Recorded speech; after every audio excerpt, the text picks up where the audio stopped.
That again in 30 seconds. Yeah. Good luck, guys. Thank you. Hey guys, we're finally here. We had some technical difficulties and other difficulties in the event, but we're here now. So thank you for being patient, and we're about to put a match on. And Excellent. yeah, this is my boy, Gosnell. Gosnell, Jeremy, Yeah. here in the flesh. Yes. Thank you, Evan, for having me today. yeah, And what a yes. great event, honestly. We have a great you. turnout today. It was Thank you. over 256 players. Yes. So that puts us in top 16 territory Yes. with 9 rounds of Yes. Swiss. We did just get round 1 finished, and round 2 is being paired. Yep. And quite shortly here, we'll have 2 players for you on the live stream. Yes, we will. I think they'll be 1-0. It'll be good. Yes, It'll be they nice. will. And we're gonna get some good match content for you. But I actually have to go. I will be right back, or at least back at some point soon. And I have to do some giveaways for the tournament. So I'm gonna leave you with my boy Jeremy here, and he's gonna do a great job. Hey, excellent. Thank you, Evan. What a great event today. We are live and in Laurel, Maryland at Xanadu, the racetrack at Laurel. We have 9 rounds of Swiss. Hopefully a really nice top 16.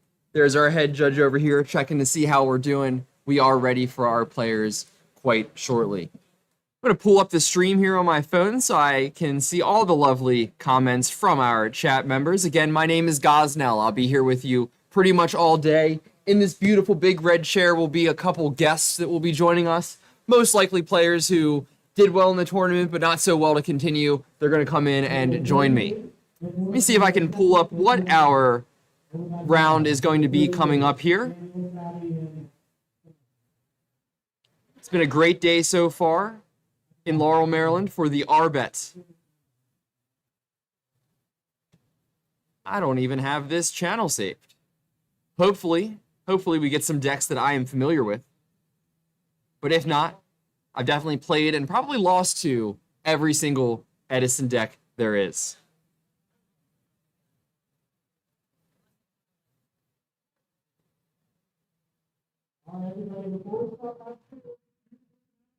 Listening to the announcements here.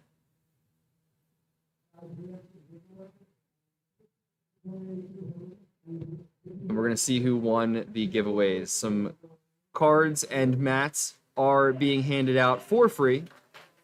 Big old round of applause for our host, Evan, with Feel Good Gaming.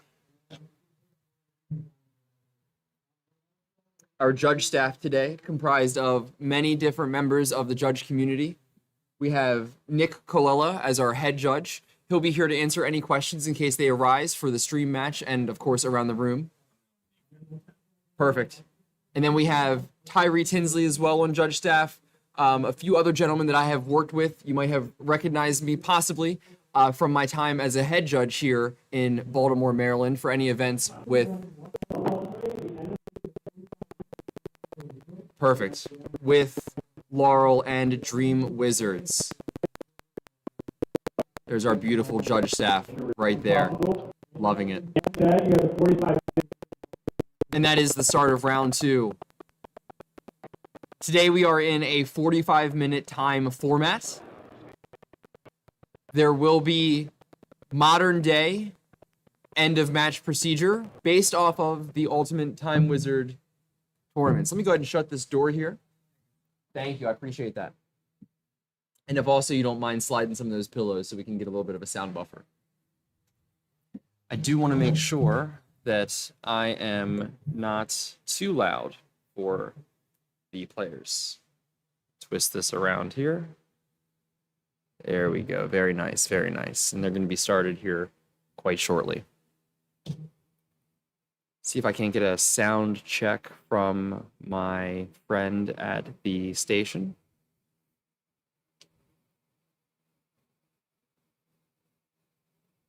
Perfect, perfect.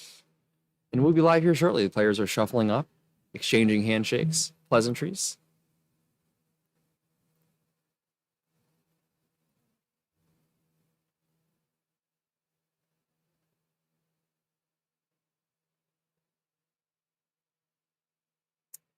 And here we are. We have Patrick V, and Daniel S.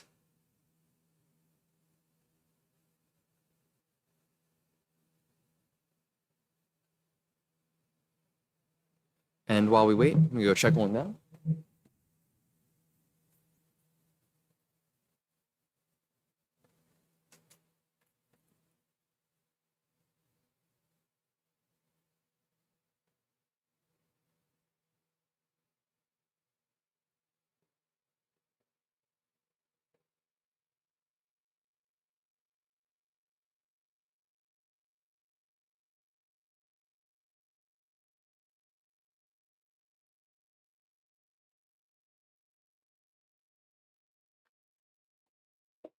All right, Patrick starts the game, draws one, sets a card face down in defense and two back row.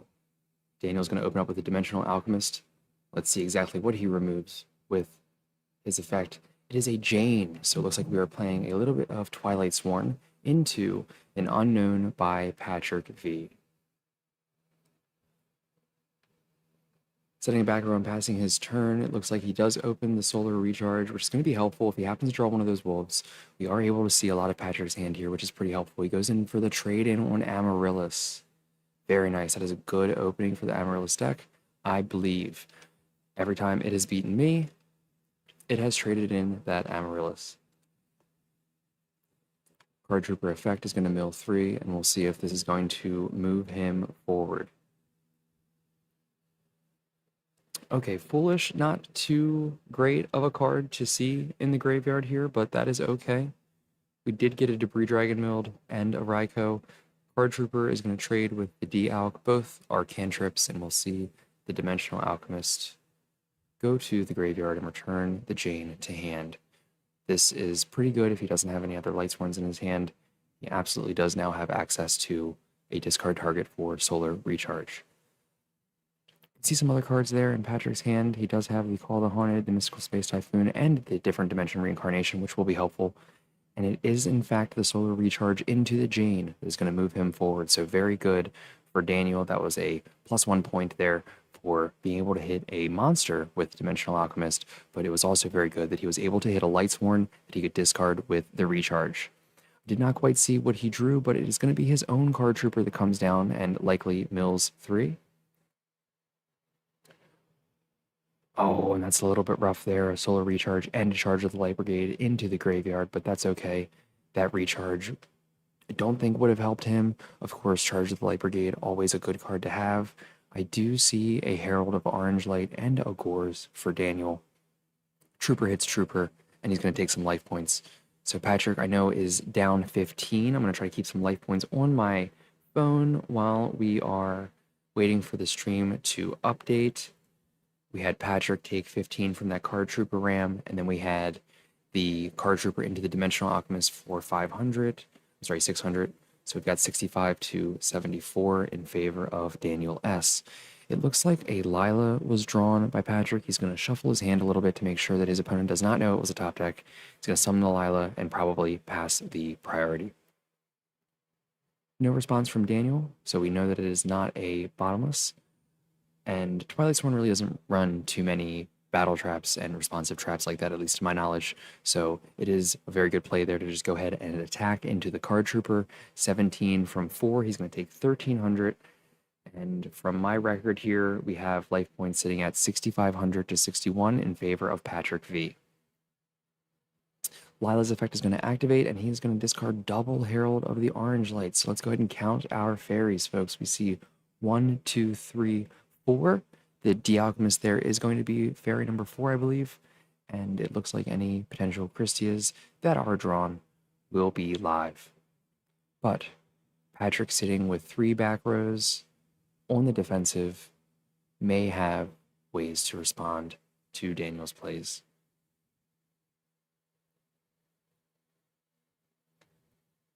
Daniel taking his time here to summon a Soul of Purity and Light, banishing 2.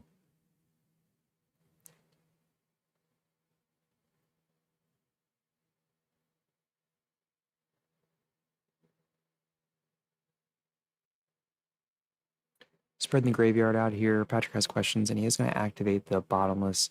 And we see a chain decree, so that makes sense why maybe he was pretty aggressive with discarding both copies of Herald of the Orange Light in order to stop that Lila from blowing up the decree. That -1 now just broke even with the +1 of, I'm sorry, I guess the -1 of Patrick V from activating the bottomless into the Royal Decree. The normal summon of Soul Empire, or the Herald of Orange Light, now leads into a synchro summon. Will we probably see the Stardust Dragon into 2 back row, or will we see something else from Daniel to... Nope, we do see the Stardust Dragon. Okay, excellent. Stardust hits into a Necro Gardna. I'm going to go ahead and note that here. We have a Necro Gardna live for Patrick V. I am interested in the Stardust Dragon with Decree face up. I am not a well-seasoned player of Twilight Sworn. It is an interesting choice.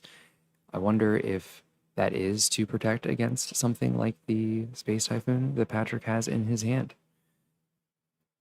Mark of the Rose is pretty good as well. So if that was something like Thought Ruler, we might not be seeing this, but we do see the Stardust Dragon being taken by the Amaryllis player Patrick.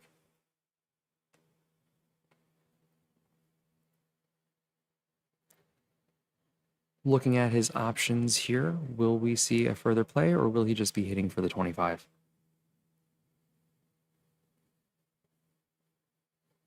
All right, we got the 65 to 61 updated correctly on the stream. And now that the Stardust Dragon has been taken, it will be the Space Typhoon that destroys the Royal Decree. Mark of the Rose will be giving control back.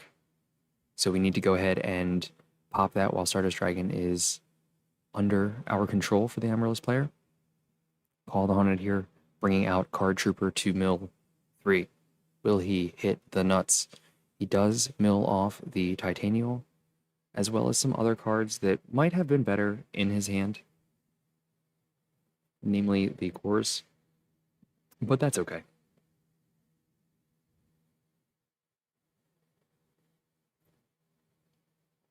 We are going to hit for 25 and 1900. It's going to be quite a bit of life points, but you want to make sure that you declare them in the right order here, sir, because it's going to be a Gores that drops. Let's go ahead and update our Gores counter to 1 today. We see a fat Gores coming down, and now I believe, if I saw correctly there, it was the Stardust Dragon that attacked first and the Card Trooper second, so that very well may impact the stats of the token. Cold Wave is going to create for an interesting turn here. Of course, it being a main phase 1 effect now, Daniel doesn't have to worry about either of those 2 back row. We know one of them at least being a Mystical Space Typhoon, but we do not know the other back row at this time. At least I didn't get a good look at it. Anybody in chat, let me know if you saw what that was. In main phase 1 here for Daniel, Cold Wave active with quite a lot of attack power on his field, but we must recall that Patrick does have access to the Necro Gardna, so it is not quite over yet. But this is going to be a swing.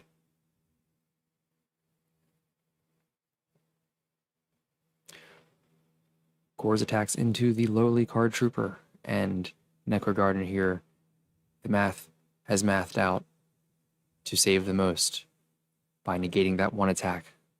Card Trooper goes to the graveyard. Its effect resolves to draw Patrick 1 card.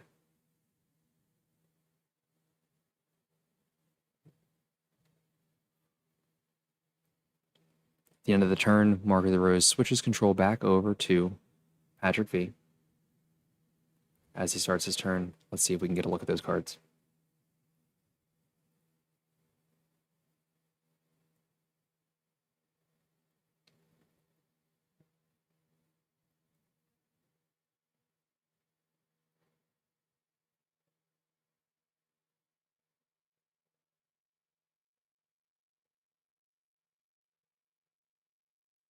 Reading Cold Wave here. Not exactly sure what the question is. Maybe about when it swaps control.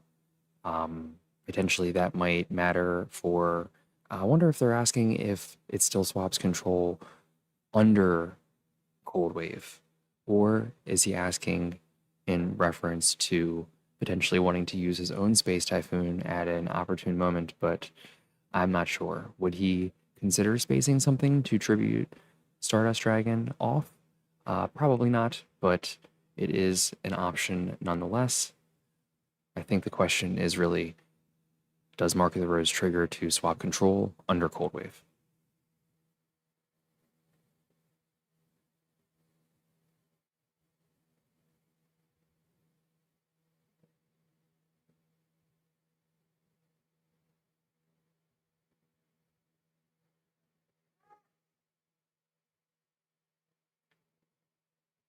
Go ahead and pause here and give a shout out to Feel Good Gaming. Again, my name is Gosnell. Thank you so much for having me, Evan, and Feel Good on our stream today in Laurel, Maryland. We are live from the racetrack.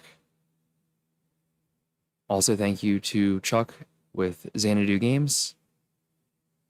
Guys, if you ever want to play some Super Smash Bros. Melee, I believe they meet on Tuesdays. It's one of the larger streams. VG Bootcamp doing a great job at providing us with modern day Melee content.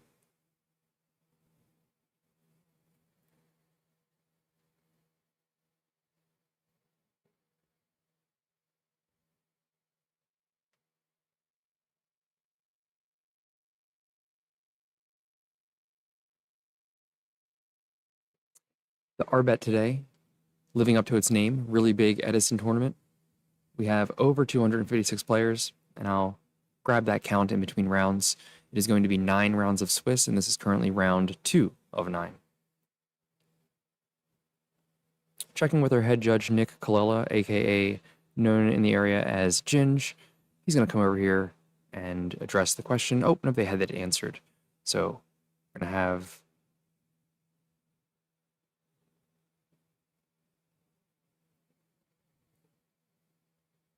a crash there. Okay, so it was in fact the Gores being dropped on the Stardust Dragon to give it 2,500 attack points, and it is the token that was able to attack into the Stardust there, causing a suicide by battle. Heavy storm coming down from Daniel is going to blow up all of Patrick's back row.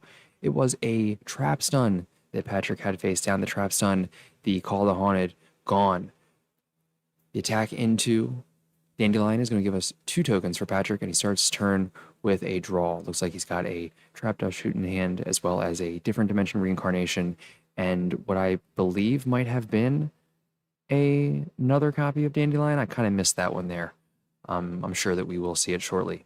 Daniel starts his turn. He's got a Gores in hand. Cold Wave, of course, no longer in effect. I do see a Christia there. And a Sky Scourge. Counting up his graveyard to see if any of those cards are live. We'll see what play he makes. Patrick, having banished that Necrogardener, might be in a little bit of a tough spot with a little bit less defense going into what is currently going to be the stronger turns for Daniel's deck. Considering that special summon, nope, we're just going to go ahead and attack a token. We're going to play conservative. We're going to keep our options. Patrick only having 2-3 now cards in his hand. Daniel's kind of waiting to give the strong push. Okay, so it was a second Dandelion, and we have a Lone Fire off the top. Patrick with the incredible top deck, he's going to be able to sacrifice into another Lone Fire. Dandelion is going to generate him 2 more of these beautiful fluff tokens. Now with 2 Lone Fires, we've got a lot of tributing and a lot of summoning that is going to happen. Does Daniel regret not summoning that Christia? It is quite possible. It looked like even maybe he was checking his hand like, yep, man, I should have possibly summoned that. Looking at his graveyard though, I do perhaps see 4 fairies. It's hard to tell what is after that Lila.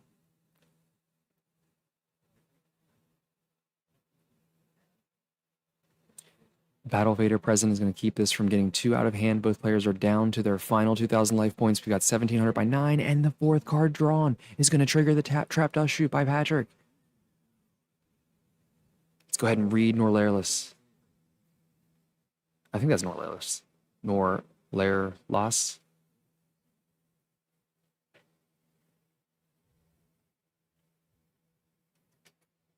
Might have to Google that card for myself. In Civil, it's the other Sky Scourge my buddy at the commentary booth shares with me.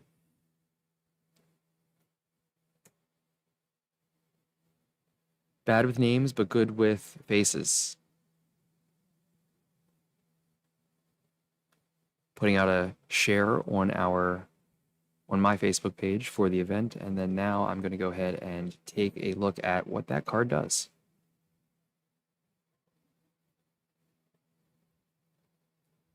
I'd like to, while they're shuffling their deck and proceeding forward with the actions, to understand why that might have been tossed back. You at home, you probably already know, let's be honest. But your boy here has got to do some reading on the side.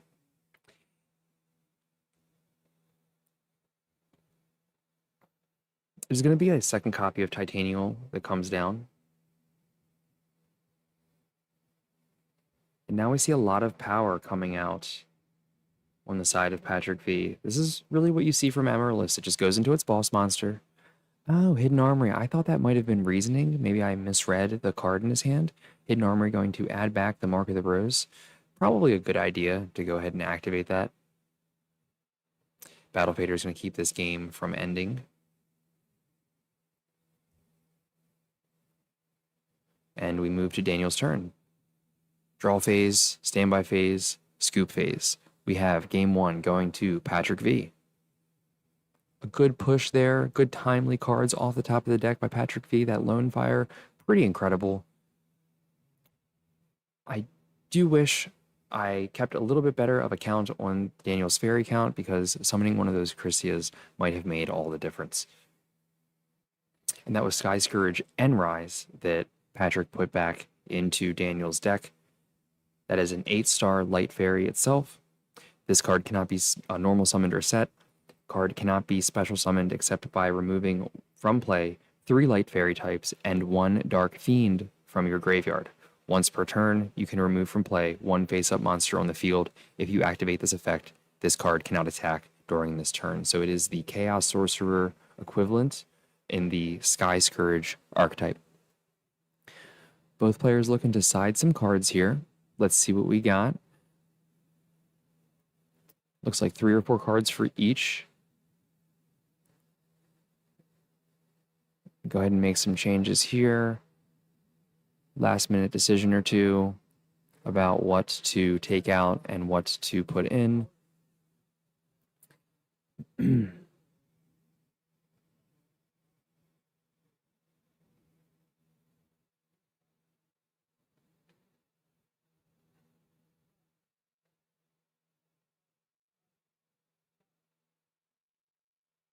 Looks like both players, they're kind of sharing how many cards they're opting to side. Me personally, I kind of grab my side deck and grab all the cards, all 15. I pretty much smoke screen every single time. Maybe it's because I go into some of these events not fully knowing exactly how I'll side for each matchup going into a game where I'm starting first or second. But I find personally that it's easier for me to take cards out. So I like to go to 55 cards and then back down to 40. It's pretty easy for me to say, you know what, it's not good in this matchup, it's not good in that matchup. Of course, if we have enough time before an event, we try to look over our side deck strategies going in, but really, who has time before an event? I mean, if you're not filling out your deck list 5 minutes before round 1, are you really playing Yu-Gi-Oh? Patrick starting again with access to Necro Gardener, and we see a Mirror Force and a Sangan. I think that's also a Card Trooper and a DD Crow, which is good. So those DD Crows likely came from the side deck to disrupt the Twilight Fairy strategy.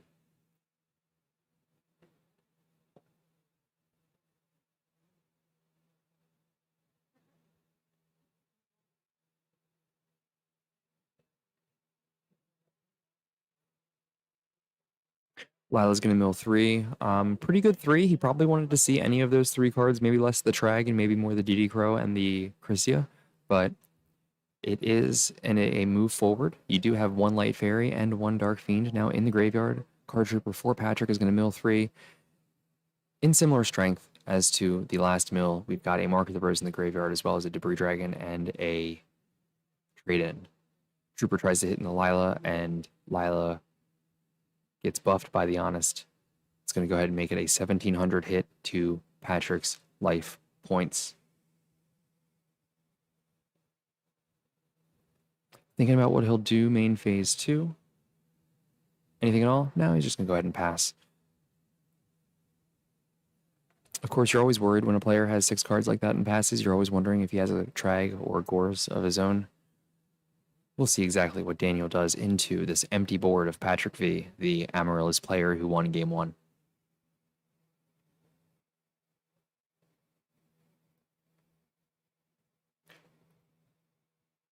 Thanks again for joining us, guys. I see all of our lovely viewers on YouTube. Welcome, welcome. We are live from Laurel, Maryland.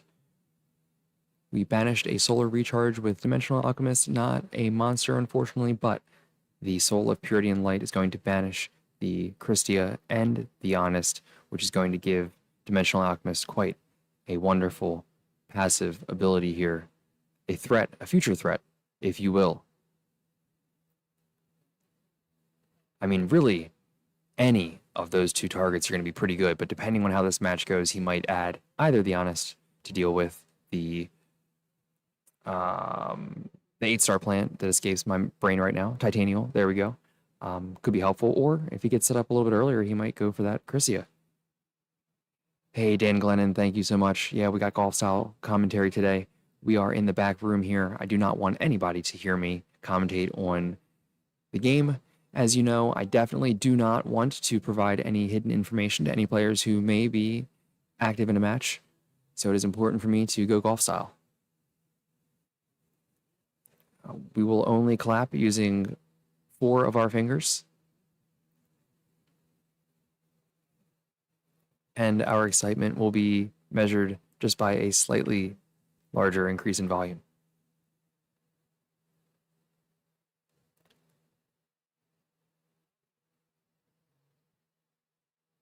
This is ASMR Yu-Gi-Oh! Edition, brought to you by Feel Good Gaming, live, Laurel, Maryland, for the RBET Really Big Edison Tournament.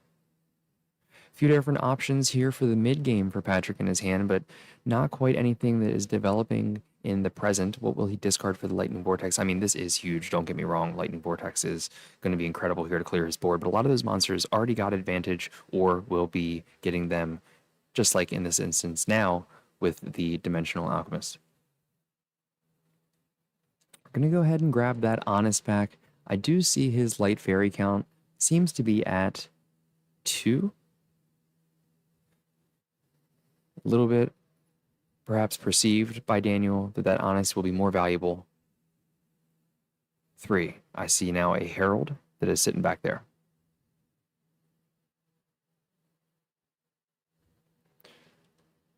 Card is drawn by Daniel. We have the Lightning Vortex. Going to be pretty helpful if Titanial comes down later.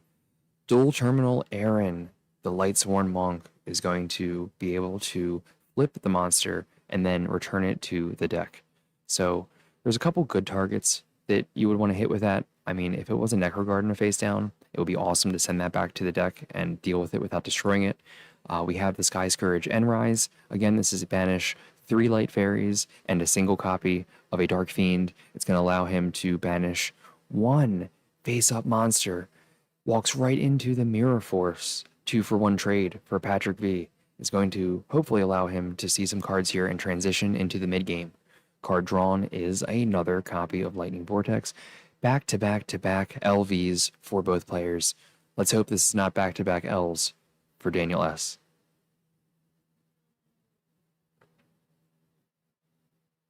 Let's go ahead and set another card face down.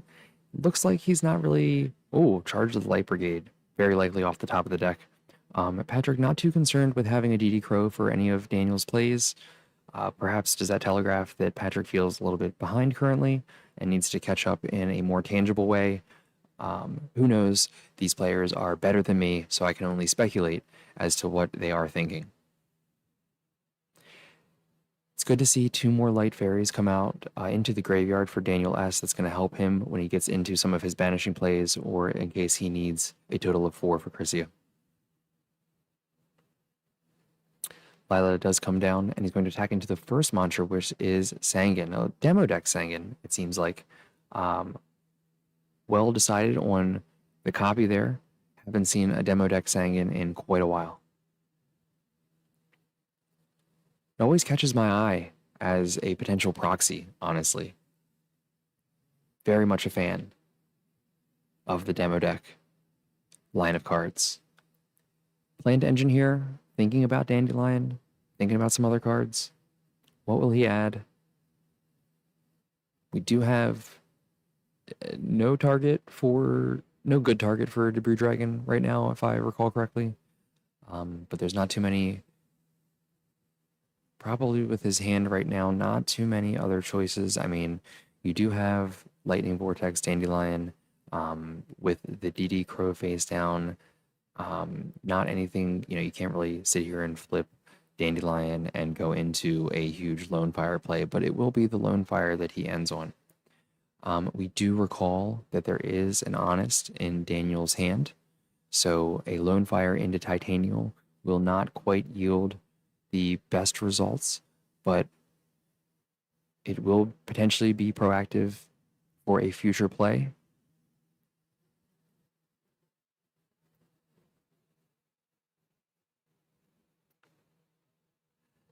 Dan, you make a fair point. You did write your deck list 5 minutes before and ended up not playing today.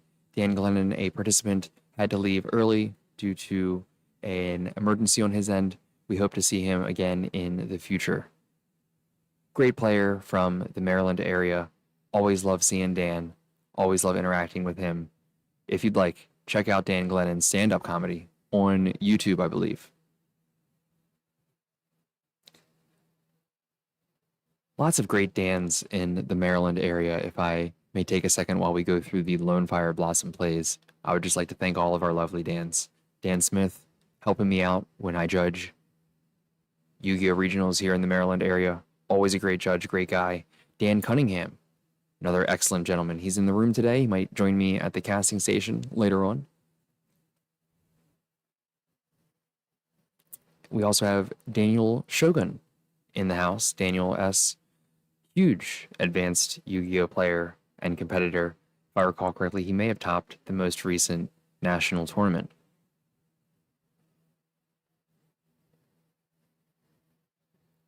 Titanial ND confirms that Patrick is aware of that Honest in Daniel's hand. Another Daniel that's doing really well here, Daniel S. I'm not sure of your last name, but you're doing great here, guy.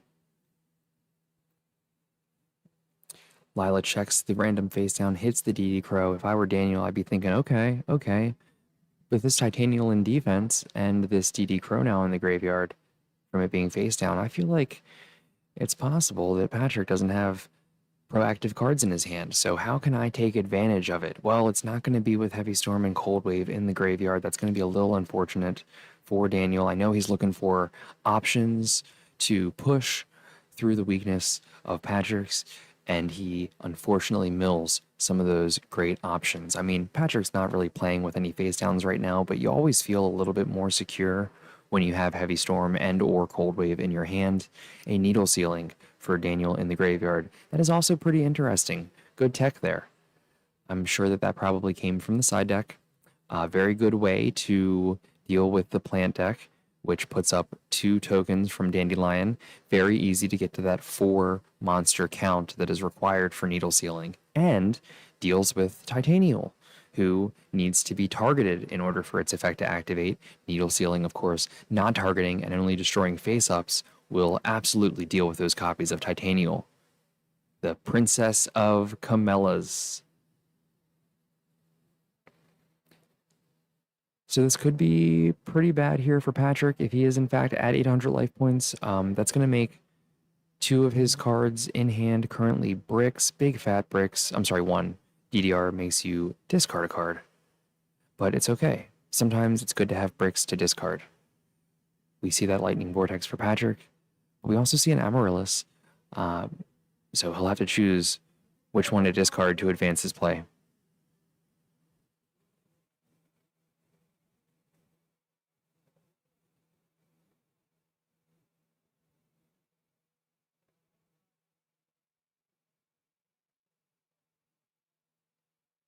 He discards the Amaryllis to blow up the Lila, and we're going to go ahead and get in there for 2,800.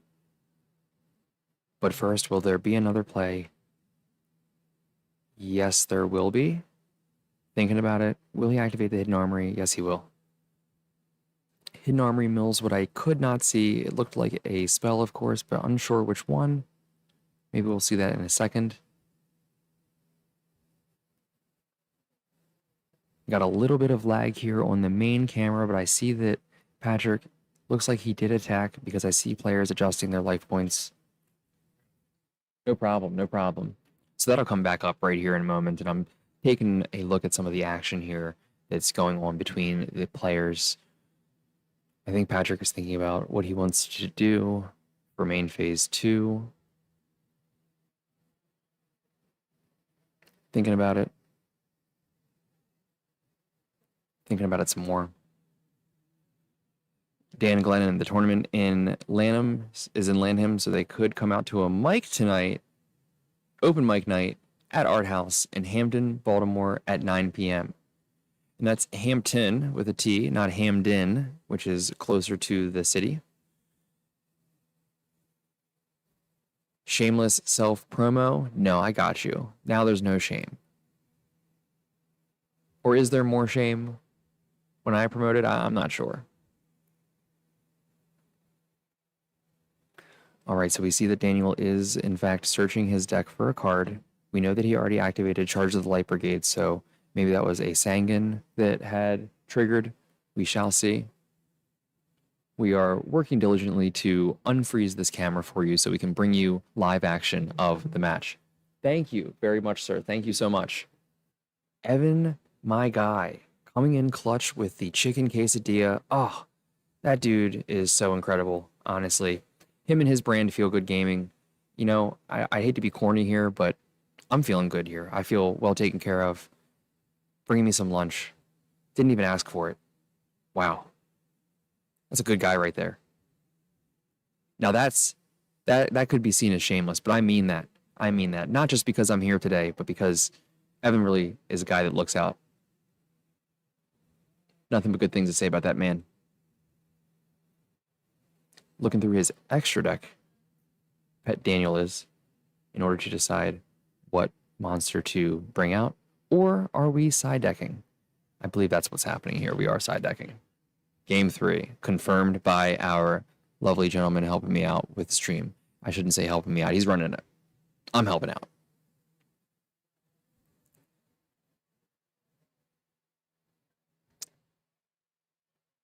And it looks like we are going into game 3. Daniel was able to secure that game. We do know that Patrick was at 800 life points, so it was only a matter of time. And with all the options that Daniel was able to draw into and the lack of options from Patrick's side, no surprise here that he was able to take that game 2. Really, it seemed like, and I haven't really played too much of the Amaryllis deck myself, but it looked like Patrick just needed like one good draw there to get things started, or one good mill, and then he would have been online and able to do some damage that game. Players shuffle up, offer their decks to each other. Oh, look at that. The beautiful pinky ring here. Props to Patrick. You guys see that? The Millennium Eye ring? Looking pretty good, gotta say. There's a couple good websites for Yu-Gi-Oh! Jewelry. I think one is Mischief, MSCHF, or am I confusing that with another one? Saw all kinds of cool Exodia rings, some Millennium necklace items, a Crush Card Virus necklace, which was pretty cool. I was thinking about getting that, and I would have to get 3 of them, so I get 3 little virus charms to put around the same necklace. That would be pretty interesting. Haven't seen anybody do that yet, so I believe I still have the option to. A tea set to start the game from Patrick, who opted to go first after losing game 2, going into game 3, hoping that he does not get backdoored by the Twilight Fairy player Daniel S. Charge of the Light Brigade, always a good card to see, but we do see 2 solar recharges going to the graveyard. I don't think that Daniel plays Wolf in this variant. That would be more impactful if he was on Pure Lightsworn, but he isn't, so maybe those recharges don't serve as much of a purpose other than to mill. Card Trooper doing the work that those solar recharges could not, and we have 3 light fairies in the graveyard already for Daniel S. Behind the Dual Disc, welcome. Thank you for joining us this lovely Saturday. You have a Millennium Ring necklace. I think they look really good, honestly. I remember back in the day, my boy Dan Cunningham was wearing it when he topped, and I mean it's swag. Oh no, he tried to be fancy. He tried to do the fancy thing where you put your hand up and let it drop. He almost revealed every card, but props to Daniel there for jumping into the last minute to make sure only the Raikou got revealed. We've got commentary on another level here. How the players are handling their cards are equally as important as what effects they're activating and how they resolve, because we do see free information going to Patrick.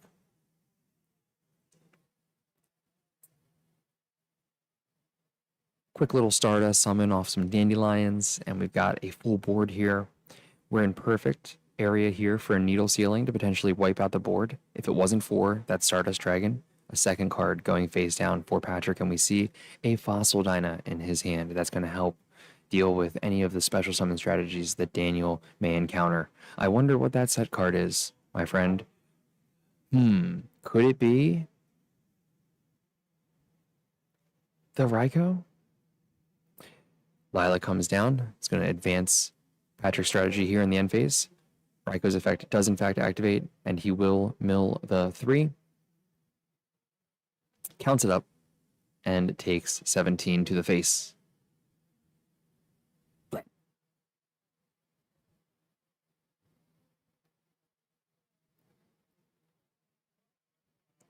The pressure is on for the Twilight Fairy player here to get back in the game. Good job to Patrick for remembering the mill of Lila. That would be problematic. The 3rd solar recharge coming out at a great time. Daniel definitely needs anything that he can get his hands on here to sway things back to 50-50 from this strong opening by Patrick V. For the Amaryllis deck, we really haven't seen Amaryllis itself. This really does play more like a Titanial Turbo. I've heard a lot of players commenting that that is also a good name for the deck, and I kind of agree, honestly. But the key card that you see there that no other deck plays would be the Amaryllis. Daniel got a little greedy there, but I can't blame him because he is in a position, he's behind. So you do need to get a little bit greedy to try to bring that back up to 50-50, going for the attack to clear a token, and then activating the Lila to remove it. Now, with Patrick having a full field, one may ask why attack. You do allow the opponent to summon a Lone Fire.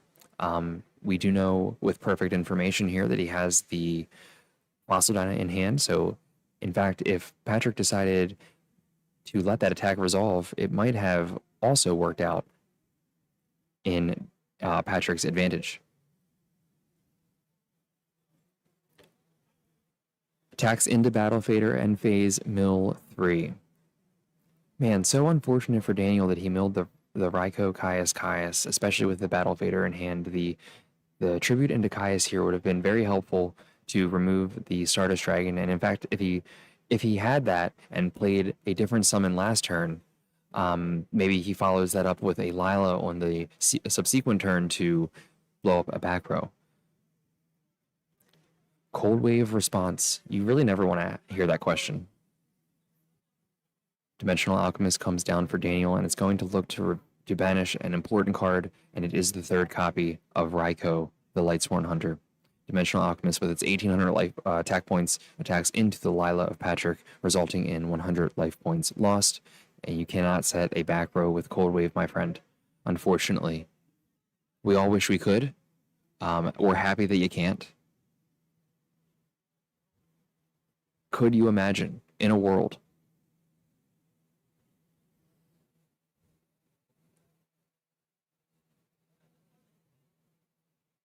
In a world where Cold Wave is at 3,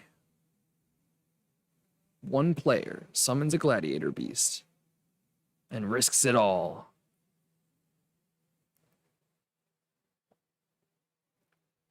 Finally, we see our Phoenixian Cluster Amaryllis coming down for Patrick V. Now, this has one effect that I'm not familiar with, so I'm going to go ahead and pull it up while we're all looking at cards in Patrick's graveyard. We know why he's looking at those cards because I believe he has a Soul Release in hand, which is going to banish any 5 cards. Now, the Soul Release is quite interesting because you can set up your own graveyard for special summons. Phoenixian Cluster Amaryllis cannot be special summoned except for with its own effect or with Phoenixian Seed, which I do not believe is present in many of these lists. The Herald of Orange Light coming down from Daniel is going to allow a Synchro Summon. You don't get the Dimensional Alchemist effect, but I mean, if you look at his 3 banished cards, what would you add back?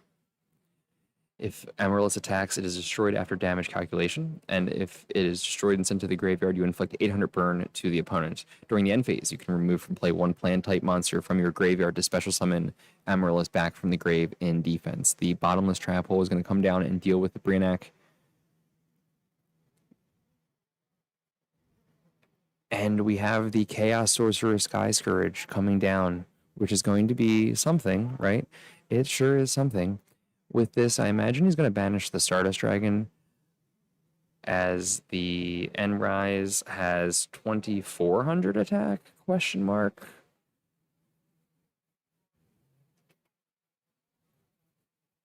Taking a look at that again, because I'm pretty sure if you activate the effect of Enrise, you can't attack either, so it's going to be one or the other. 2400 attack is correct. We're thinking about it. What do we want to do?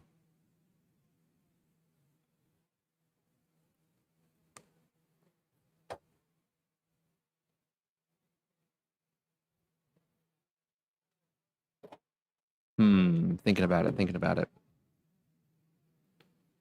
Once per turn, you can remove from play 1 face-up monster on the field. If you activate this effect, this card cannot attack during this turn, and that is what he does. He decides not to attack with the card and banish the Stardust Dragon. So going back here, it's kind of interesting to think about a world where Patrick allows the attack from the Lila to remove one of those tokens, which then he follows up with a summon of Fossil Dyna, and then still has the original D-Barrier, right? But it doesn't matter. Patrick here does claim victory here in games 1 and 3, which is going to win him the match. Congratulations to Patrick. Daniel, you put up one heck of a fight. Just looks like sometimes with those Lightsworn decks, you can't really control what happens. You're just at the mercy of randomness, and that's okay. Thank you, sir. Looks like a My Body was coming in from Patrick, which I guess makes sense if you're seeing a lot of those lightning vortexes from the opponent, and also Needle Sealing. So not sure if that's a standard side in the Needle Sealing, but it's awesome that Patrick sided in the right card there, the My Body as a shield. I'm kind of enjoying here looking at all these cards that players are using this for my own benefit, of course. So thank you to our stream host for keeping this camera on just a little bit longer so I can get some advanced information of what we might see later on in this event.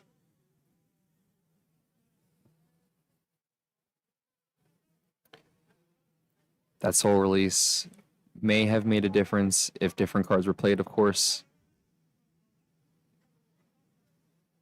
I do like the idea of being able to set up your own graveyard in the process. It's a nice little bonus effect of Soul Release, you know, not being something that's just, hey, do just this, banish the opponent's graveyard. Having the flexibility to also set yourself up as like an additional little effect is really neat. And it's interesting to see that card always has a little bit of a presence in Yu-Gi-Oh! In fact, even in Speed Duel, there was a format where we used Soul Release for just a little bit of time. Target up to 5 cards in any graveyard and banish them. And we are all done with round 2. Patrick being the winner here. I'm back. How you guys doing? I'm Gosnell. It's nice to see you. Got this fan on me. It feels great, making my hair a mess, but it's okay. We're live here at the Laurel Racetrack, Xanadu Games, Laurel, Maryland, for the really big Edison tournament. Yeah, let's take a look at Touch Portal. And what is your name again, my friend? Quentin. I'm so horrible with names, but really good with faces. Especially ones as handsome as yours, my friend. I'm just killing it on the filler, you know, as I look for this app that starts with T and just can't find it. QRST. There we go. There we go.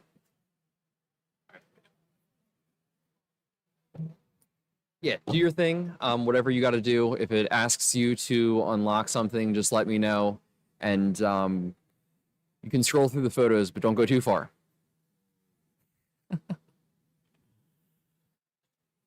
Shout out to Evan for bringing me this lovely chicken quesadilla. Look at this thing. I mean, this looks pretty good. Laurel Racetrack here having a food court is like fantastic. Oh yeah, look at that. I mean, can you ask for anything better? I'm glad I brought my Lactaid. Your boy's getting old and has to take those from time to time. Our stream guest chair currently empty, but we may fill this after round 2 or 3, depending on how some of my buddies are doing in the event. Really anybody knowledgeable. It doesn't have to be a buddy of mine. So if you are watching this and you have somebody who is around who would like to join the stream, feel free to let us know. We'll be happy to have them on next to me. Again, my name is Gosnell. It's nice to meet you guys. Thank you for setting that up. Okay. Yeah, excellent, excellent. Does the B cam still have mic for me? Yeah, sure. Either or. Okay, perfect, perfect. That is good to know. I don't want to be eating this quesadilla in your ears, you know?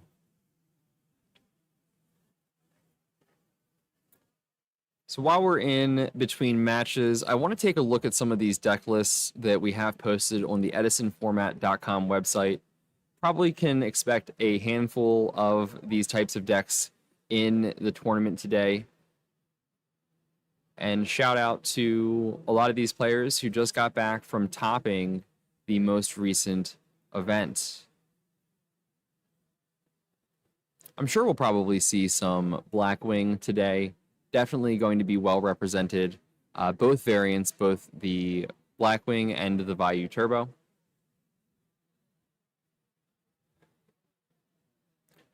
Maybe let's see if we can get a Dragon player on for the next round. Who knows? I know that for top 16, we'll probably be seeing a lot of Blackwing. So we won't throw you too much Blackwing until then. We will. Oh, Alex Soler is here. Alex, oh, I gotta go say hi to you. You're so great. Wave to the camera, Alex. Oh, and Daniel. You know, those two people are so great. I love them. Now I'm just like talking about people in the crowd. Hey, what's up? Peace. Our lovely judges are doing such a great job today. I myself, as a previous and sort of current head judge of the Yu-Gi-Oh! Maryland scene, always love seeing the judges who put on such a great and fantastic effort at these events. Again, we are live from Laurel, Maryland for the really big Edison tournament, RBET. Feel free to head over to our vendor stand where they have a bunch of Edison cards for you in high rarity. If you don't like your paycheck, you can bring it to Kevin and he'll hook you up with as many cards as you need for your deck. That's Kevin at the vending booth doing such a great job. Love that man as well. So many great people here putting on such a great event. We have over 256 players, so that is going to be 9 rounds of Swiss today. And with us we have Evan Lipschultz, the man legend himself. No, I'm good, my guy. You know, it's been enticing me, and I'll get to it. Don't worry. I even had to show stream. It looks gorgeous. The food here at Xanadu and Laurel is excellent. Look at that. It is good, bro. I just ate an entire bowl of meatballs, chicken, and cheese, and I'm full now. And it was so good. You look like you're getting a little of the itis there, a little sleepy. I mean, this is just how I live. I live my life. We basically got, I'd say, like 4 hours of sleep. If that. So Impressive. Our cameraman's coming to say hi. Hello, sir. How are you? This one is the live live mic. Oh, am I not on? Oh, damn. Could they hear me or no? Probably a little in the background. I'm here too. Okay. Thank you, Quentin. We couldn't do it without you, and we definitely wouldn't be able to do it without Evan here putting on this lovely event. Thank you, guys. I'll continue to sing his praises all day long. Oh, nice. Yeah, show them the case. Oh, that's sick. Yeah. Yeah, we got some really good shots of the vending booth. Yeah. Kevin's out The there. collection, yeah. Kevin Bradford and Chase. I can't remember his last name. right now. On the spot it escapes me too, but they're both great. Kevin and It's Chase. it's on my phone. If I had my phone with me, I could look. But they need it for credit card processing. It's been a tough day without the phone. Yeah. But it's all right. But that's how we're supposed to live. We have to adapt to any situation. live without the phone. Mhm. Oh, there he is, changing Hey. from his phone, which Oh, he's wow. using his Oh, phone, which I don't have. But it's good that he can do things from his phone. That's excellent. That's interesting. It's a double-edged sword, the phone. Yeah. You hate to love it, love to hate it. I'm sitting here using it a little bit myself. I was talking to some of our chat members on the YouTube live stream. Dan Glennon, our player who had to leave early, was commenting in saying he wished he could be here. Oh, the one that. He's So- like, I had emergency. So he's active in the stream, which is good. We That's always love nice. to see him. What is our player total for today? Do you recall off the top of your head? It was 268, and when I had last checked. But then some people were no shows, so it's probably around 255. I mean, it's over. We had 268 people register, so I'm gonna count it as 268. I mean, that's fair. Yeah, That's fair. That's what, That's a really good turnout. bro. That's insane. We were closer to 300 than 200, which is so crazy. Cause most RBETs are capped at 200, so it's Oh, sure. it's just crazy to be here. The venue, it's packed, but it's very spacious. We space it out to have everybody be super comfortable, but fill up the room basically with the amount of tables used. So it's really nice. Everybody's having a great time. People are vibing, meeting new people. Everybody's having a great time. I met this guy and he's really cool, and his team's here, and it's really cool because we have a bunch in common. So it's just really nice. I just have a great time. Honestly, I can't imagine a life without Yu-Gi-Oh or card games. I've just met so many. I mean, really, honestly, all of my friends have been through card games. Bro, when did I meet you? 2000 and I think I was 17, 16. I was probably even younger than that. Man, I tell you what. All I remember it had to do with Ryza format because I feel like we traded a Ryza or something. That's just my crazy brain. I So remember 2007 was that online it? poker illegally, and I was Yes, sending you the sure. money, bro. That's right. That's right. For I was 16. I was sending you the money and through For PayPal. Yeah, and you were sending me money on Full Tilt so I could play, and I just kept losing. Dude, I totally But- forgot about that memory, but you're saying that I remember it right now. Dude, that's Yes, so funny. I was that was us. yeah, dude, that was funny. That's 2000. It had to have been 2007 or so.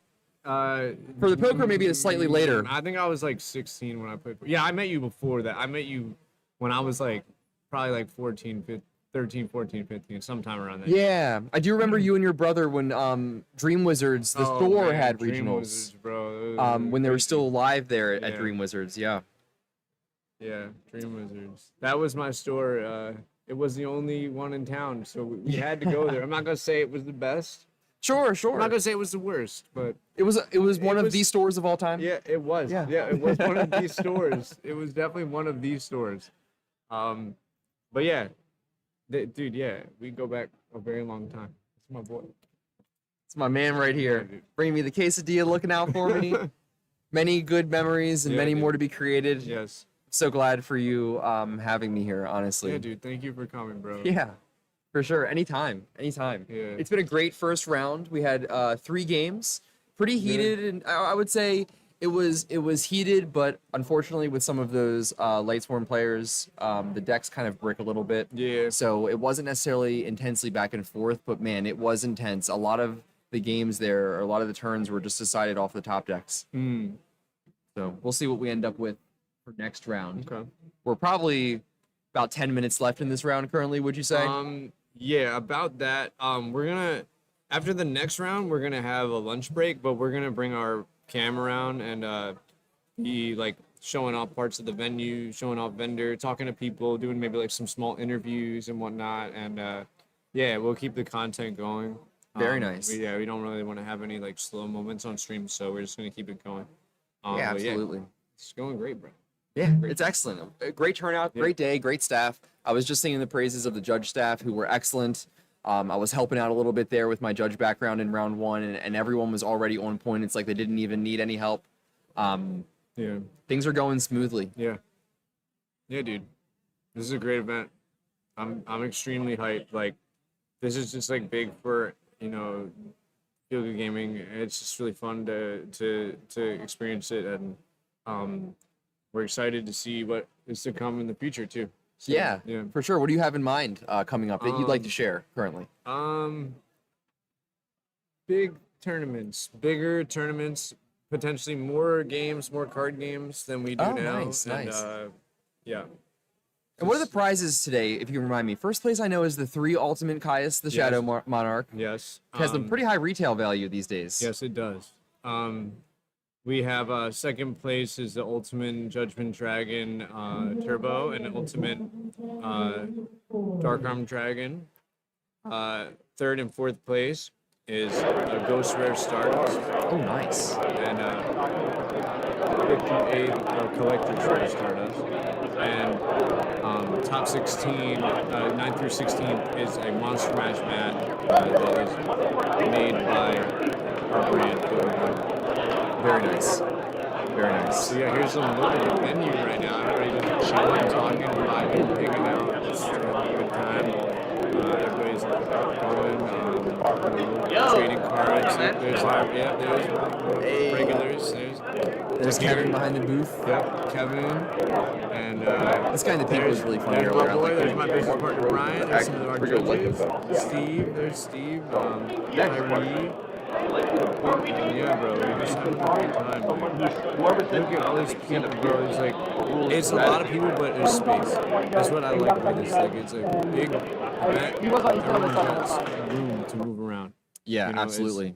It's a very spacious venue, Yeah. especially set up like this. We didn't set it up quite the same way when we had the Maryland regionals, I think in 2019, but I think that you guys actually set it up better, to be honest. Oh, If I may. dude, Brian was the person who is my business partner, by the way. He is very good with setting things up, like logistical everything. Like, he goes above and beyond for several things. Making sure we have extra, like double the amount of pens we need just in case something happens. Just stuff like that. Oh, round 3 is going up. Excellent. Okay.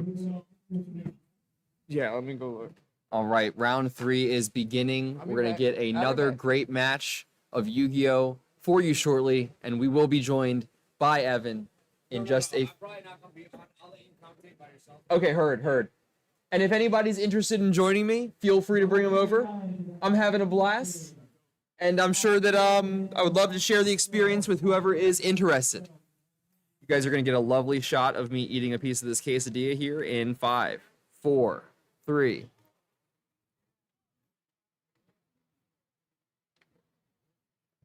That's a pretty good quesadilla.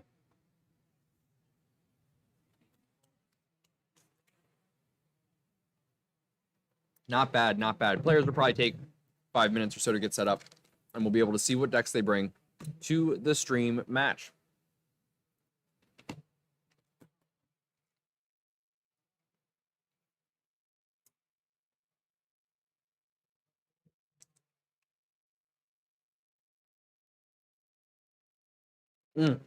Round 3 starting shortly, and we'll update that in just a moment. We are live again from Laurel, Maryland at the racetrack, Xanadu Games, hosting the RBET tournament, really big Edison tournament. 9 rounds today, over 256 players. So that will be 9 rounds. And then a cut to top 16. I'm your host, Gosnell. Joining me eventually will be somebody. I'll give them the fancy chair. They deserve it.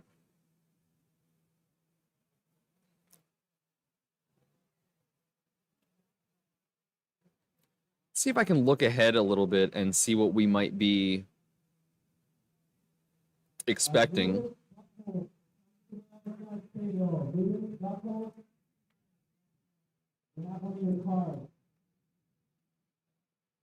Uh-oh, just taking care of a couple players there who might be missing some of their cards from their deck. I'm sure we will be getting started here shortly. Again, thank you for joining me. Thank you so much. Got a nice, good chunk of players here in the chat. Let me know if you have any questions or even some commentary of your own.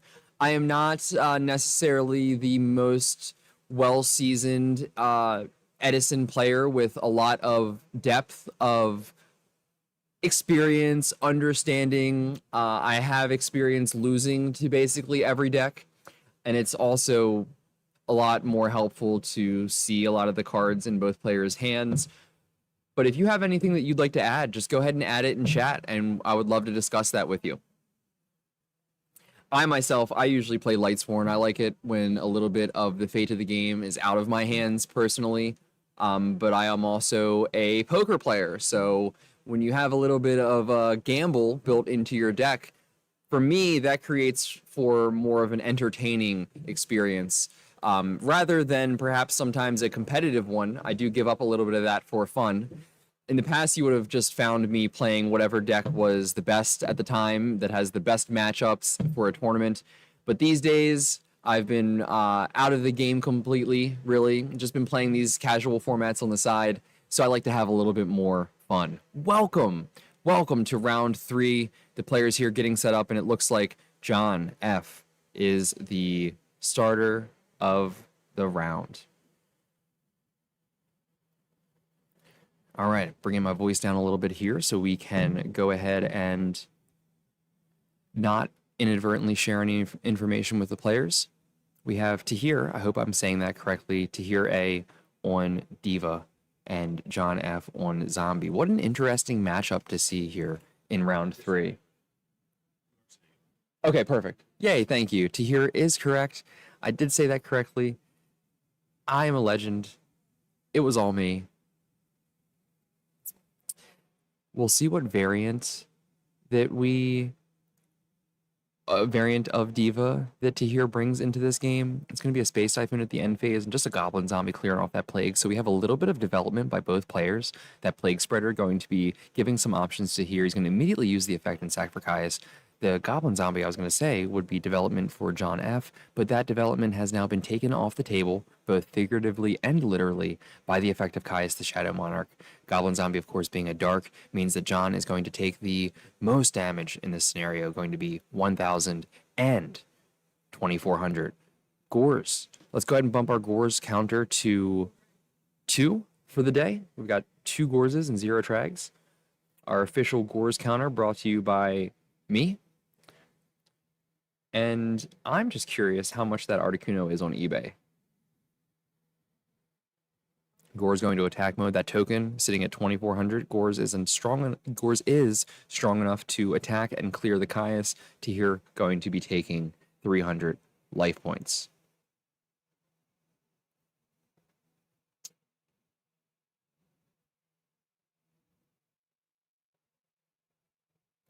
We have an end-phase Space Typhoon first, and then an end-phase Dust Tornado, which will, you notice that Tahir did use the effect of Dust Tornado to set a card face down, so if that is something that can be activated, it can be activated this turn, and it is the return from the different dimension. Tahir is going to sacrifice half of his life points to bring back that Plague Spreader and immediately sack it for potentially another Caius. Yes, it is.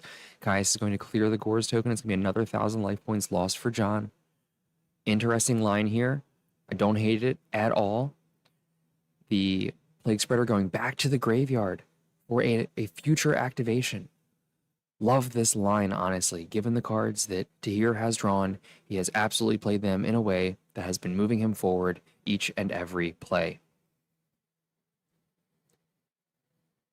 Get JB muscles on. Yep, yep, we need that. Where's the guac? I'm telling you, man. I'm telling you. I'm not gonna lie. I don't want to sound ungrateful, but there is a severe lack of toppings with this quesadilla. Your boy's eating it raw, no diddy. Telling you what. Thinking about what we want to do here, we're going to attack into the face down. Of course, that Gore's token is going to, it's not going to be productive to attack that. It's got 2,400. The Pyramid Turtle is going to give a search. I hear people clapping. I just want to be part of the fun.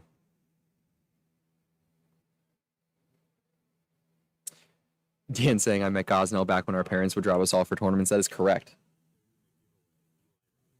Eli Robinson, congratulations to Eli Robinson for the giveaway. Excellent.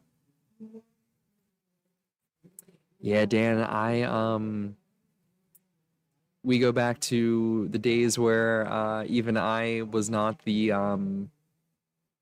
wasn't the best guy, but I'm turning it around,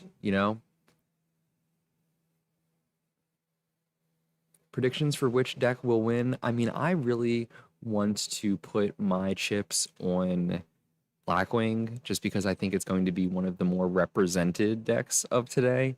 So it feels like the safe bet, But what would I like to see win? I want to see something off the wall win. Maybe even one of these frog decks. I know we're going to see some more frog decks here in the future, and I have no idea how to play frogs, but I know you discard and advance your strategy in ways that are unique to the frog player, and we've seen a lot of other frog decks be mixed and match with different engines, so it will be interesting to see one of those take a victory and potentially change the meta.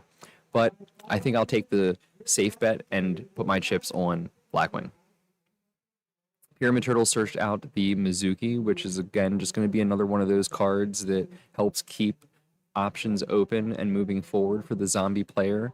The Book of Life bringing back the Pyramid Turtle might be okay, we're going to go for a crash there, and Pyramid and Mizuki are going to attack directly. Book of Life, very productive in a lot of these matchups, not only acting as a Monster Reborn for the zombie archetype, but as a DD Crow for, and what do we got here? Is he potentially thinking it might be game? He was at 3850. You attack for 17 and 12. It's 29. So he should be at 950 or 850. And then you sack Mizuki for Caius. You target itself, and that should be the remaining life points. So we do have Tahir at negative 150. Did he forget about return? Is that what's happening here? 3850. Yeah, it's 3850 minus the 29, 950. Yep. So minus 1,000. That's going to be minus 50 life points, negative 50 life points for Tahir. Since you cannot exist with negative life points, the game ends, and we go to a quick game 2. So in that short game, we saw Caius resolve 3 times and take 3,000 life points out of play in total. A very quick one there. Again, with the cards that Tahir had, I can't really say that it was good or bad to play it the way that he played it. It was just the way that the hand went, the cards that he was dealt. I like the return play. It did make him susceptible to a quick push, though. We will see in game 2 what Tahir's deck is made of in terms of other strategies. Or we might be able to get a peek now.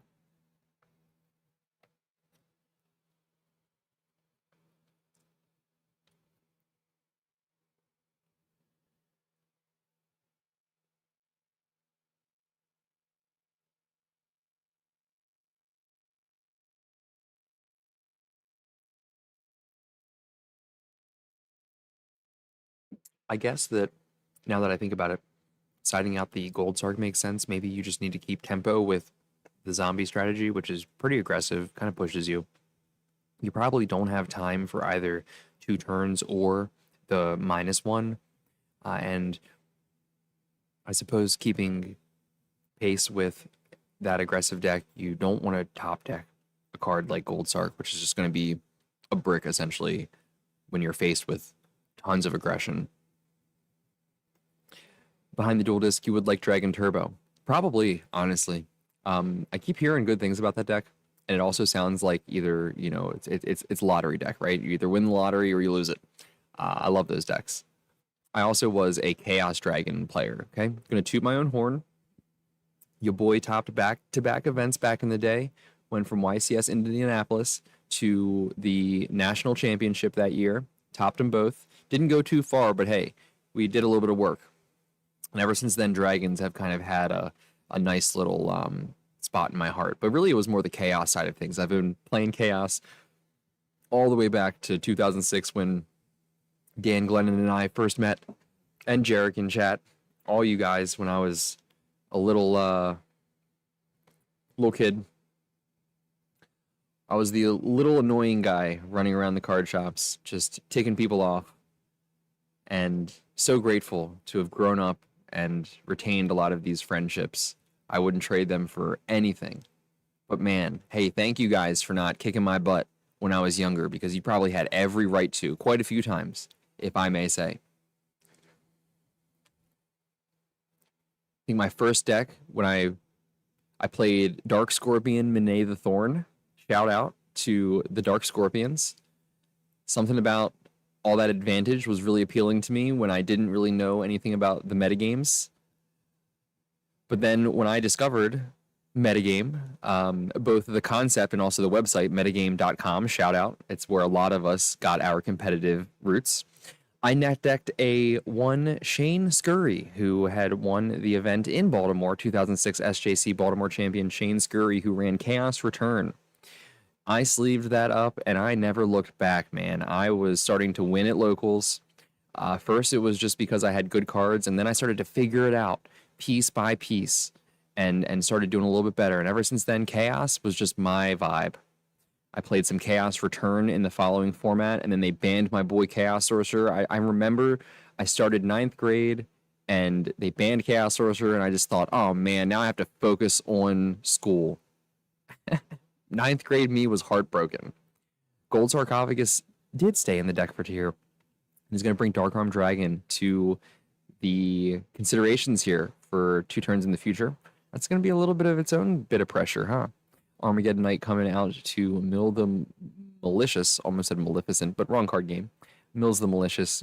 Not only is that going to be proactive for Tahir, but it's going to remove one of the bricks in his deck. And honestly, I feel like a lot of Edison, you see cards that help curve out your deck, so to speak. You kind of get a little bit of Pokemon energy in there with, let's set up our deck to have the best percentage chance of drawing a good card. I mean, could you imagine playing poker and your opponent had an ace and you had a card that said remove an ace from the deck?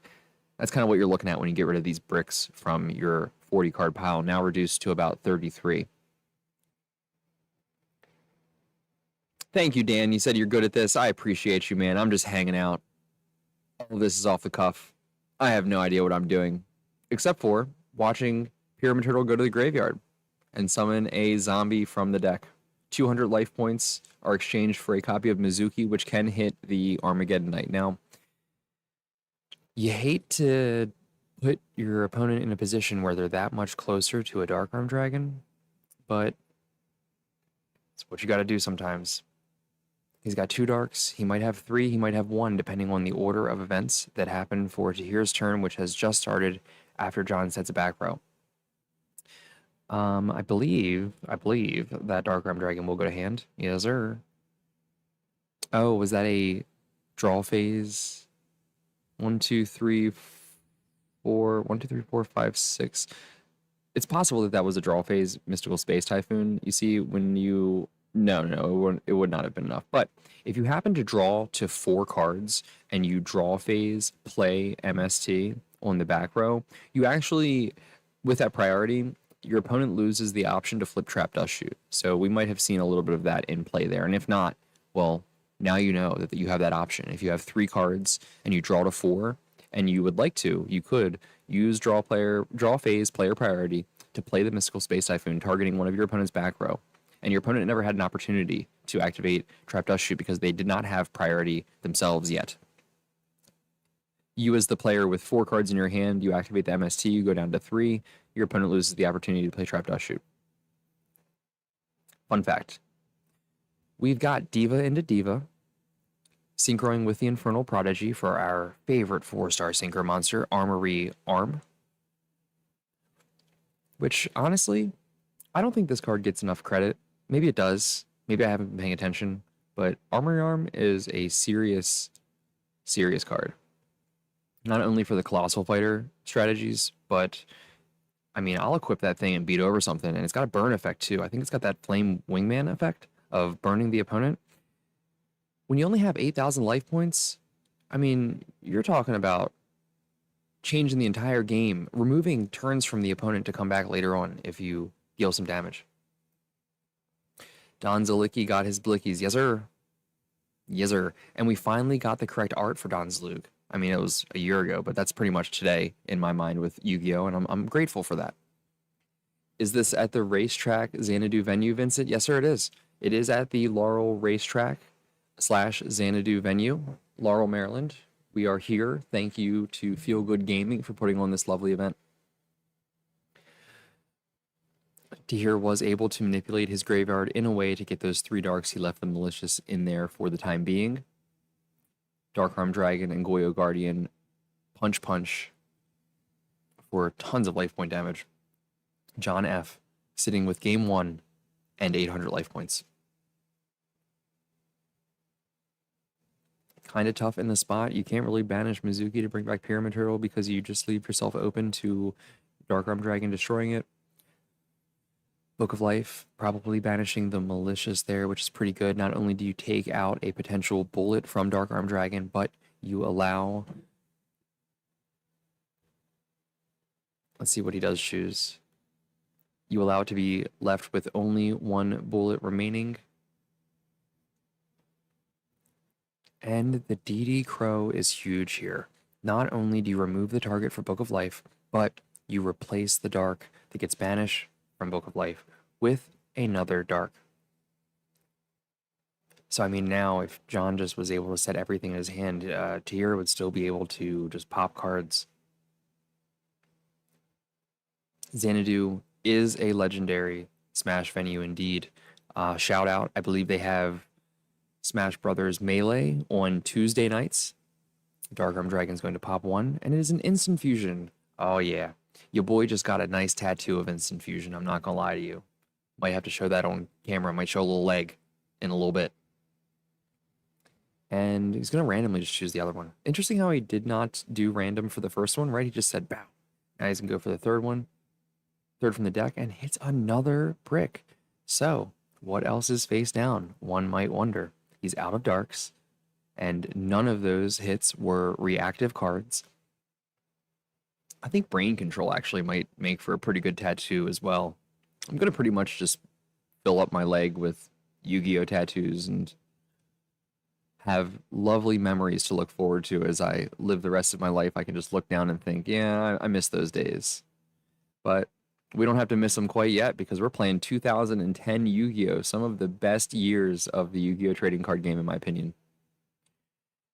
Hit everything, but not the Mirror Force there. Very smart for Tahir to just go ahead and attack with 1 monster. He did lose the Dark-Armed Dragon in the process, but had he not have switched one of his monsters to defense mode, he would have lost both of them. So just playing the order of operations there to his advantage, you know, doing what you need to do. Don't walk into anything, right? Even if it's just 1 card in the deck, you don't want to leave yourself open to it if you don't have to.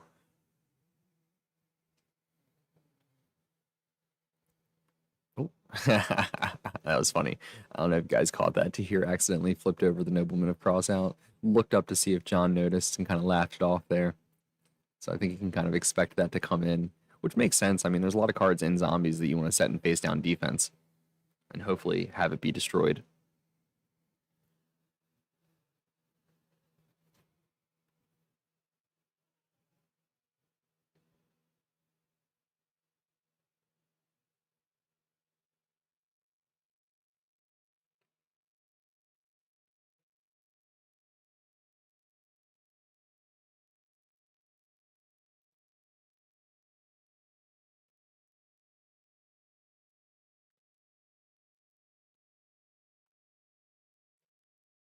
Taking a side deck break while I slam some of this quesadilla. Quite good, to be honest. Very simple 3 or 4 ingredient little quesadilla going on. It's good stuff. Now I wonder what card Tahir thought about and is going to go ahead and swap. It's kind of interesting.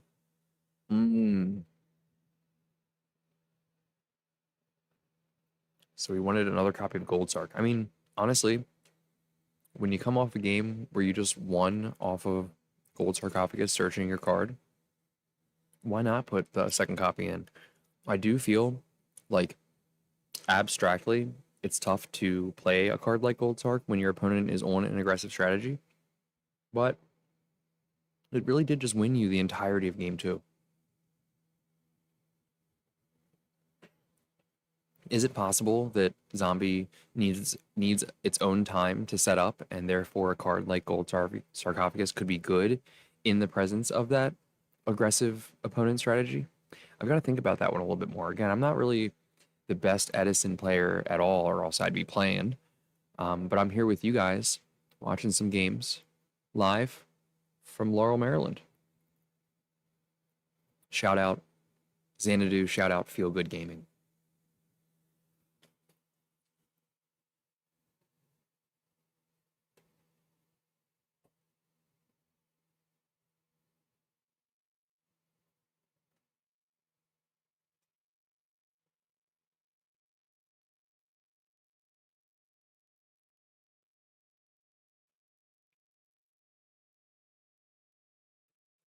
Just a standard everyday tea set opening from John. Now Tahir has some things to think about. He could play one of the bombs that are in his hand, but you always worry if that card face down from John is going to be something that disrupts that bomb. In this case, specifically, Future Fusion. You know, a lot of players will just windmill slam that on the table and run into a card like MST or what have you, and then all of a sudden you're like, oh, I don't really have any idea of how I would play out the rest of this game.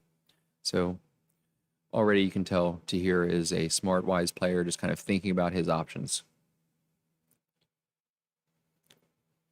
You always do want to see Future Fusion resolve, especially in this pre-errata format, because bringing out Absolute Zero with its effect is going to be huge. And then if they do happen to destroy the Future Fusion, or you happen to destroy it yourself, you get to blow up their board. So he does go for it there. The Infernal Prodigy being able to come out for free enables us to tribute summon into Destiny Hero Malicious, advancing our strategy. It is a productive play to put a Malicious online here in the future. Not quite yet, but he is setting himself up for future turns.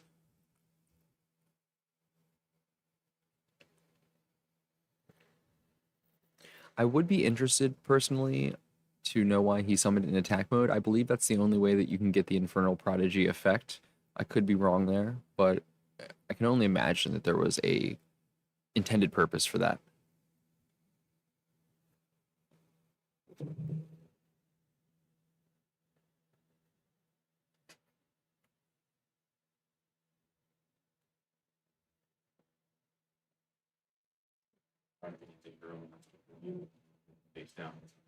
There you go. Okay, good, good. Quentin here helping me out with the analysis. Pulling up the card here just to make sure that I understand it fully, and he is absolutely correct. If you tribute this card to tribute summon an elemental hero, destiny hero, or evil hero monster, draw one card during this turn's end phase. So, a card that is tribute set, its identity is unknown, you won't be able to draw. Instant Fusion coming out for John F. Bringing out one of my favorite zombie cards in the game, Reaper on the Nightmare. Talking about some of probably the restrictions that come with Instant Fusion. But that doesn't matter too much. We're just going to bring out Caius. We're going to banish the Destiny Hero Malicious, skipping the graveyard completely, and burning to here for 1,000. We're going to do a lot of damage this turn, guys. John took 1,000 for the Instant Fusion, but that's nothing in comparison to the 3,400 and the 1,400 that he's going to take from these two attacks and effects, dropping him to 3,200. Now, he's still got a turn left on the Future Fusion, and this is one of those turns where it's like, okay, now I don't want to draw a Gold Sarcophagus, right? Now I need to draw something that's going to keep me activating proactive effects here, moving myself forward. I'm looking to transition into a mid-game that my opponent is already in. If I'm stuck in this early game and my opponent's in the mid-game, potentially going for their endgame strategy, it's going to be a lot of catch up on my part. Now, the good thing about these Diva hero, any sort of hero strategies, is Elemental Hero Absolute Zero. Always going to be a good card to allow you to play a little bit of catch up. It is an equalizer, if you will. I think that's the term in a lot of card games I play. I'm not exactly sure if it's the term for Yu-Gi-Oh, but you're looking for a card that when your opponent is a little bit of has an advantage or is ahead, you're looking to bring that back to 50-50. Elemental Hero Absolute Zero is always going to be a good option. Wow. All right, so we had Armageddon Knight to bring Plague to the graveyard, and that will be the third dark for Dark Arm Dragon. And talk about an equalizer, right? Not only do we now equalize with the opponent, but we're starting to take an advantage of our own. We cleared everything that the opponent had. We have a monster with 2,800 attack points, and next turn, we have Future Fusion that will bring out Elemental Hero Absolute Zero. Tahir thought about it for a second there, and he is going to opt to stack for Plague and synchro with the Armageddon Knight. Now, stacking for Plague is going to remove one of the darks from your graveyard, but by synchro summoning with the Armageddon Knight, you replace that dark, which leaves you still with a bullet. I would not be surprised if Tahir activates Dark Armed in order to destroy the Caius, or maybe he just goes for the Goyo Guardian to attack the Caius and take control of it instead. You still remove the Caius, but now you have an extra monster to defend with and potentially synchro summon with on a future turn. That's pretty good. Here, we were only looking for a play to equalize with the opponent, and we've taken complete control instead.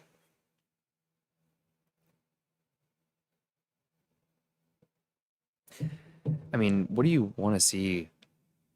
What's a perfect card to draw here from John that would bring control a little bit back towards him? Potentially, Lightning Vortex would be huge here. I don't know if he runs it, but I'm just kind of thinking of cards that could make a huge impact. A Brain Control or Mind Control even, with John having 2 darks in the graveyard, could be very beneficial for Dark Armed. You could destroy your own Caius, replacing the dark, and you could destroy the Goyo Guardian and then still have a dark left over to destroy the Dark Armed Dragon. That would be interesting. Or you could just go ahead and take the Dark Armed, I guess attack Caius would make the most sense, and then use your 3 darks to destroy all 3 cards on the board, because you really don't want to leave that Future Fusion up. That is, unless you already have a way to deal with it in a future turn. That is the Absolute Zero, but that is a card that's really hard to deal with, honestly. What a menace to this format, if I'm being honest.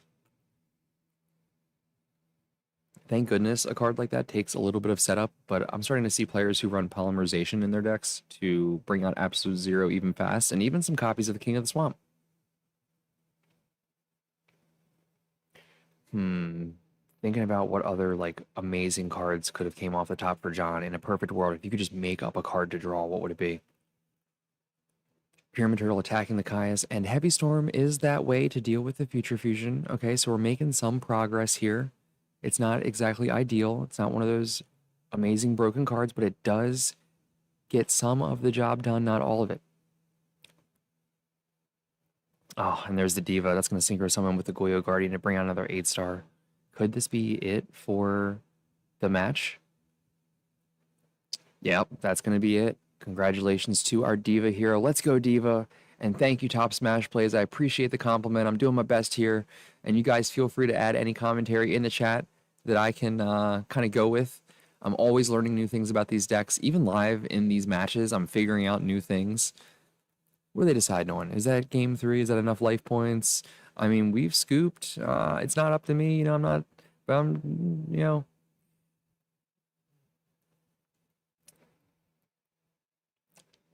Never want to say anything, anybody's doing anything wrong here, but you definitely do want to make sure that you calculate everything before any cards are picked up. I do recall that Tahir won game 2 with the Dark Arm Dragon Gold Sark play. I do recall that John won off the back of a Caius. So John got game 1, Tahir got game 2, and game 3 there was, ooh, it was looking rough there for a second for Tahir. We started thinking of ways that he could come back to 50-50, and then boom, he just blows this game out of the water. No pun intended there, a little bit. A little pun intended there from the water and dark player. Picking up game 3 and round 3. I can only imagine that this player is 3-0 now going into the lunch break. We are live here, Laurel, Maryland, with Feel Good Gaming at Xanadu Games for the really big Edison tournament, RBET. Hope you guys are enjoying this. I'm enjoying being here and enjoying all of you that are with me. That was a good game. That was a good game from two decks that I don't really play too much, honestly.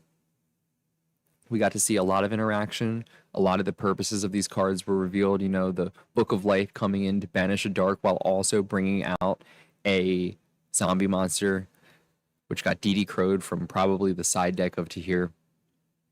Seen a couple of these side cards here. He's got Nobleman across out. Snowman Eater, pretty interesting. I like Snowman Eater from the sideboard against Blackwings. I can only imagine because he didn't put it in this matchup. That's probably what he's saving it for, but I don't know.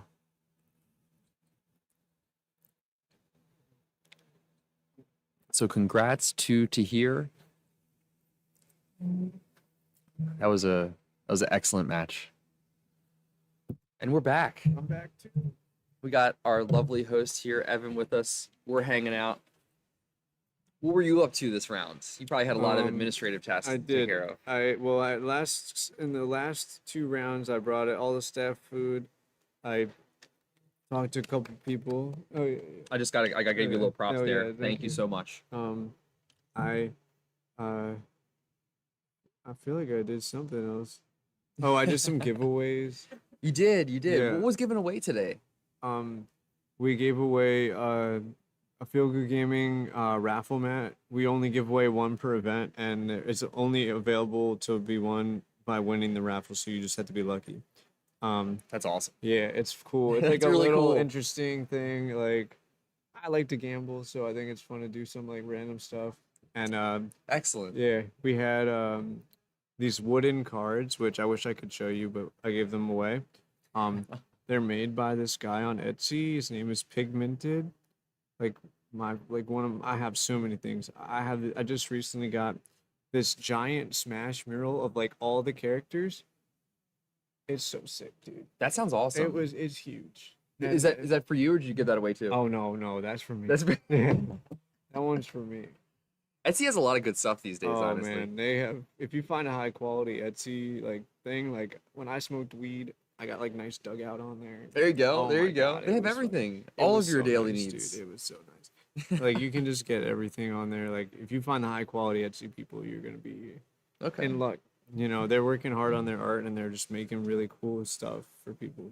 I'm gonna look up this pigmented shop while Oh you yes, continue you to tell us should. about some of the great Dude, things today. he makes like a bunch of wood video games. I mean, like he's so good, dude. Oh, like shadow boxes and such. You'll see. It's just like he literally will make the game, like GameCube game. It's like the same size as the GameCube game, but it's just wooden and it has like kind of like 3D effect on it.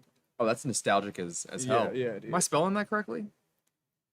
Pigmented. Pigmented. Ah. I feel like this is leading it down a path. Oh, these look cool. Dude, Yep, they're this is- nuts. Just by looking at this, I have now spent future money. Dude. Oh, that looks really cool. I'm Look gonna at show you this guys in a fucking second. Let's see if we can get a Zelda, bro. zoom. How do we? Sorry, No, you're good. You're good. I'm trying to. There we go. It doesn't stay, but go on. You gotta go on his actual thing and just like I'm look. gonna have to. Let's see if we can get that up there. It's not gonna load like the way that I want it to, but they are wooden GameCube games, like Dude, Evan described, and they're They're excellent. beautiful, dude. Like I have. That's really cool. I'm a Crash Bandicoot fan. My name is Cash Bandicoot. Like that's my name. Cash Bandicoot. I like it. Yeah. I like it. I had him Yes. do all 5 games. They're Crash Bandicoot original. They're so beautiful, dude. Look at that. Shout out. There's no sponsorship here. It's just one creator Okay. that makes some really awesome stuff. So he's gonna switch to the camera now. I thought you said that was my Sounds bad. good. We got some live matches here from the crowd. I recognize that man's shirt because I was jealous that I literally walked up to him and said, "Hey, nice shirt," like a weirdo. Oh, this is the guy he's playing the deck that won recently. Everybody was talking about. He's playing. Synchro 6. Crazy Frogs Yeah. with the Death Frog. Wheel Guardian. And Gladiator Beast. I love this I deck. didn't even notice it. It's crazy. I like Crazy Glad Frog. Beasts. I liked all the other cards I had. Oh, I get it now with the ringtone, the song. Yeah, yeah. Swap it too. Like elementary school. Okay. If they're not calling the deck Crazy Frog, they're messing up. And Yeah. now I really need a deck box that when you open plays that's some pretty sort swap. of song like that. That'd be incredible. And then you're just like playing some other deck. Oh, there you go. You're Yeah. like playing Lightsworn. It's like opens up like a frog castle. It's like playing the song, and it's like Lilo. You got a frog mat. You got the I'll pitch frog all three for oversleeve. you. It's probably like a frog tattoo or two. Are you okay? Actually, I can't talk. I actually got a frog tattoo. Okay. But you know, I'd be playing Lightsworn. so maybe Frog itself. tat. What did he just do? He picked him up. Got the brio that made him pick it up. It wasn't quite a scoop, but it looks like we might be getting close in this match.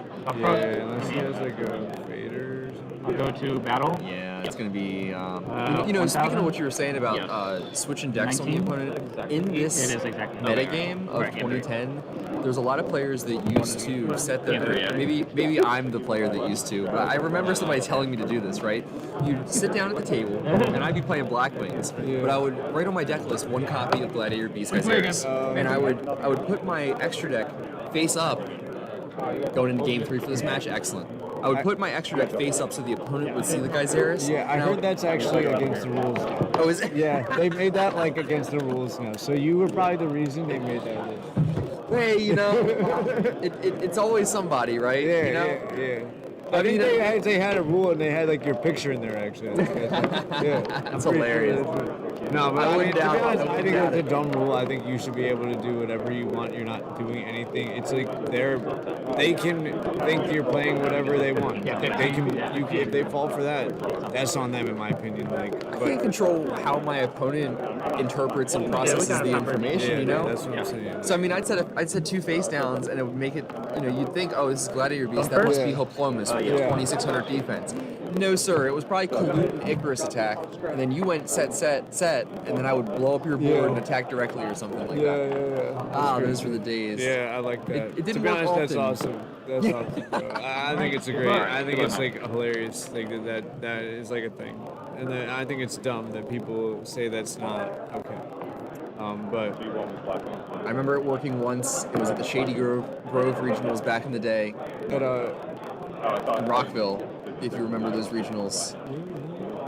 at a hotel. It was it at the IKEA or the? I know what you're talking about, right? No, this one was at a college campus. It was a college campus. It was at Shady Grove. It was another University of Maryland, but it was geez, the Trapdoor Shoot's gonna remove that swap frog. But let's take a look at what Karma Cut is here, just so we know what we're up against. Kind of interesting, real quick, that so he took the Moray of Greed kind of offline here. Oh yeah, that's his hand is dead. That bro. is- he that's is, tough. he is effed. We had a Yeah, Avarice, Amore, and a Salvage, all useless. He has 2 cards in his hand that are going to potentially stall him for a couple turns, but Yeah, I mean, you got to really discard those cards, those dead ones, to deal with the Gladiator Beast push, because if any of those start hitting your life points directly, you're going to have a lot more to deal with. So you might as well just take the -1 and banish the Laquari before it, turns into a Darius or a Yeah. Bestiari. yeah. To be honest, I probably would say I probably would have set both, to be yeah, just honest. because But like he knows what it is. And, like if he had a heavy, you lose anyway. Like Conveniently for you, my I got some hand cards. You know, I'm just going to take this Not as a something that can take PSA. advantage of Keep that your currently. cards above the table, folks. You never want anyone to misinterpret. Nobody here is like black stacking, but you know, always a good idea to keep your cards above the table. If he just all of a sudden activates like the nuts, you know, you gotta wonder. Yeah. But that's fine. set an additional card and I'll pass. And really good for the frog player that the Gladiator Beast player didn't just start hitting his life points. So we got a really poor opening here from the frog player at no fault of his, and then also what looks to be about a C or D tier opening from the Gladiator Beast player. But that is no more, as we do see Gladiator Beast Laquari, which probably came from the top of the deck, if I'm guessing. I'll enter combat. Maybe not. Maybe he kept it in his hand, but it is now on the field. And just like we were kind of thinking, that first Karma Cut Discard the goes Karma Cut. ahead and wow, he wow, didn't I'm interested in booked it. it. Oh my okay. goodness. So already we're kind of seeing a scenario where perhaps the second Karma Cut would have been live, especially with that Book of Moon. I mean, I would, and again, I don't know what his cards are. I don't even play frogs, but I'm looking at this and I'm kicking myself for him for not having set the second Karma Cut. Priority? But he might be onto something because he drew Substitute. So maybe by he And changed can't fate even here, he can't even use the chariot because it's face down. and he can't even use the Chariot. Good call. Effect descent. Oh man, Okay. what an interesting way that this is played out for the frog player. He does have a chance here. Going to go ahead and mill the Treeborn Frog from the deck. No synchro summons into totally awesome bounce? this format, but that's okay. I guess that would be an Xyz We'll do summon. whatever. Yeah. And we'll add the swap frog back to hand to give us some options for next turn. Maybe we salvage back the 2 and we play Moray of Greed? Question mark. Now that all those cards Salvage? are live, yep, we see the salvage. Target. And you know, with 2 karma cuts, you could have had an opportunity to discard the Treeborn Frog here after this line, but maybe he didn't know he was going to draw Substitute, obviously. Pass. But now you do have the Moray of Greed that's going to be able to hopefully swap your cards out for better cards. Flip side.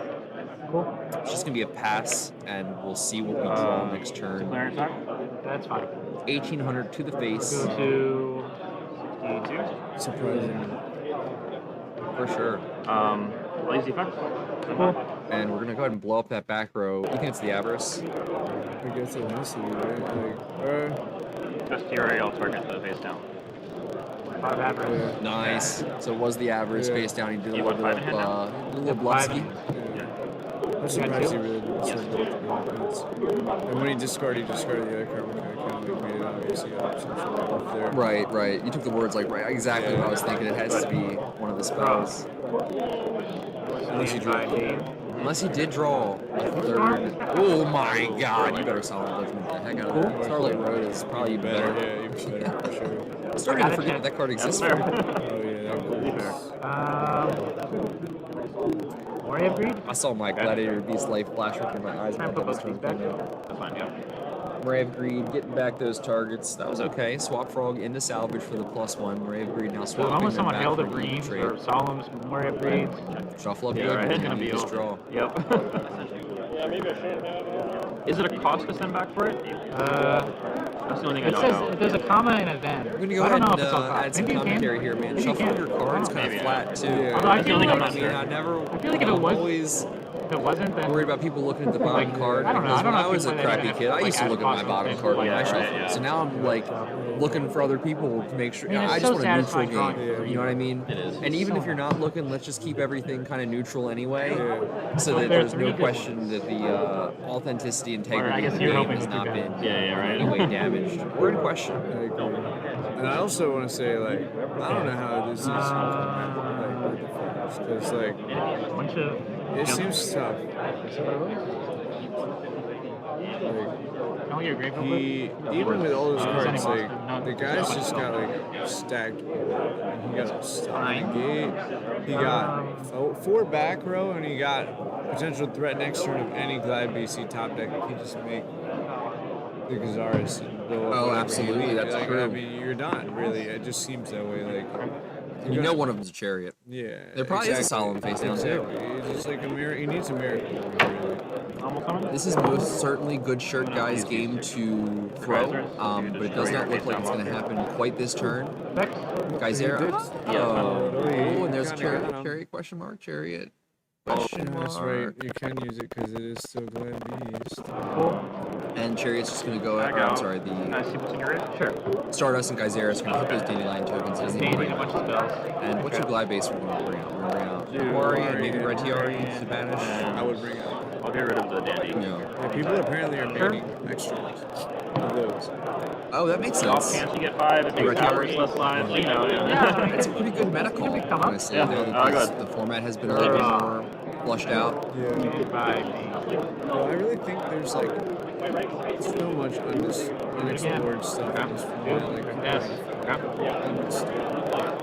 Like, I think the Mark of the Rose. Is there a super or poly some sort target of for meta is probably like Mighty Air Beast? it's just insane. I mean, you get 3 snatch steals. Like, what the? Yeah, honestly. I mean, you can They just. all only say they can be summoned by I mean, there's just so contact much. fusion, yeah. So you would need like to be playing heroes and use that plus I'm like excited. I'll you know, probably play Cap this. Hero or I something. didn't get to.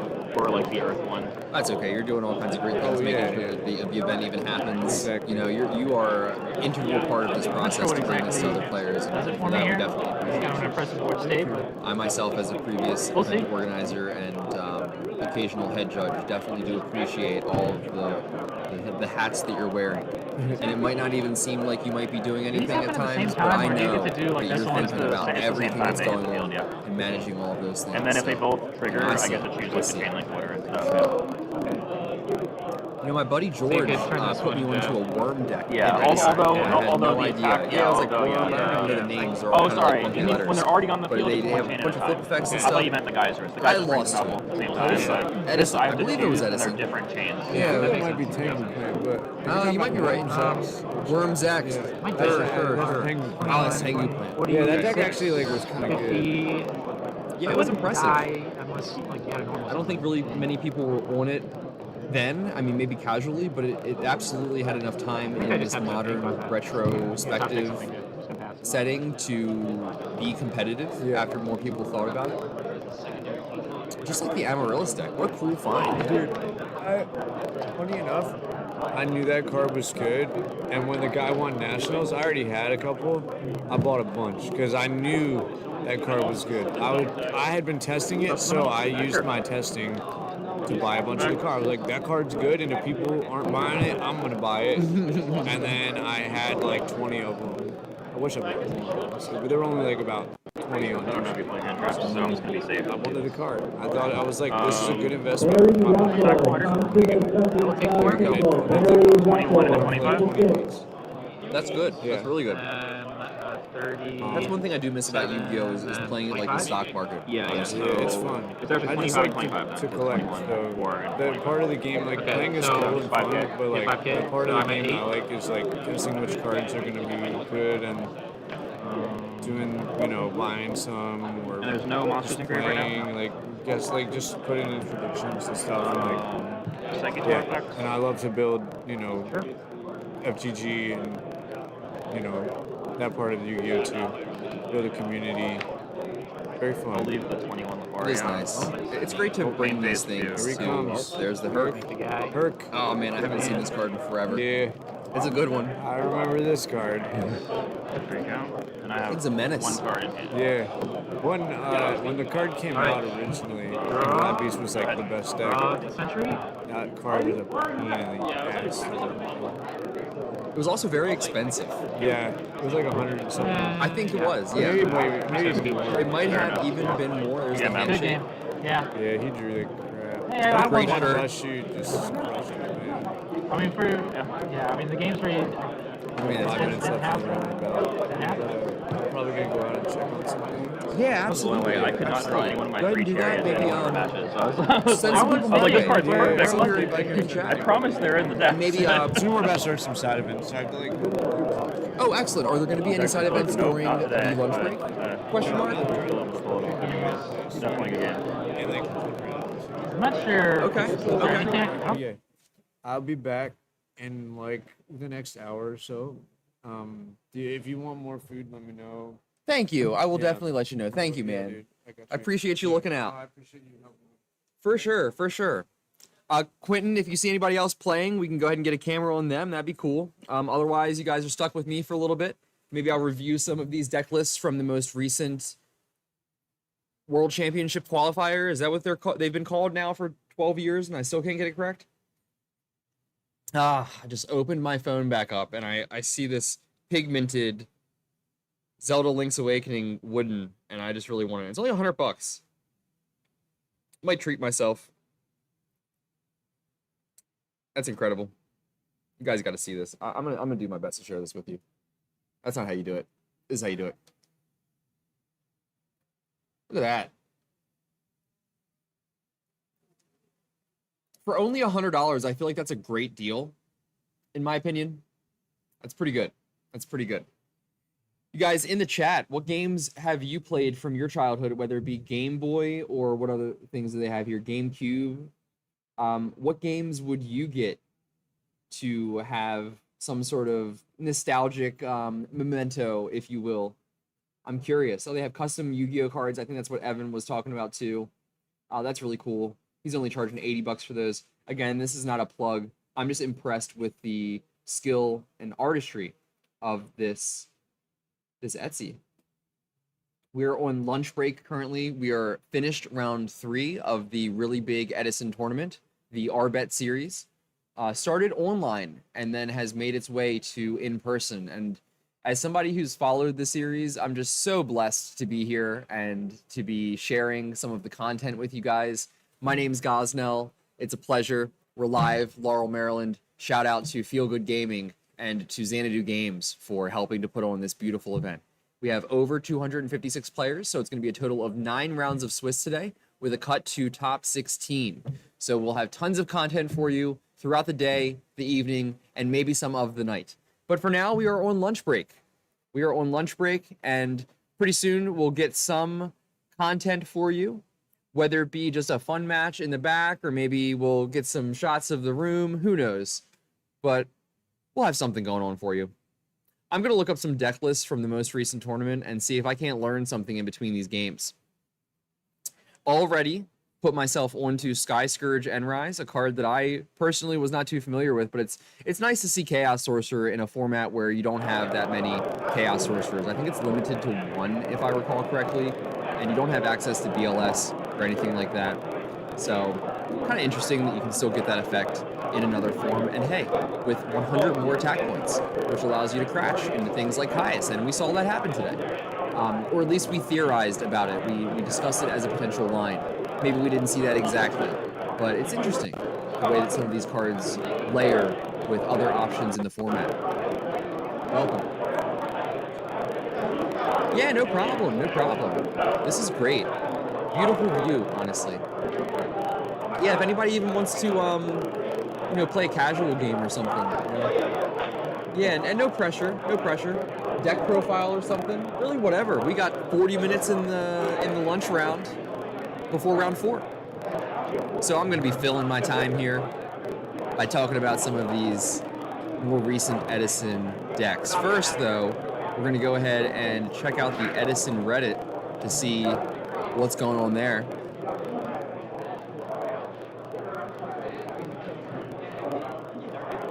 Pretty sure, yep, Yu-Gi-Oh! Edison formats, a pretty active Reddit.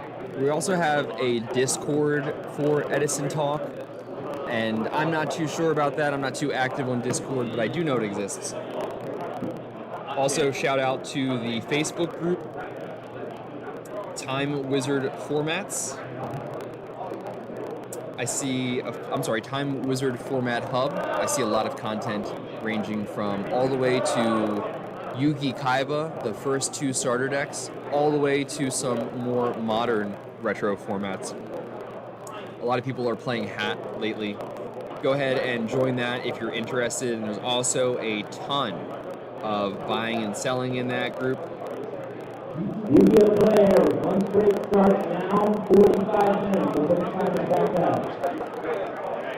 And there we have the official lunch break timer. It has started.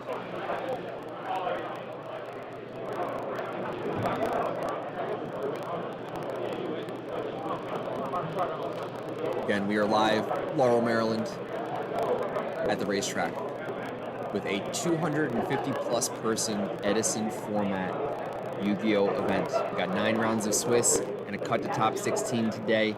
I'm pretty sure you need to be X1 all the way through. A few X2s may in fact make it forward, but that remains to be revealed. We do have modern-ish rules for end of match procedure. They are based off of what Konami has done for their Ultimate Time Wizard events. You do play out the current phase. It is an end of phase format, and we are also giving players 45 minutes in the rounds, 45 minutes. So rulings are of course more based on the traditional rules that were played back in the day, but the other kind of match procedures and such have been adopted from what Konami has done at their most recent Ultimate Time Wizard events.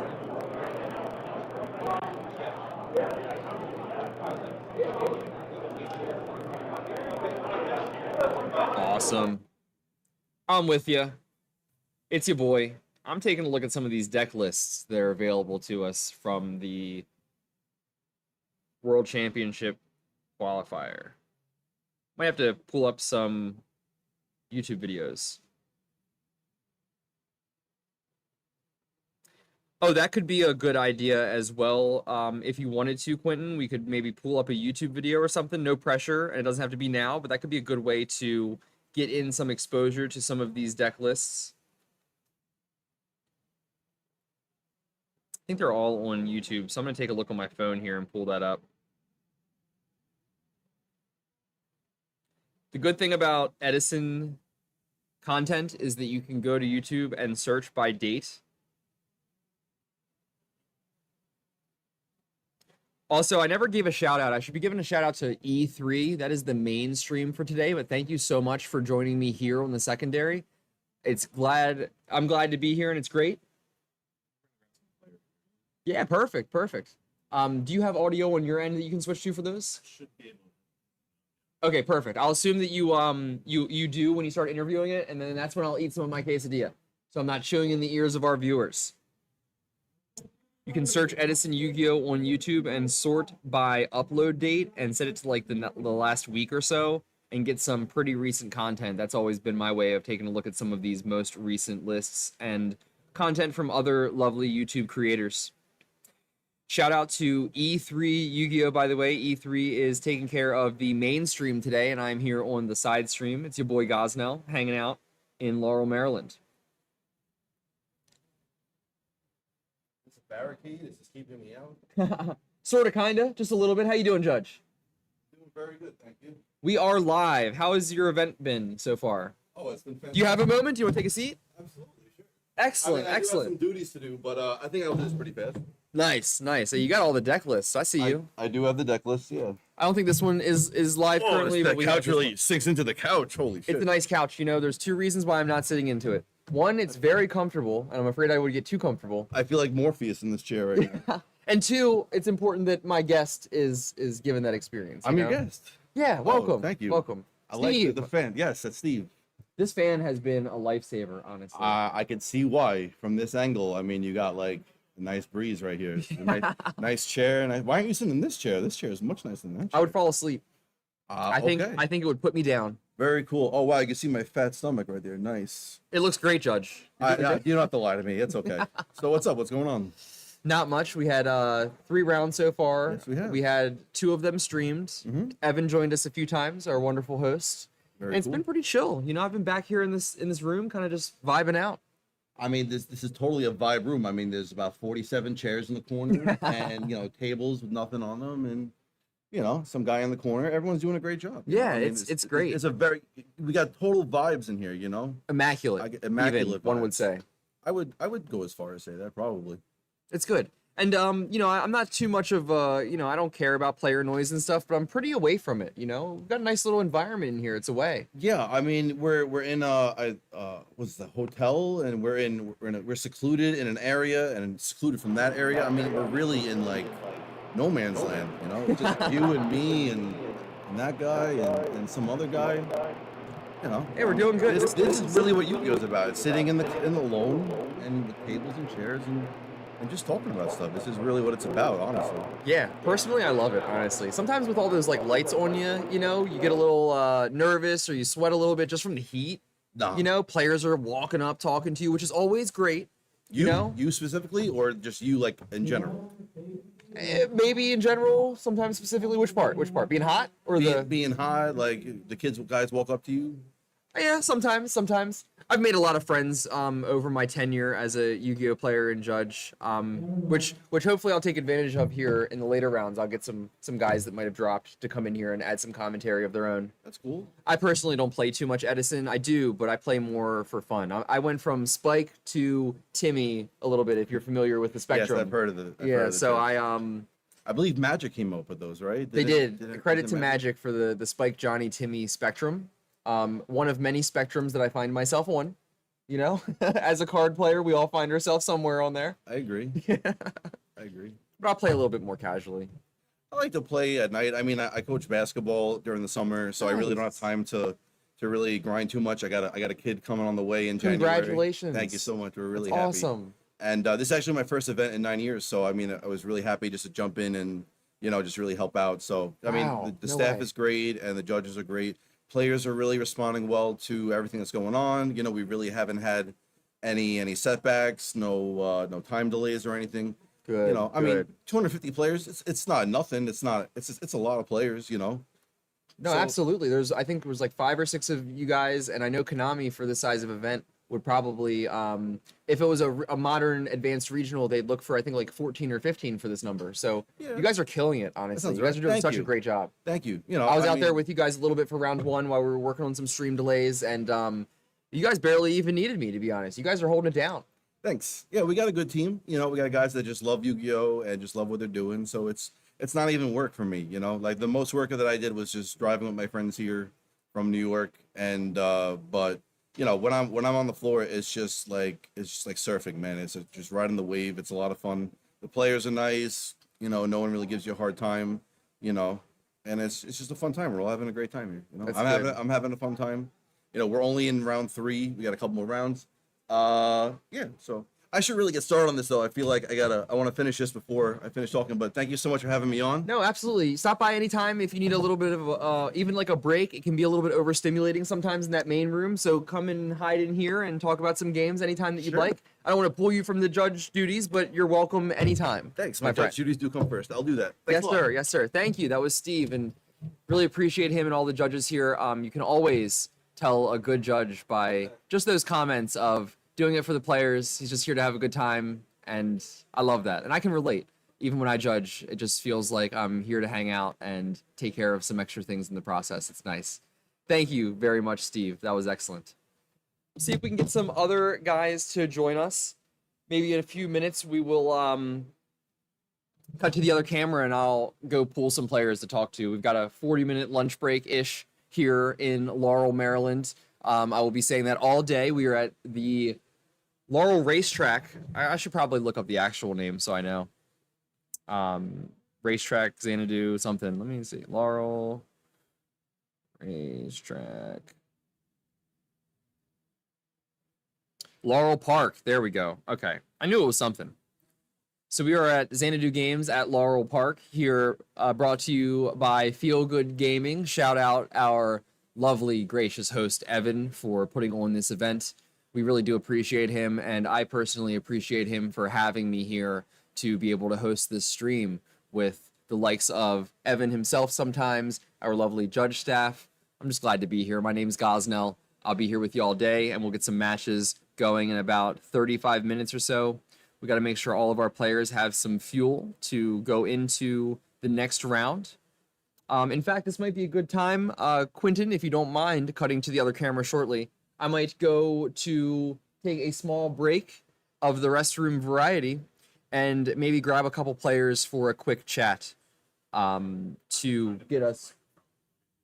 Take your time. Take your time. Do you mind the way that I kind of talk to you a little bit like this? Perfect. No problem. Do you have a Facebook, my friend? Do you have type your number in here. I don't want to pressure you too much. You can by all means come in anytime. But if you wanted a quick reply or something like that, you're more than welcome to text me. Would that be easier for you? I just know you're probably all over the place. You know what I mean? So I don't want to and I don't want to put any pressure on you. You're already under a lot. Man, so many people are here just helping us out to make this event smooth. I got the easy job, to be honest. I'm sitting here talking about Yu-Gi-Oh all day. It's a game that I love and grew up with. It also comes naturally. I've got the easy job, honestly. Shout out to Quentin. Shout out to the judge staff and our vendors. Everyone's working really hard. And then there's me.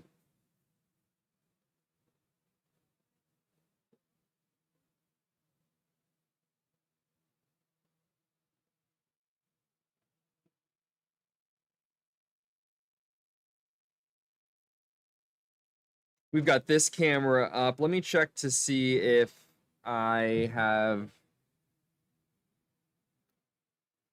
anything new in chat. I have been ignoring chat here for a moment. So let's see what we got. Thank you, Dan Glennon. You know, those are really kind words.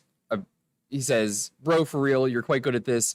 You're being very fluid, informative, maintaining appropriate energy, and being objective. Thank you. I mean, honestly, that just gives me chills. It's really all I could hope to do. In a commentary environment is to be objective and try to think of things in terms of just pure analysis. A lot of it really is just kind of the natural things that I'm thinking of in a game. And I'm just learning as we go as well. Thank you. Thank you. You and I both know who would have had rules named after them. Oh, I laughed as I was reading that.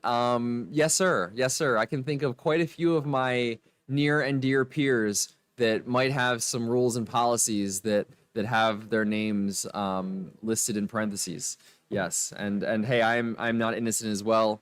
I've definitely, yeah, I was a little bit of a crappy kid, you know, but we all had to grow up. Thankfully, some of us are still here. So we have two. We have, I think the last count was 266 players, if I recall correctly. But a few of them dropped out, but because they were numbers, they still count for the over 256 total. Champion George, my friend. Hey, I'm glad you're here. I referenced you. I'm sure that you heard that. And I'm glad that you're here, man. Welcome. He said, I'm always here, BB. George, I love you. There's only a handful of people that I would just do anything for, and George is pretty much at the top of that list. My guy, if you ever need anything. That's my boy. Yes, sir. Ooh, fancy. Do I swallow this? Oh. Worms are rough and Edison needs W Nebula for maximum hype. That makes sense. So Evan was right. If that's more of a Tengu plant situation. That makes sense. That makes sense. Congratulations, Judge. May the little one have a healthy and happy life ahead. George, those are very kind words. And when I see Steve, I'll let him know that our viewers are congratulating him as well. That's very kind. Guys, thanks for joining me. I know we're in a little bit of a lunch break here, but you're still here, and I appreciate that. We're going to get some other content for you eventually. But right now, we are kind of just interacting with chat, hanging out a little bit, taking some time to review. Let me take a look at those Edison deck lists. This is a wireless mic. Got you. Very cool. Very cool. Let me change dimension slightly. I'm still here in this iteration of the multiverse, but from a different microphone. Testing. 1 2 1 2 3.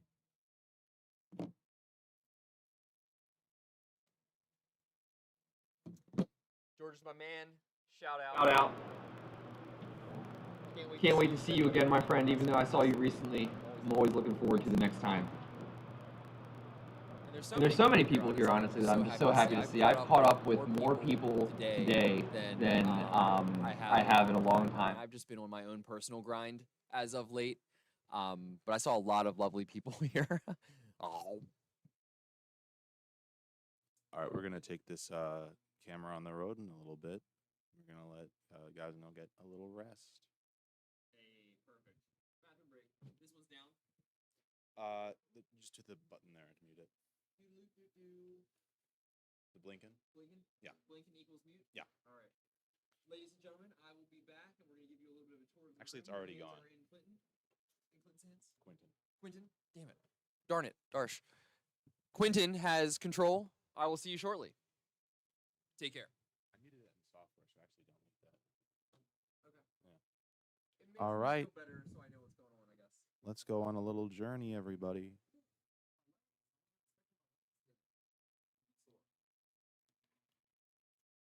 How's the sesh? So we're going to take this microphone here. We're going to take our camera.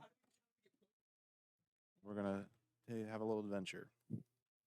So you're kind of stuck in the commentator booth right now, but that'll be resolved shortly. Let me just get this mic a little louder. Just better. How about now? Now? Okay. We're doing a little guerrilla documentary here. So we'll be switching to our B camera.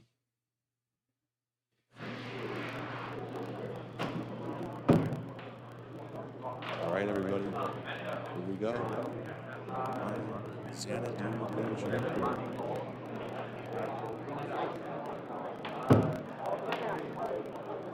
Lunch break here. Here's all our judges making lunch. We live? About getting with my mouth open. Good thing I didn't say what it was. I'm caught in the act. Oh no, it's Sorry. and you want to say anything to the audience? Good event so far. A lot of people. A lot of black wings. Way too many black wings. I'm excited because I think Fraser said everyone who cares about Edison is here. So it's really just a battle of like, I've seen the best of the best. Obviously there's like, some variants, but it's gonna be really hype no matter what. Everyone next to a lot of top players. You're cooking with Fraser, like you have a lot of people. You have Tom Mack. A lot of people know what they're doing. A lot of good players. Cameron Saunders is here. You got the shout out to the Kentucky players, Jordan Blankenship, Trevor Smith, and Jason, also known as Tree. Other guys don't know. 10 Foot's over here. Every big name is here, and it's awesome for the Canadian FGG as a whole. And it's supposed to coach James Arkansas. There's a lot of flags. James. Thank y'all. There's a lot of old school players. Yeah, a lot. So here's our event management team. Hey Brian, you're on camera. What's up, man? You say something? Huh? Say something? You're on camera. You're live. Oh. What's up, guys? Welcome to RBET Laurel. We're having a great time. We got 268 players out today. Pretty insane. Well, it's lunch break right now. Don't look at that. There's competition out there. We got some undefeated players. We're gonna have some insane stream matches. We have some big local players who are having some big wins even on stream. So it's a good time. For sure. I don't know what else I got for you, but that's it. Hoping for no repairs today. We got the system. They have a whole system. Double check system.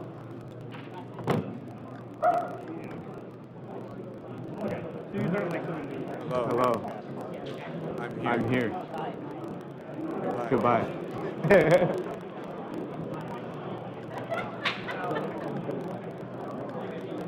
The lunch adventure. Yeah, they have sealed Vendors. shrink wrap sold for $90. Sealed still in the shrink wrap from the outside is $90. Look at all this car.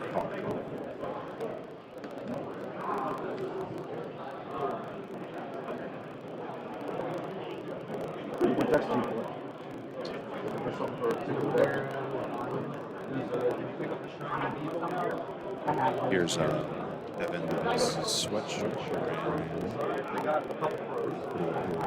based on like a GameCube. You can see the little connectors here on the sleeve. That's pretty cool.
pretty good at it.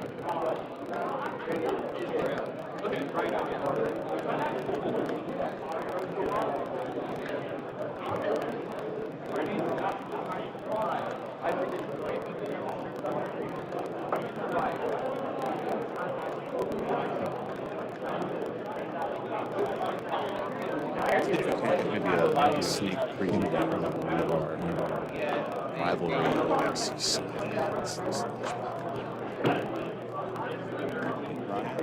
What's up again? Just like, I'm thinking maybe we should do just a little sneak preview of a side event for the rest of lunch break. Just all through the decks. Are you doing that? What's that? Are you doing the decks? No, I don't have. No, I don't have those. Oh, Yeah, I cool. didn't want to keep track of 40 different. Yeah, 200 players. But yes, we're gonna have Yes, side we're gonna have events. side events. We're gonna We're sort that gonna out sort that out here shortly. But yeah, I don't know. I have to talk to the judges. I talked to the judges already, yeah. Huh? Yeah, I'm not sure what to do. Yeah. I get you. Maybe just post it up.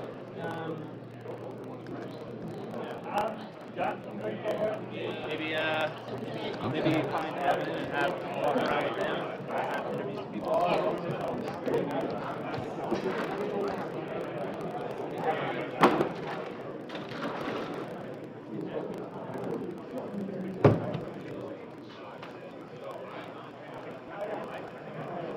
Pop. Yo, pop it.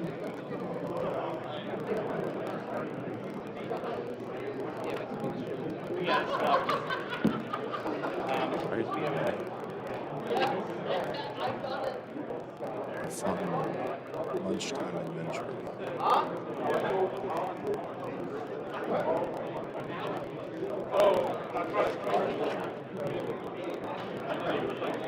Certainly was lunchtime.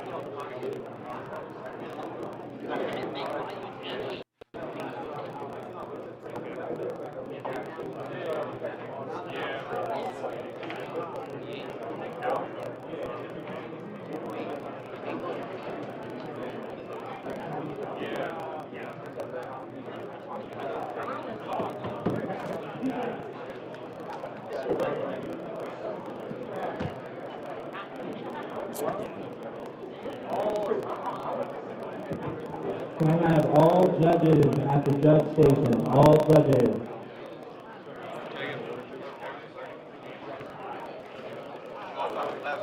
Dude, scared me. I thought that was this round going on. Oh, no. Well, I did put them on. Well, we're not starting though. They are all up. So, that was what we're here for. I guess you still Live judge meeting.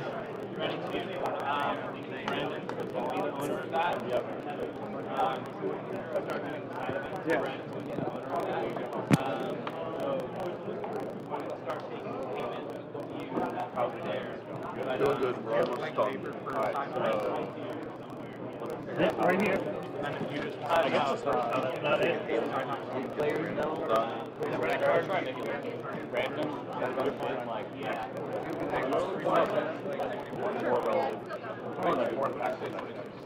How many minutes left in our lunch break?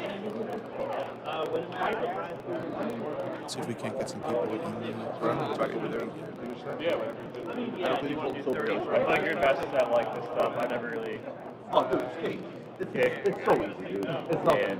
We usually do deck checks at FGG. I'm retarded, and I think it looks overwhelming, but it's just sorting everything by letter and then just counting everything, making sure everything was written right. And Okay, what that works for you, we'll make sure you do the. cool. We decide the price.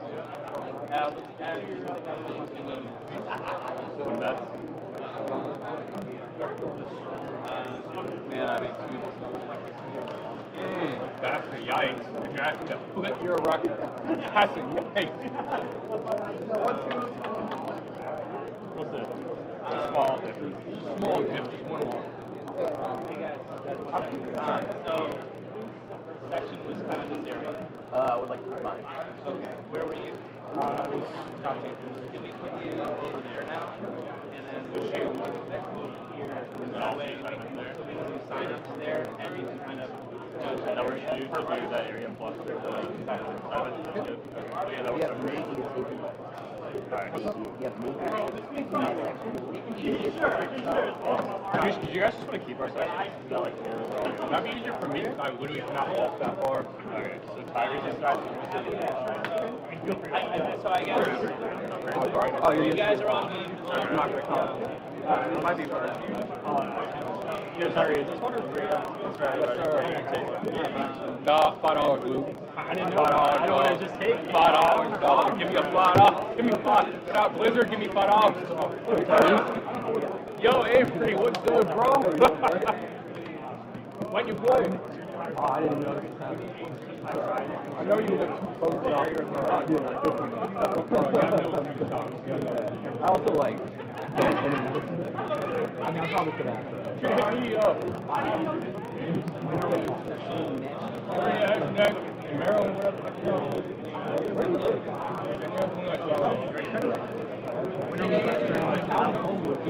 Calvin is running it on you. You got clapped up round one. You know, guys already. And I don't know what happened. Like, Fraser also got clapped up. You like that sometimes? Just wanted to swing by to say hello to people. All right.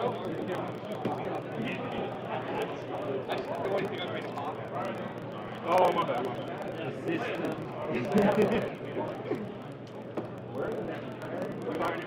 We already did yours.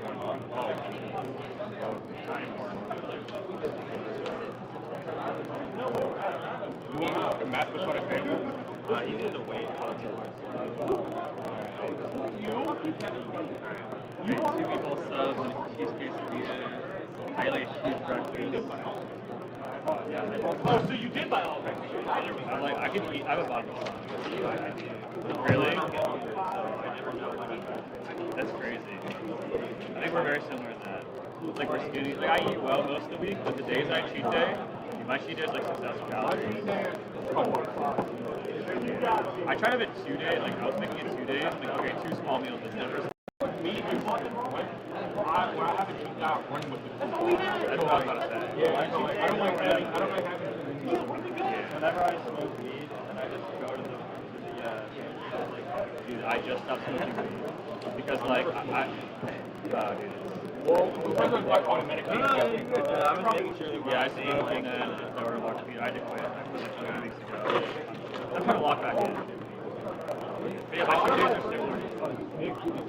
My cheat days are similar. It's like I'll be like, okay, 1 cheat meal Friday, 1 cheat meal Saturday. Once I break the seal, it's like okay. Yeah, exactly. Like I don't like breaking the seal. And plus, I binge eat really bad. So, like, so when I have my cheat day, so I'm like, okay, today I eat. When I'm not eating Chipotle, McDonald's, Chick-fil-A one day is fine.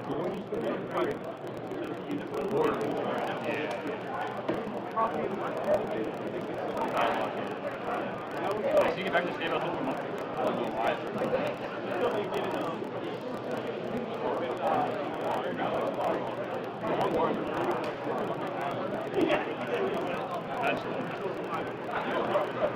I'm not good at actual I'm only good at very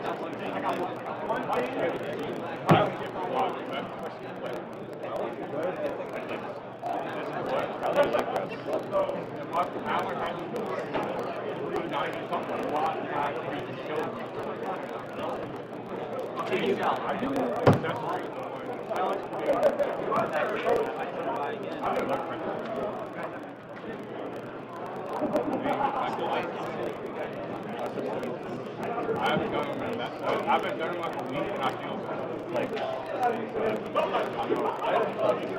takes like 10 minutes to go by something. Okay, I'll selling for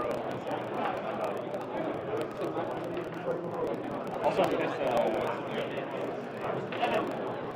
me from here. There's me now. It's really cute.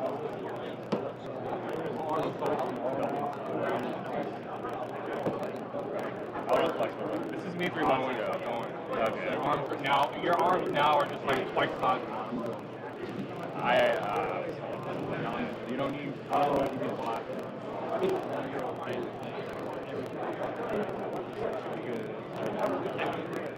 You have a style too. Yeah,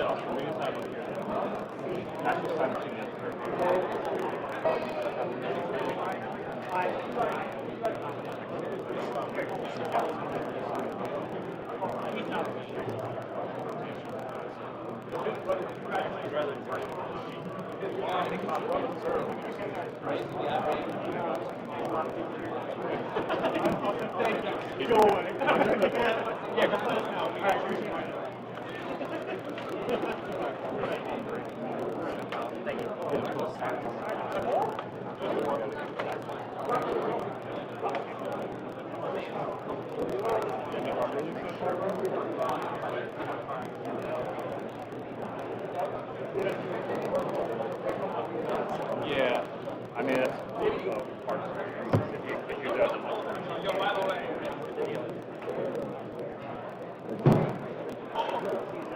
Dude! Oh my god!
Is there a second?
No last name, no first name, last name, no last name.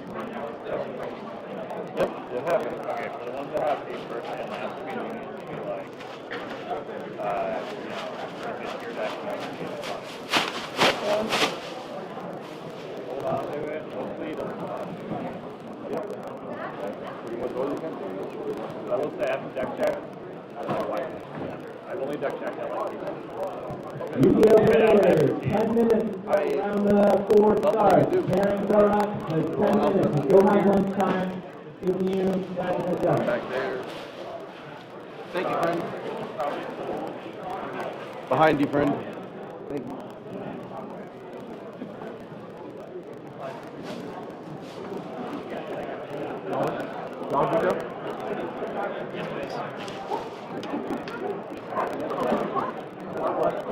Whoa, what? Kombucha. Damn. I should have taken that instead of buying this. You might as well get this. I gotta go use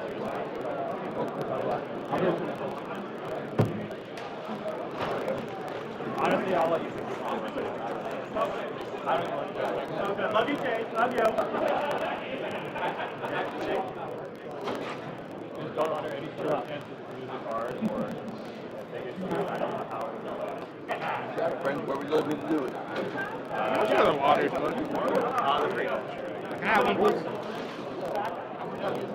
Thank you.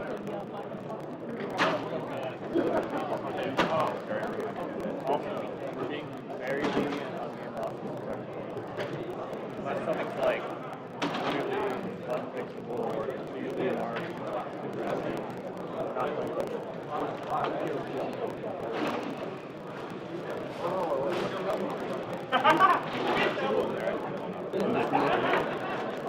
Somebody has a stream going on? I don't want to get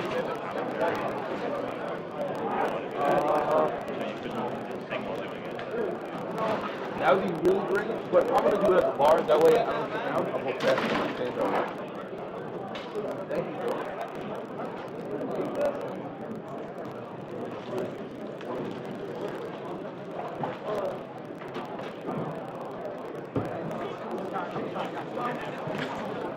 I got about what?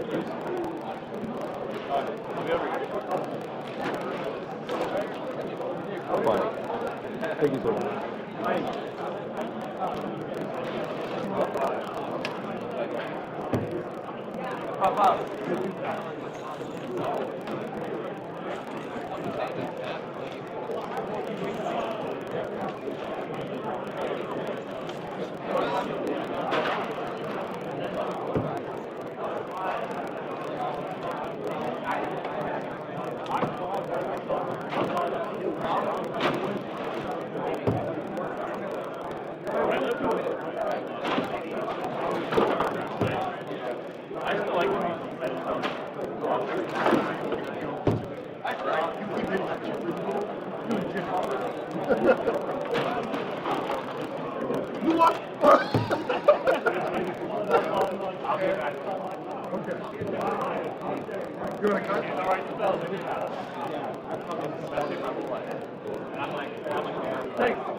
There's a joke you said. You go to the gym because you want to look better, and you stay because it gave you money. I like lost. I'll get back. Yeah, I mean, it's so easy. In my opinion, people are like, overcomplicated. It's like, you try to find a diet, like, do that every day. The right amount. People look for a secret, they're like, trying to quick way, like, you pay long, all the crazy job, and I'm like, drinking water. I don't know what it is. I can just like. I thought I was in school.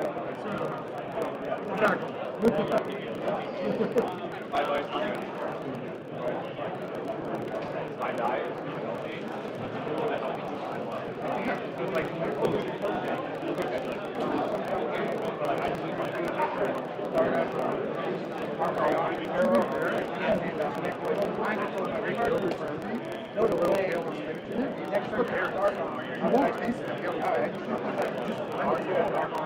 Does it look ugly? Yeah. You can get past it. Like, if it tastes good and it's healthy, you can get past it. Oh, it's like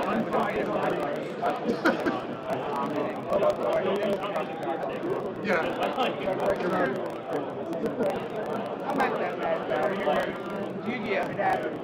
Oh, yeah, you were young.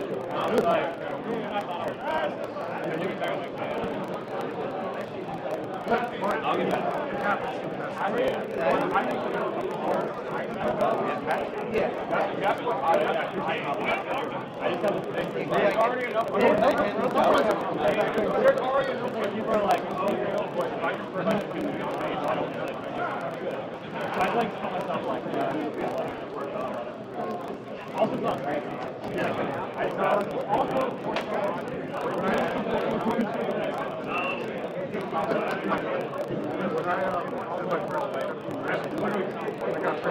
I got what's your diet?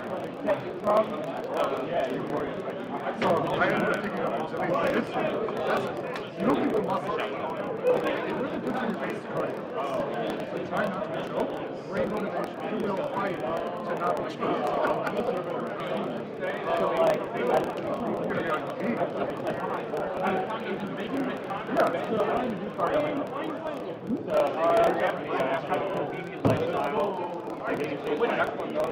I'm a researcher. I'll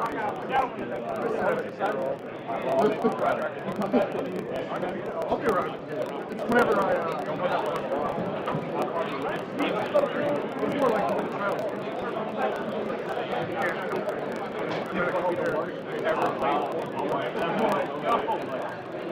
I don't know what you think about that. It's about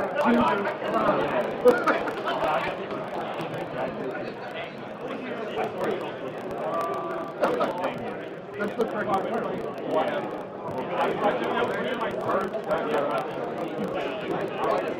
we're going to get your side. All three, you love your hate. You love our hate.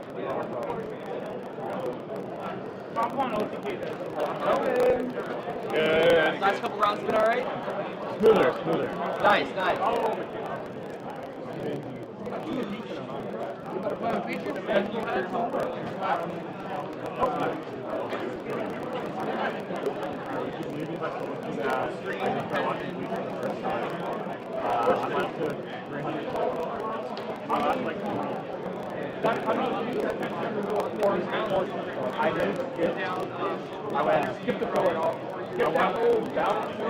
I went first 3 seasons, then 1,000 years one war, came back. I know.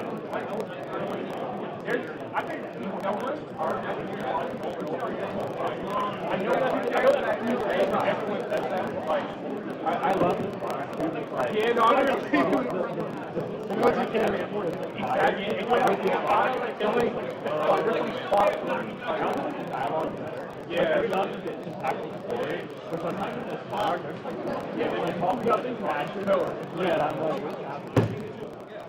Studio players, pairings are up. Start taking your seats. We start round 2.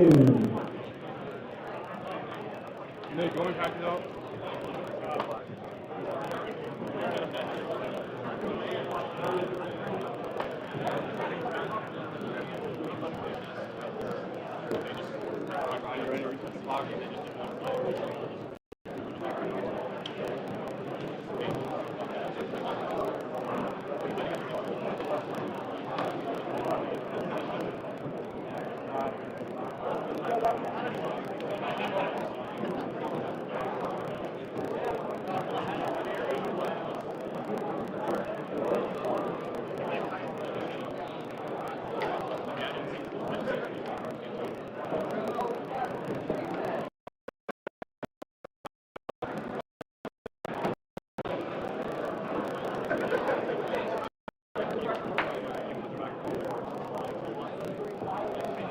You guys like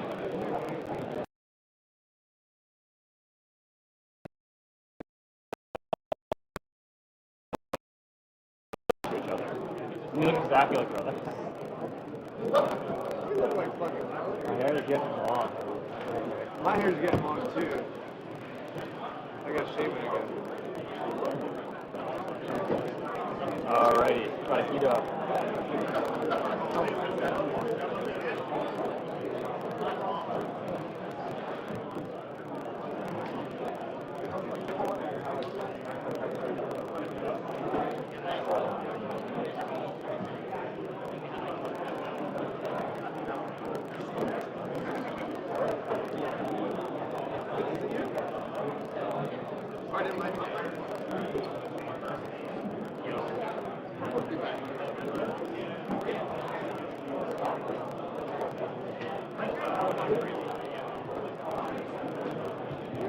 Alright everybody, while we're getting to the next round, I do want to let you guys know we're starting side event signups.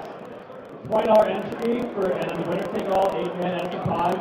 $80 vendor store credit for anything you want. Again, 8-man entry pod, $20 entry for $80 vendor credit. You take the back, here's the front.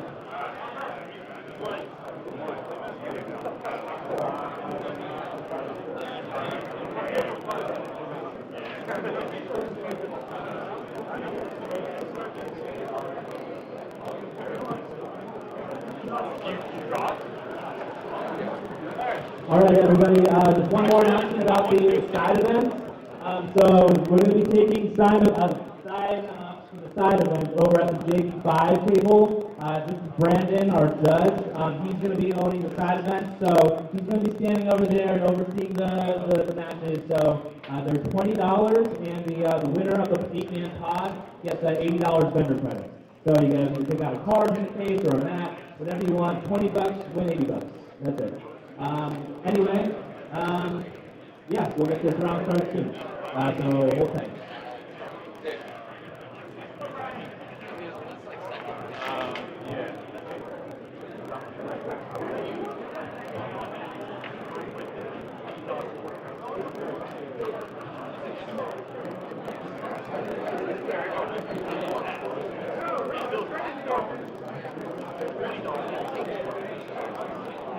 Pick a number 1 through 15.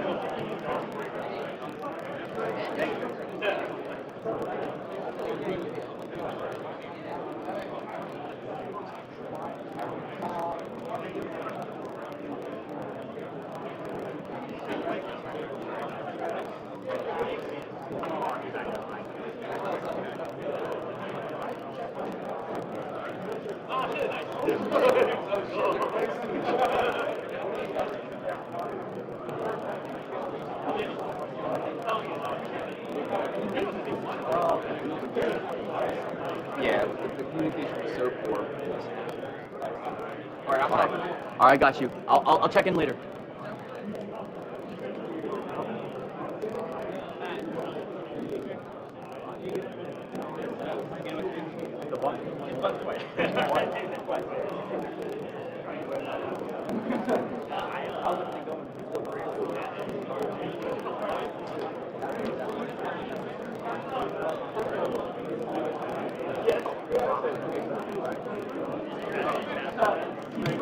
All right, round 4 is starting soon. Should be unmuted now. I didn't hit the button. Just in case. Just in case.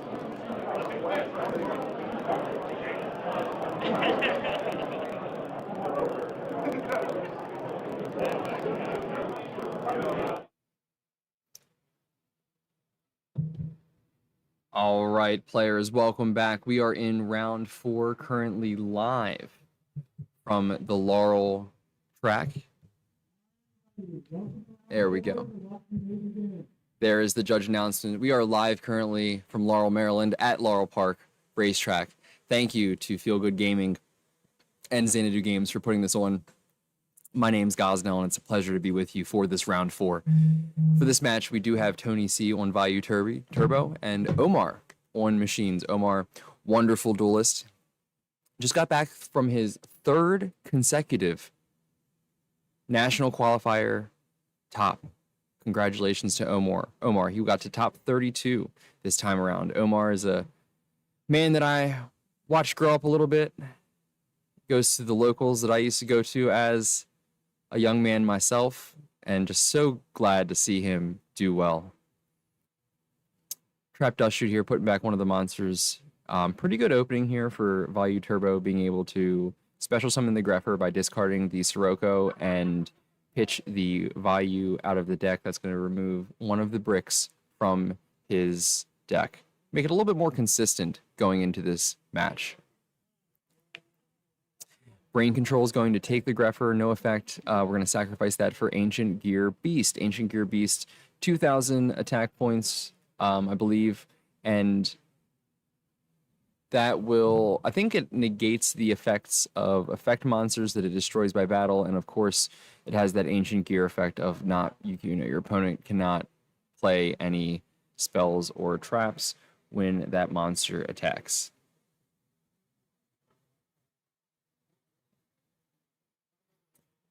We're going to use the effect of Armed Vayu to bring out Armed Master, which is going to be enough attack points to beat over that Ancient Gear Beast, but pretty good for Omar to only need to spend the Brain Control and the Ancient Gear Beast and no core cards of his strategy to deal with that, but also the same for Tony.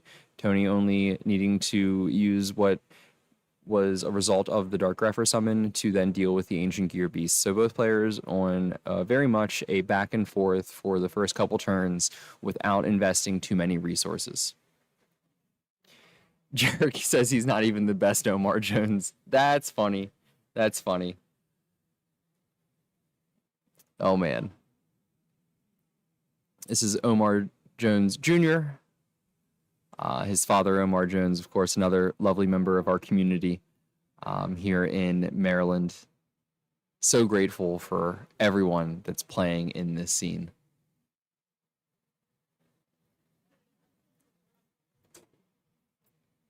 Gonna go ahead and throw a couple back rows face down here for the machine player. Maybe deal with a little bit of this tempo. Let's keep it to a pace that we can control.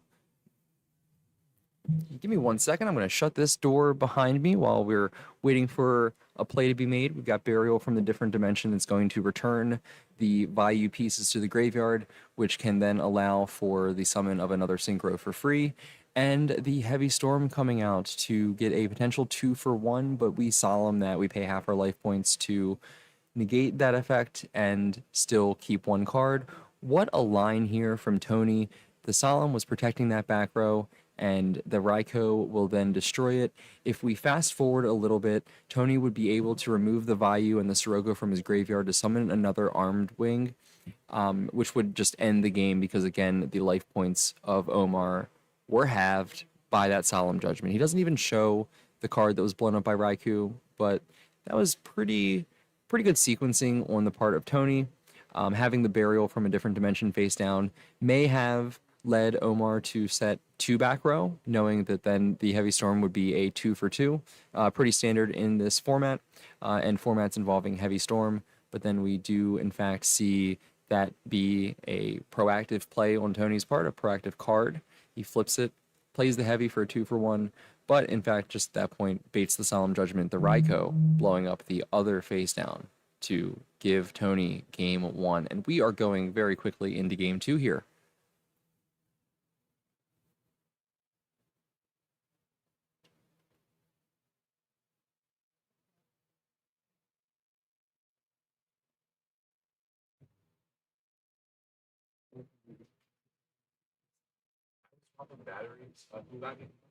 Game 1 went to Tony.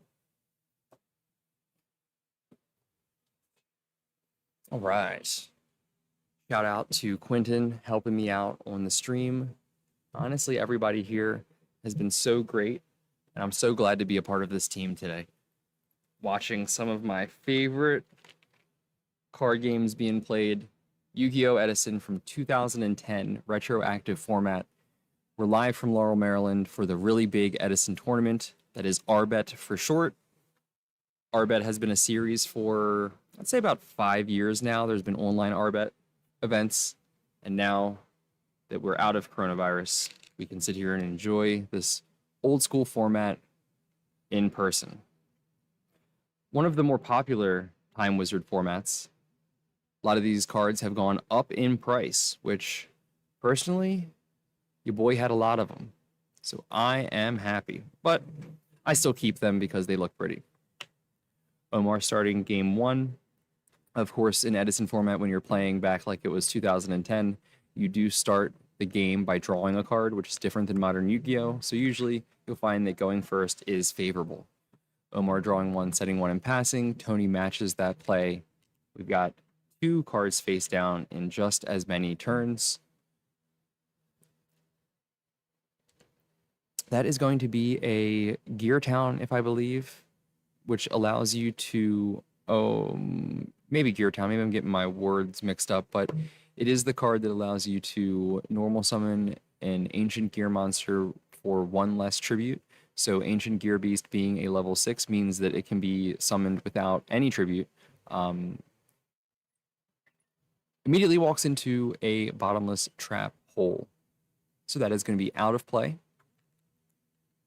Still 1 face down for Omar. Tony goes ahead and sets, and passes. I read a little bit of frustration there from Tony's kind of posture and such. Perhaps he wasn't very satisfied with the card that he drew.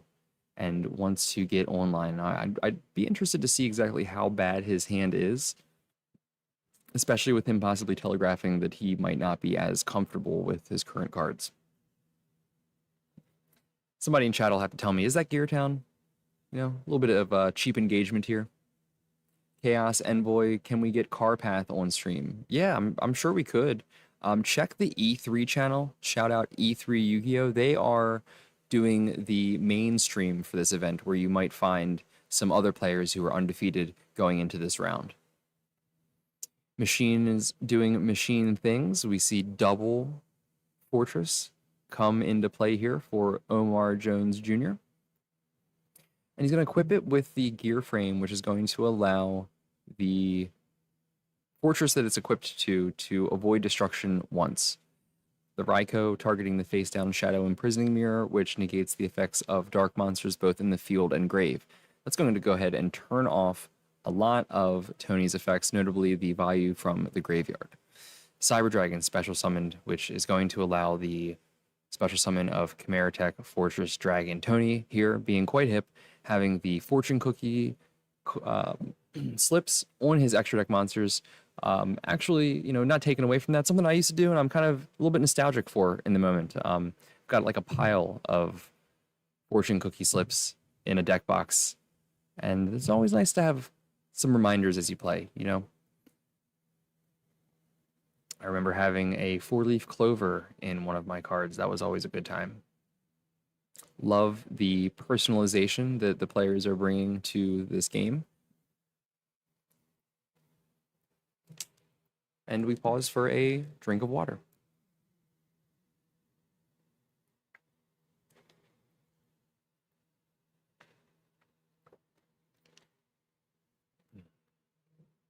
So now with access to Dark Grepher, we're able to get the dark side of our engine online. Value Turbo now doing Value Turbo things. And there's the Dark Arm Dragon, one of the many aces of this format. There's another one. Chaos Sorcerer coming down. Dark Arm Dragon allows you to banish one dark monster from your graveyard to destroy a card on the field. However, Machina Fortress having an effect that says that when it is targeted by a monster, you discard a card from the opponent's hand. However, Tony not having any cards in his hand, by playing them all, he has avoided that effect. And we see Value Turbo living up to its name, taking Game 1 and Game 2 in quite fast, decisive fashion. Machines there definitely started to look pretty good. We had 2 Machina Fortress in play, but man, what can you do when you draw Dark Arm Dragon and Chaos Sorcerer like that? And you're able to clear the board without even using Chaos Sorcerer's effect. Being able to attack for 2,300 on top of all the other damage is just too much. Value Turbo just taking the match with 35 minutes left on the clock. We'll probably have another game here for you to share from the field.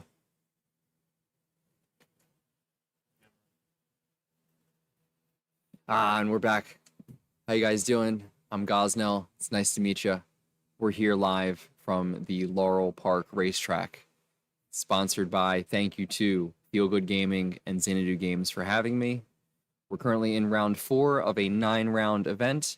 We will be having 9 rounds of Swiss today with a cut to top 16. We had over 260 entrants today. I think the final count came in, if I recall from Evan correctly, it was 266. Lots of players playing Edison format. I'm sorry?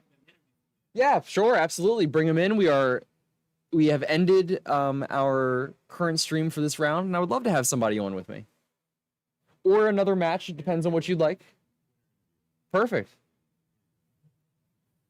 And we're going to have the winner of that match come on in and talk about it. Tony himself, the one, the only, in the flesh. I think I remember Tony. I'll have to ask him. It's been a while, but I believe we've played some locals together or we judged together. It's just been so long. That was a quick one, though. Most of the turbo decks of this format either go off or go home. And this time it went off, and Tony retains his undefeated record going into round 5 of the round 9 event. Yes, sir, you get the good chair. How you doing, my friend? Good to see you. And I think we've met a few times, probably playing. You look very familiar to me. No, this is the second RBET I've been to. I only went to Orlando before this. Okay. Are you from the area? I'm from Connecticut. Connecticut? Okay. Yeah, so it's like 6-hour drive down. Oh, okay. Did you ever go to the ARG events? That's probably where I know you from. Okay. Yeah, I went to some ARGs both for Yu-Gi-Oh! Like a long time ago, and then I played the Dragon Ball card game. So. That also could be what it was for. I was doing a lot of judging for ARG. Yeah. So when I played Dragon Ball, I would top like most events that I went to. So that's probably where you do. God, I can't speak. No, you're good. You You're do good. look familiar. Yes, I was. I did head judge for a little while. Red shirt. Giving Eric and Eon a hard time when I could. Those were the days, right? Looking back. Yeah, I ran into them recently, actually. Nice. How are they doing? They're good. They're still playing Dragon Ball, I guess. That's excellent. Yeah. Good for them. No, I was in New York with my girlfriend at a restaurant recently, and it was like 11 o'clock at night, and I just see like two faces peeking through the glass, and I was like, no way. So they came running in. It was That's good seeing excellent. them, though. It's good to see you. Good to see that you're doing well, and you're currently undefeated. If I have that correct. I was posting on Twitter about how I'm gonna go 0-2 drop today, and then after every round, I keep like updating, and I'm like, the dream's still alive to go like 2-2 drop, 3-2 drop, but 4-0 so far. So that's excellent. It's always good to have some expectations for yourself in case things don't work out. But I'm glad they're working out for you today. Yeah. So. Few more rounds because I would like to get my first top in Edison also. So it's tough. Yeah, it's tough. I mean, it is, but I've been drawing well today. My side deck has been like flawless so far. So very good, very good. Yeah, I saw that when you draw the pieces, it's definitely helpful. That Cyber Dragon was pretty massive in that second match or second game. And it's funny enough, I haven't touched my value deck in like the last month. Because I've been super confident in my main deck, and I basically was like, I don't want to even draw a lot of hands with it or play it against anybody because I'll get like one bad hand and get in my head and change something. So I was like, I'm leaving it. And then last night, like 12 hours before the tournament, a friend of mine convinced me to work an oppression into the deck, which opened up a side deck spot for the second Cyber Dragon, which like I'm so grateful for that now because that Cyber Dragon was insane. It was good. And do you only bring it in against the machine players? I'm not too super well versed in Edison, so I'm not too sure. Yeah, so it's an auto side regardless versus machine decks, but I do like it going second in a lot of matchups just because the ability to bait back rows with it. Going second, I like to take out Super Nimble Mega Hamster, so that Cyber Dragon allows me to still have better access to light monsters, so I can keep the Chaos Sorcerer in. So it's just been, and it's been really good. Just in against like Black Wings, against Vayu when they're setting monsters versus machines. It's just been like a really reliable going second card, which is what I feel like Vayu usually struggles with a lot. Most sure, that makes sense. But, it's always good to have an extra way to access Black Rose Dragon as well. Yeah, that too. Probably like the quintessential, or at least for me, having access to Black Rose to boom the forward field is always a good thing. Yeah, no doubt. Yeah, I've gotten some really, really good Black Rose plays off so far today, and it's been definitely clutch. So, how were your first 3 rounds? What did you play, and how did that go? Or have you been 2-0 in each of your matches as well as you've played? I think I went to game 3 twice. Okay. Round 1, I played Vayu Turbo Mirror Match. That one was a 2-0, just because he flipped Deck Devastation Virus on me. Didn't really hit. All he hit was a Plague Spreader, so it ended up being a minus for him. Round 2, I played against Dragon Turbo. I have no idea how I won that one. Because I lost game 1. I should have lost game 2, but Colossal Fighter is really good in that matchup. And then Fossil Dyna, clutched out game 3 because he had a big board attacking to a set Fossil Dyna. Oh, geez. That'll do it. Yeah. And then, what was that? Round 2. And then round 3 was Black Wings. I sided in Deck Dev also against Black Wings. And game 3, I hit his entire hand except for Dark Armed. Oh, wow. So, it was a little unfair. Deck Dev is just the most annoying card of the format. But so you're having things work out for you, but it sounds like you're also playing them well. And from what I saw, I mean, the way that you lined up your plays game 1, for example, was really nice. You got the Heavy Storm, or you had the DDR, or not DDR, I'm sorry, Burial. Yeah. You had the Burial into the 2-for-1 Heavy which Mhm. baited the solemn, and then you Yeah. had Ryko flip to hit the other Yeah, back row, yeah. and Omar just very quickly took his Yeah. cards to game 2. The previous turn, I thought about getting a little bit more aggressive because I obviously I knew what he had because of dust shoot, but I was like, let me just kind of like sit back a little bit. I think that I can have a safer way to game that won't result in like the other back row being a threat. So I figured, and sure enough, I drew heavy, so it was actually made it 100 times easier. But yeah, no, it's been. So like I said, the main deck has been great so far. I'm maining 3 Greffer and 2 Nice. Armageddon Knight, whereas everybody's on like either 3 and 1 or 2 and 2. I think 3 Dark Greffer is just so strong, and plus it allows you to easier side triple deck dev. So because I Okay. just want to see it because it's a win button. But yeah, That makes sense. yeah, so far so good. That's good. I keep up the good work. Honestly, Yeah, you're doing thank you. great. Yeah. Feel Good free to talking hang to you. out. I'll be here until the start of the next round. If you do you have anything else that you'd like to share? And actually, I have one more question for you after that. What's up? I saw that you had your fortune cookie slipped Yeah, in the and when I used to play Dragon Ball, I used to slide one in my leader. Yeah, I saw you had a yeah, Dragon no, Ball that's- card. It started putting me back into the mindset. So so are these ones that you've just kind of do they have meaning to you or So the fortune cookies or the Dragon Ball cards? fortune cookies first, but I'd be interested in hearing So- about the Dragon Ball. The fortune cookies is just so partly from Dragon Ball. Me and my teammates in Dragon Ball, we would do that. We'd put the fortune cookie in the leader. So that's something that carried over from there, and you know the best I could do is put it in extra deck cards now. Sure. But in terms of like meaning of what's actually on them, if I get a fortune cookie that doesn't make sense, like the grammar is a little messed up, like poor translation, those are like my favorite ones to stick in them. But I always try to get like some that like almost loosely can kind of be explained to the card, but Okay. otherwise it's just you run out of those, and then you just kind of just toss whatever into them. But, yeah. I like that. I like that level of like personalization Yeah. that you're able to express in card games. Yeah, it's just a like fun thing for it. Yeah. And how about the Dragon Ball card? Yeah. Well, so the one that's on top of my extra deck, that's like some fake fan made. You remember wow, words. You remember Victory Strike? Yes. So it's just like a Really fake expensive gold one. version. Yeah. So when I won the event that I played Victory Strike in back at I think it was ARG Springfield. I don't know if you were judging that one, but probably because I feel like I saw you at every event. But that wasn't the one where we had that the ape nonsense that I got all caught up in. no, this one Okay, was good. if you remember Super Shenron format, the leader that lets you After take a second Worlds, turn. I think, right? Was this after or before Worlds? Right No, around there. This was I'm trying to remember. It's been so long. it was the really ignorant leader that said banish like 20 cards from your graveyard and you take a second turn in a row. Yeah. I'm with you now. That night, right? Okay. Yeah, but so when I won that event and had Victor Strike in my deck, I was actually borrowing it from a friend that didn't even play Dragon Ball. He just had it because he thought it looked really cool and just had a lot of money to spend. But so I no longer have an actual Victor Strike yet. I'm probably gonna buy one since the prices are dropping. It's only like 400 now. Wow, that's actually not But bad. yeah, it's just it just looks cool as a Gora token. And then on my calculator case, I have in all the slots on it. It's each leader that I topped events with. So. That's awesome. Yeah. I kind of vibe with that too. I've got a couple cards from now. For me, it was only regional tops, but I did try to keep one card that was a little like reminder of all the Yeah. formats and the decks. So I exactly. can kind There's- of get behind that. There's always one that like stands out and it's like your favorite one to draw basically because I mean plus obviously the nostalgia factor of Dragon Ball is like unbeatable. So I agree. I agree. Honestly, it's one of those games that I do in fact miss.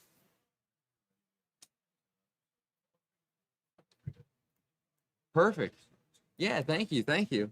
Was there anything else that you wanted to share? I mean, hang out for as long as you'd like. I'm all set. I think I'm gonna go see how my friends are doing. I think I have a lot of time before the next round starts because Yeah, there's about 20 minutes left. Vayu Turbo definitely doing Vayu Turbo things. I will say. I mean, it's not even just like I drew so well. That was one of the best hands I've had all day. So Well, hopefully you continue to have them. hope so. Yeah. And we hope that we'll see you on stream again, and especially in top 16. Now I don't want to jinx it or anything, but I'm gonna Fingers hope. I'm gonna do a little bit of hoping. Yeah. For you. It's a Good pleasure talking to to see you. you again, Yep. and good luck in the tournament. That was our winner from the previous round, Tony, who was on Vayu Turbo, doing a great job here with the undefeated record. Next, we're going to go out into the field here to table 1 of a match that is currently in progress. We'll see. Ooh, see, I like Calvin's choice of deck box here, the Ninja Girl deck box. I've got a couple of those in storage right now, and I was a personal fan of these ones. Okay, this is game 2 currently, and the opponent of Calvin here did win game 1. I don't see any Bayleaf tokens that Calvin often shows up to events with. I wonder if that was part of the design principle of his deck, that it did not require tokens. It looks like he is on a Lightsworn variant against the Lightsworn variant of his opponent. I'm not sure if his mat is kind of taking a dig at a player by calling them a ruler or drooler, but I will refer to him as Dimitri nonetheless. So we have a Dimitri versus Calvin situation. Looks like the opponent started off with a bunch of milling. He's got the Garroth and Arcus in play. The Catastor comes out and is able to beat over the Garroth for some life points. I'll have to think about why Catastor came down instead of Magical Android. Perhaps it's because his opponent is also on Dark Monsters himself. I do see a Necrogardna that was removed from Calvin's side of the field. So we shall see. More to be revealed here in this game 2 of match 4 of the RBET tournament in Laurel, Maryland at Laurel Park. Thank you to Feel Good Gaming and Xanadu Games for having me today. I'm Gosnell, and I'm talking about some matches that are going on in front of us. I imagine that was a Plague Spreader zombie that came down for Dimitri to enable a Synchro Summon to Catastor, a Catastor of his own. Calvin's hand here, we got a pretty good angle on it. I was always a personal fan of Monster Reincarnation in my Lightsworn lists. I'm glad to see that Calvin is playing it. Calvin, of course, being a pretty good player here. I'm feeling a little bit validated in my potential choice for tech. But a lot of these Lightsworn decks they can be a little bit gambly, a little bit random. You're kind of up to the luck of the draw, or maybe the luck of the mill, as you usually mill 3 or 4 cards a turn in order to advance your strategy. Lots of graveyard decks here at the RBET and in Edison format in general. So cards from the side deck really begin to impact the matchups. Ooh, just got a notification that my final project has been graded for my class. I will check that in between rounds.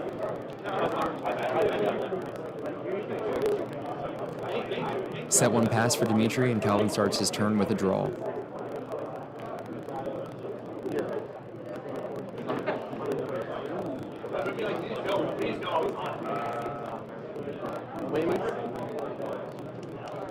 I think that's a Kaiku the Ghost Destroyer, which is going to destroy all the ghosts in Dimitri's possession.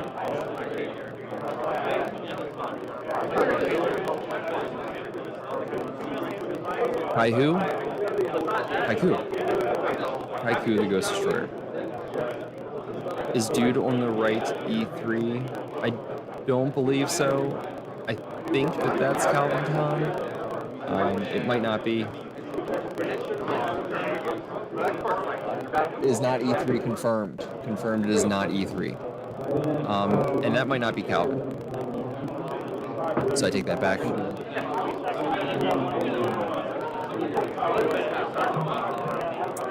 It might just be 2 lovely dudes playing Yu-Gi-Oh! Which always makes for a great Saturday. While Kaiku is face up on the field, your opponent cannot banish cards from either player's graveyard, and when it inflicts battle damage to the opponent, you are able to banish up to 2 monsters in the opponent's graveyard. You can see the Lightsworn player on the right with the beautiful Feel Good Gaming mat is selecting 2 of the more impactful monsters that I could not quite get a good look at to banish from the grave. Kaiku's going to be a problem with 1800 life points, attack points. Okay, we got a Jason and a Jeff, so I'm wrong completely on the names, but that's okay. That's okay. I'm wrong quite a few times, and I'll probably be wrong a few more times by the time this day is up. Judgment Dragon coming down from the player on the left, but it looks like he doesn't have enough Lightsworn targets. It looks like that Judgment Dragon had to be returned to his hand a little bit, rewound, if you will, to that previous game state. Nope, we cannot summon that until we have 4 Lightsworns with different names in the graveyard. That part's important, different names. So Haiku the Ghost Destroyer, allowing you to banish 2 cards from the opponent's graveyard. Pretty impactful in this matchup, as you are able to remove unique Lightsworns from the graveyard, preventing there from being 4 different names. If you are able to remove a Lightsworn that is only played as a one-of, then you are getting ahead in the matchup for sure. Lumina, the Lightsworn Sorceress? No, I got that. Summoner. Lumina Lightsworn Summoner coming down, allowing the player on the left here to discard Necrogardna, which is a pretty plus play, to bring back Lila. Lila is going to destroy the face-down Threatening Roar, which our friend decides to chain. Threatening Roar keeping the battle phase from happening this turn. The Necrogardna in the grave is going to be a big plus. And what do we have here? We have 6 cards that are milled by the Lightsworn player on the left with the Dimitri mat, 2 of them being Wolf, the Lightsworn Beast. When milled, sent to the graveyard from the deck, it gets to be special summoned to the field. Our player with the Feel Good Gaming mat and the Ninja Girl deck box is hoping to have some sort of card here to deal with all of this pressure that seemingly came out of nowhere. I mean, that was just a Lumina. A Lumina led to the Lila. Both Lumina and Lila milled 3 cards each to give you 2 Wolves. So we really need a Judgment Dragon or maybe a Lightning Vortex or something from Ninja Girl deck box guy. And we have one of those. That is going to be a Judgment Dragon. He does have the 4 unique Lightsworns, and he has 1,000 life points to spend. With Judgment Dragon's effect, it destroys every other card on the field. Judgment Dragon, very, very good card. In fact, I will remember all the way back in the day when I went to the Light of Destruction pre-release event. The first pack that I opened was a Judgment Dragon, and I was just ecstatic. I had one of the only 3 or 4 in the entire room. And I had proxied Lightsworn pen and paper going into that event, and I was saying there's no chance that I am able to get multiple of these cards, so I'm just going to play with the pen and paper copies in person with my friends. And then I pulled a Judgment Dragon, and I decided to try to make the deck work with just 1. And it did not. Beckoning Light here from our player on the left with the Dimitri playmat will allow him to discard his entire hand and adding back just that many number of light monsters from his graveyard. It looks like he might have discarded 4 cards with that Beckoning Light, and this is in response to Judgment Dragon blowing up the field. So because it is in response, you cannot add back any of those monsters that are about to be destroyed. So we have Judgment Dragon Chainlink 1, Beckoning Light Chainlink 2, and we resolve in that reverse order. Beckoning Light resolves, discards your hand, adds back 3 light monsters. It looks like it's 3. And Judgment Dragon now resolves to destroy all the cards on the field. So we see the player on the right here, Ninja Girl deck box guy, had the card when he needed it most. I wish I had a better view of what cards Dimitri Mat player added back to his hand, but I do believe one of them was Honest. Honest being a great monster for this matchup to be able to hit into the Judgment Dragon. We've got a comment. Quentin, background audio keeps clipping. I just wanted to communicate that to you. And not just Yu-Gi-Oh, thank you for your comments. Keep the comments coming, guys. I am checking chat. Let me know anything that you might be able to see or observe, any analysis yourself, insight that you can offer. And thank you for sharing any potential issues that may be happening with the stream. We'll be happy to address that. Is that another Kaiku the Ghost Destroyer? Incredible follow-up with the Judgment Dragon, allowing him to banish more cards out of the opponent's graveyard, which, again, is going to take his copies of Judgment Dragon offline for longer. And we already know from the fact that Dimitri Matt player had attempted to summon a Judgment Dragon and was unsuccessful because he did not have the number of copies. We can better remove the correct targets with Kaiku the Ghost Destroyer. Now, though, he does have 4 unique Lightsworns. He is able to bring out a Judgment Dragon of his own. And Quentin, we have confirmation from our friend, Not Just Yu-Gi-Oh! In chat, that the audio issue has been fixed. Thank you, Quentin, and thank you for our viewers for the engagement and the feedback. We love to act on all of our comments. Trying to figure out what that card is on the top of his graveyard. It kind of looks like a Bujin. Oh no, it is a Lila. It is just the sleeves of the Lila that have this extra little bit of glare to them, which is no problem at all. But it caught me off guard a little bit. Just a little. Man, player on the right here, not that many life points. And down to 2 cards. He's just looking at his card. He's hoping it's a good one, and it looks like it is not based off of his body language. Man, I would be kind of... imagine if he just like flipped over like another Judgment Dragon or something. Well, I guess he doesn't have the life points for it. So, I mean, what could he... Oh, man, and Judgment Dragon mills 4 and hits a wolf. Did the player on the right mill for his Judgment Dragon last turn? I wonder. Not saying it didn't happen, just wondering because I might have missed it. But just like we saw Dimitri there, almost missed a little bit of his mill. I hope that does not change things for Ninja Girl Deckbox Man. Looking through his options here, you never really just want to like scoop your cards up.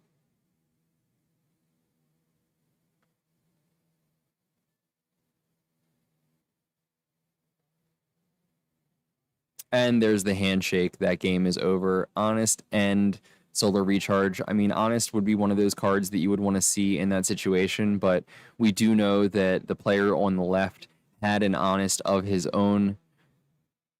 Man, how unfortunate. We saw him summon the Judgment Dragon. This is Ninja Girl Deckbox Man. Summoned the Judgment Dragon to equalize the game, and then the player on the left summoned a copy of his own. Very unlikely for him to end up in that situation in the face of 2 Kaiku the Ghost Destroyers, but he got there. He got there, and that's all that matters. It looks like that game has ended, and we might be done with this match. I'm just basing that off of the body language of the players.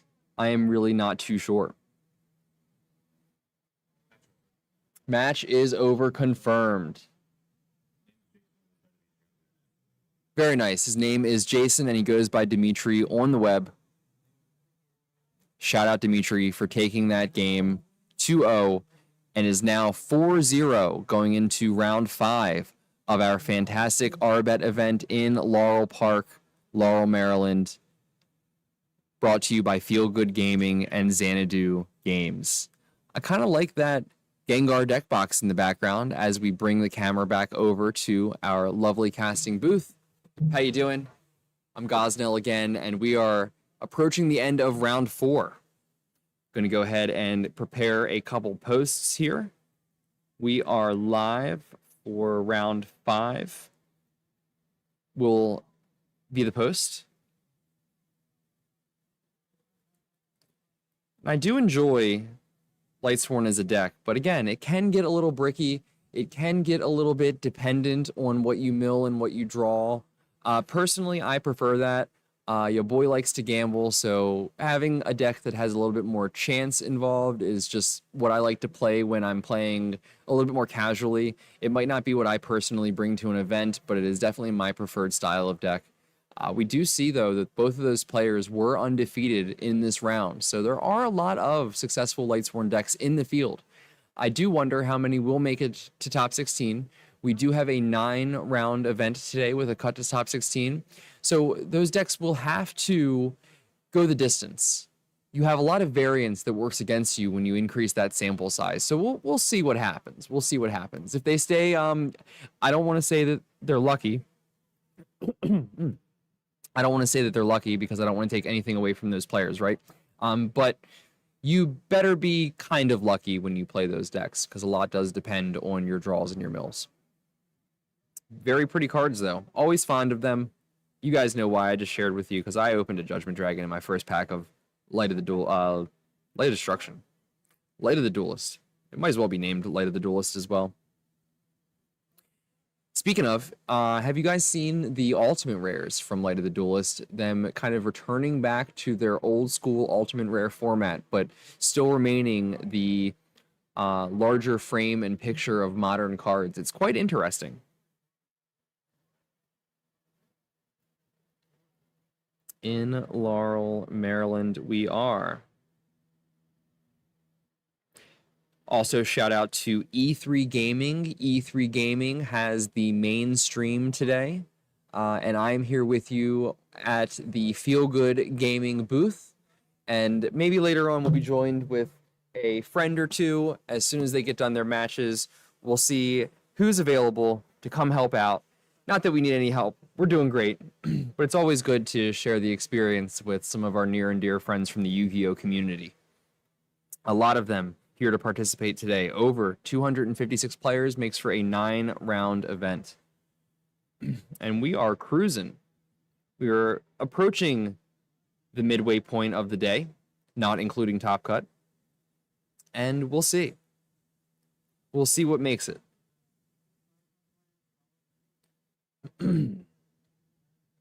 Oh, I can't schedule this post because it is too soon. Nick Cup, we ended up leaving. Oh, that's okay.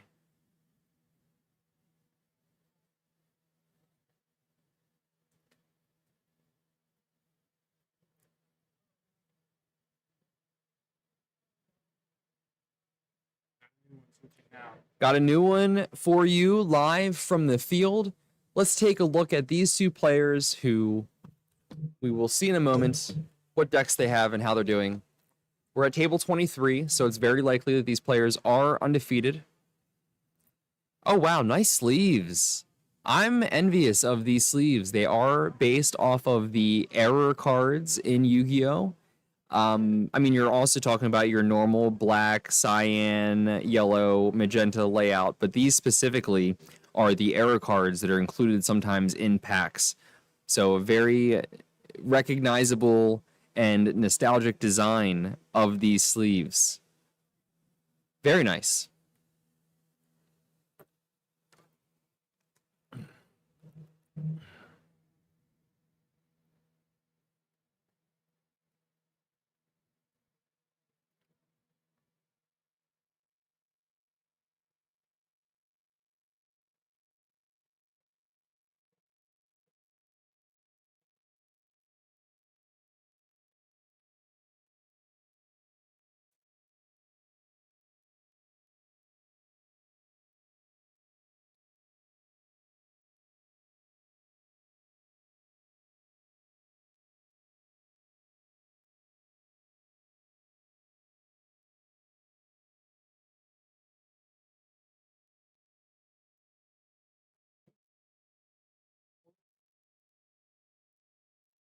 Always good to see a Plague Spreader in the graveyard, no matter what deck you're running.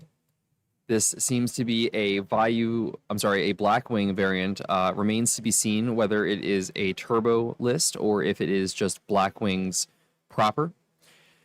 But we do see the opponent is running frogs. The frog that has been attacked into has 2,000 defense, I believe, and Greffer will be unable to destroy that frog. Fossil Dyna, Pachycephalo coming down to prevent special summons.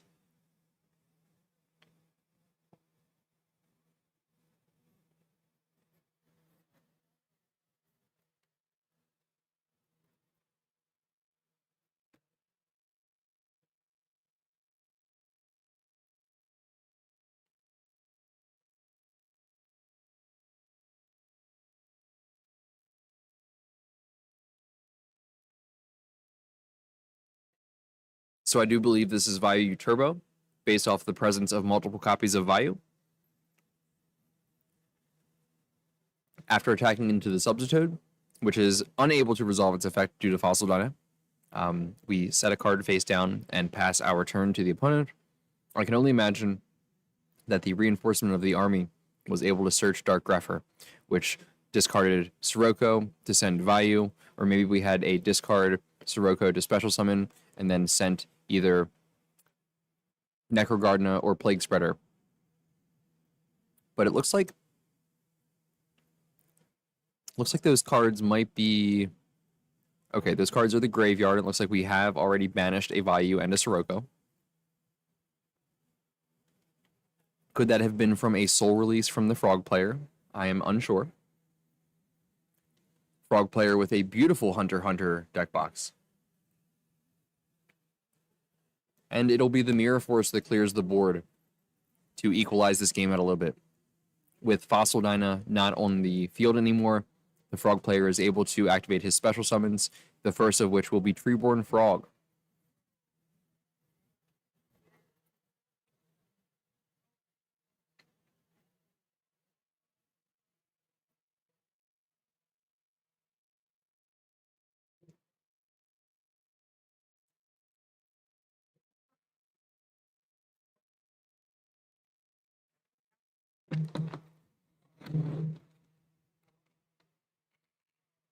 But we are not done special summoning yet, folks. See, the flipping of the Mirror Force now also enables us to have no back row, which allows us to special summon the Treeborn Frog. But then we bring a Substitute into play. Substitute, of course, tributing one frog. You are allowed to special summon a frog from the deck. So let's go ahead and get Swap Frog to bring out another frog of his choice. Let's see what it will be.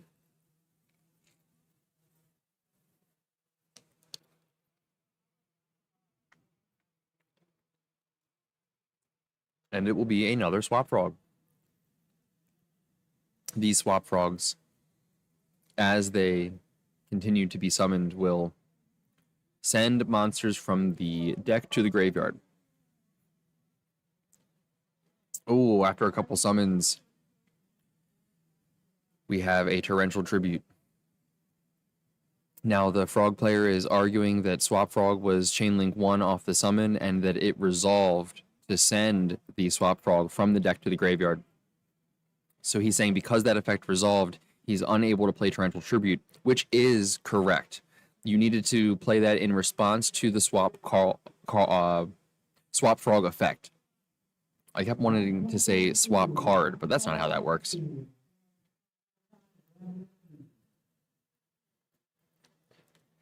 How can you torrential? I've already used the effect of Swap Frog. You can't torrential.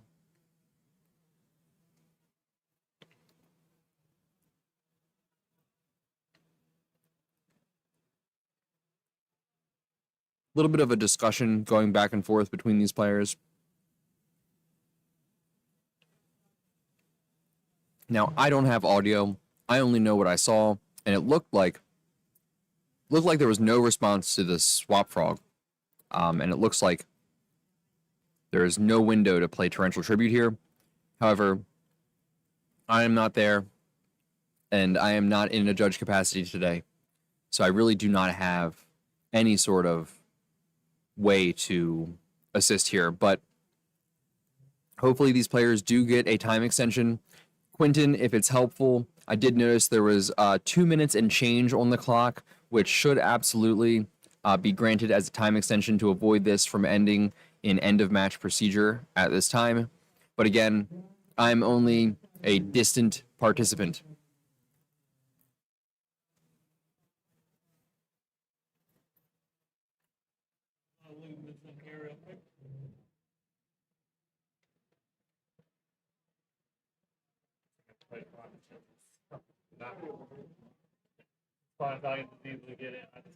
I saw the beanbag thing. I'm like, get on the chest. It seems like the player with the error sleeves has made an error, and that's okay. It does happen.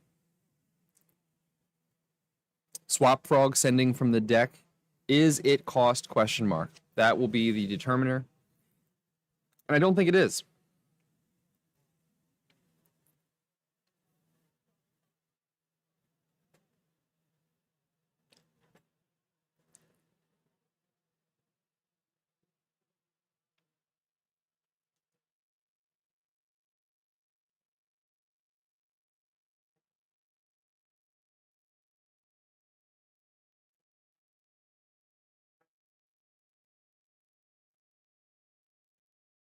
Again, a little bit of discussion on how these resolve. I'm just going to double, triple check in the meantime because I have nothing else to do. Swap Frog, Yu-Gi-Oh! Do not show me the ultimate rare, please, Google. I sold them before Edison got popular, but I did sell them when Frog Deck was popular in advance, so at least I made some money. Some money back, I should say. Oh, the cards I would have if I did not sell them.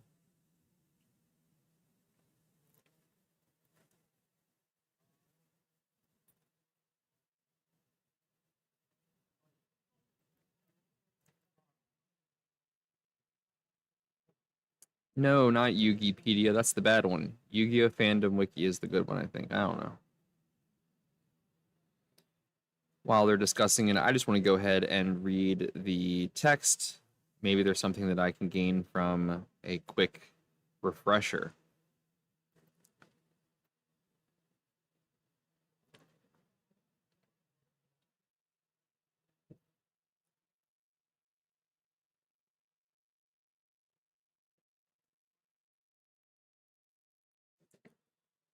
You can special summon this card. That didn't happen. When this card is summoned,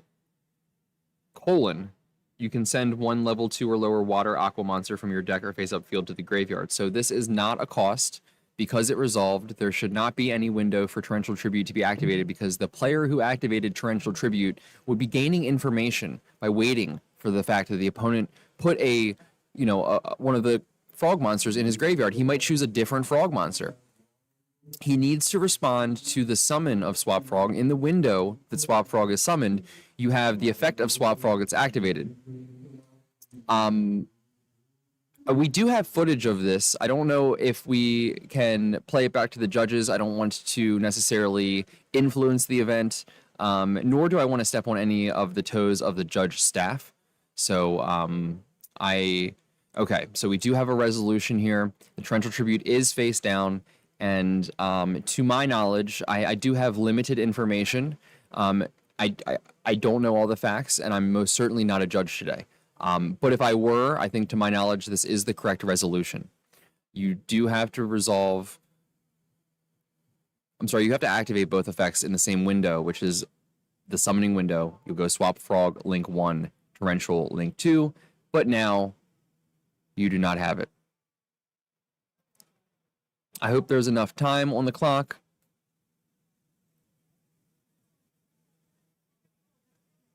If it's helpful, I can provide the context that there was 2 minutes and change left, but that doesn't matter. The judges made a decision. I respect it. We all respect it. We love the judges here today. They're doing such a great job at Laurel, Maryland.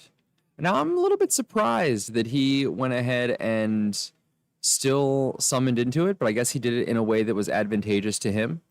I'd hate to say it, but as the frog player here, you're up in life points. You're approaching a time situation. You have all the reason here to take your time with your plays, but kudos to this frog player for making his plays still in a timely fashion. A lot of players here, past me included, might actually go ahead and take their time with these plays. I mean, you have a lot of searching, you have a lot of shuffling, and kudos to him for moving fast and moving forward through the game. A little bit of emotion to the camera. I love your sleeves, man. But I can't say that that was correct.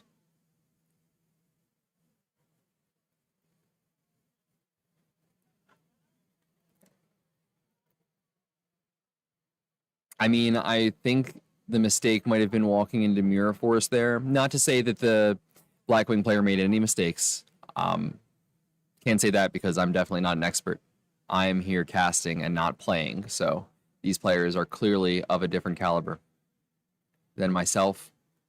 But it did look like the momentum shifted as soon as the Mirror Force resolved, opened up a lot of plays.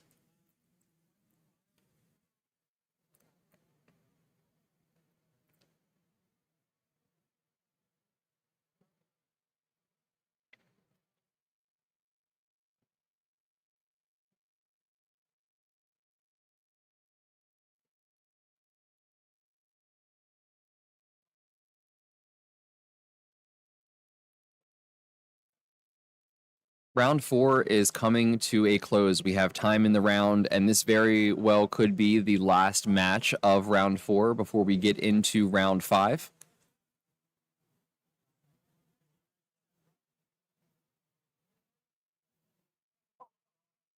I like the Fairy Lily mat with the pink sleeves, honestly, with the blue Hunter deck box with the blue calculator. There is definitely a vibe being had there.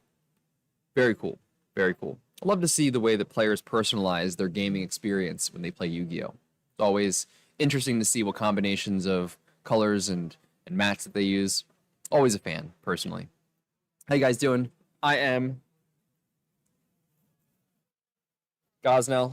That's me. I'm on stream. I'm hanging out with you in Laurel, Maryland, and we'll be back here shortly with round 5 of the RBET in Maryland.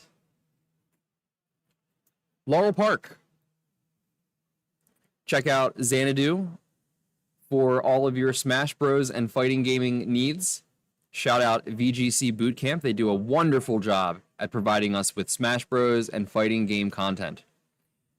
Please stop by. We have all kinds of events going on today, side events. Evan's giving out a ton of prizes for all kinds of players who are participating.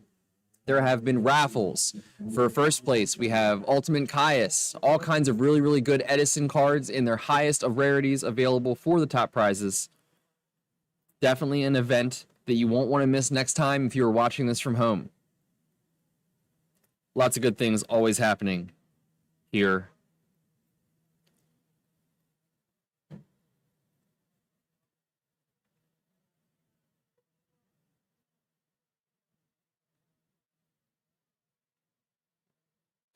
And let's see here. We have 200. Let's a little bit more than 256 players. So if we cut that in half a few times, we can figure out very quickly how many undefeateds we are likely to have currently. So I'm going to go ahead and use the figure of 256. We've had 4 rounds. 2, 3, 4. We should be down to 16 or so undefeateds, not including ties. We are assuming that every match went to a decision of who won. I would estimate that there's about 16 or so undefeateds, maybe 18 at this point. That last game was a tie. Oh, okay, okay. That makes sense. Maybe the life points weren't accurate to the stream, and that was end of round. It was 600. Oh, okay. Is that not? Did they not win at that point? It was game 2. Oh, I see. And then it goes 1-1, and then that creates a tie. Okay. I did see some ties in the pairings, and I was wondering how that worked. So that's pretty insightful. Yeah, please do. Welcome, Quentin, our lovely stream. What would be a good title for you? I run video. Video guy. Yeah. We'll think of something better. Stream technician and host.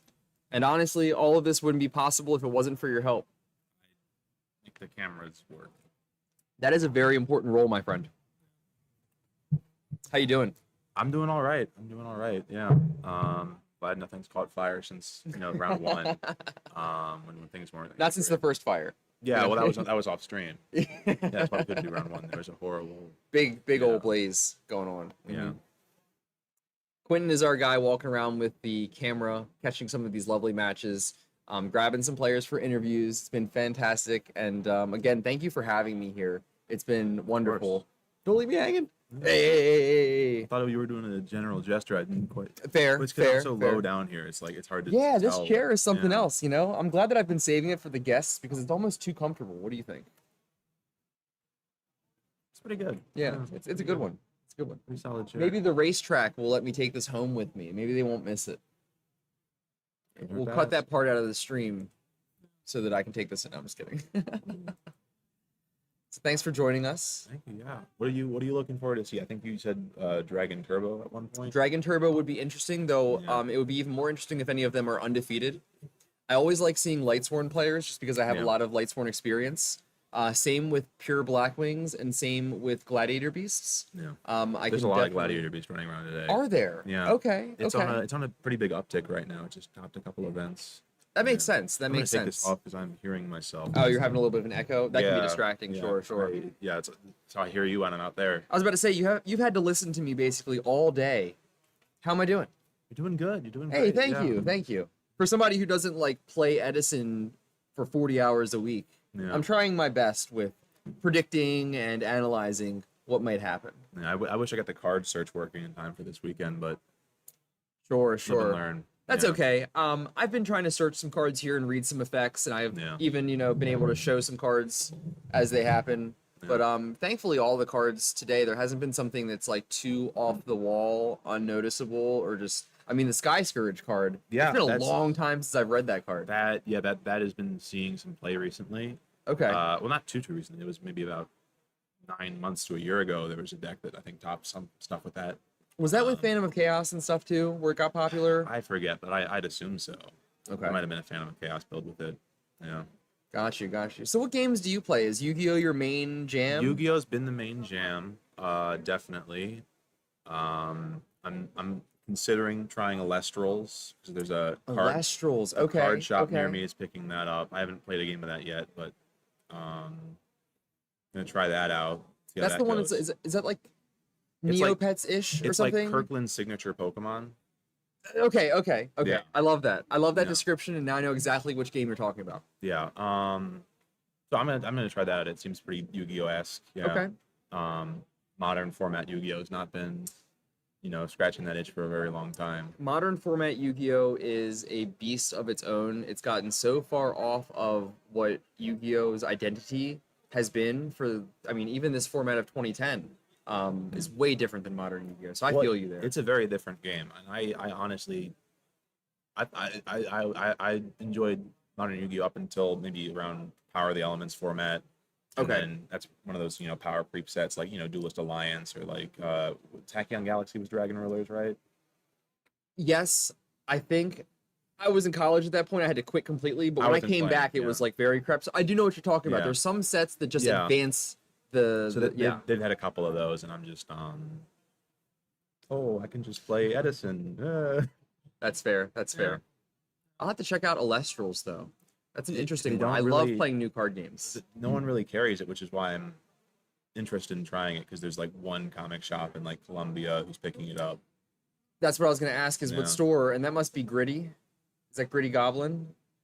No, The it's store? Comics to Astonish. Oh, okay. Okay. Yeah.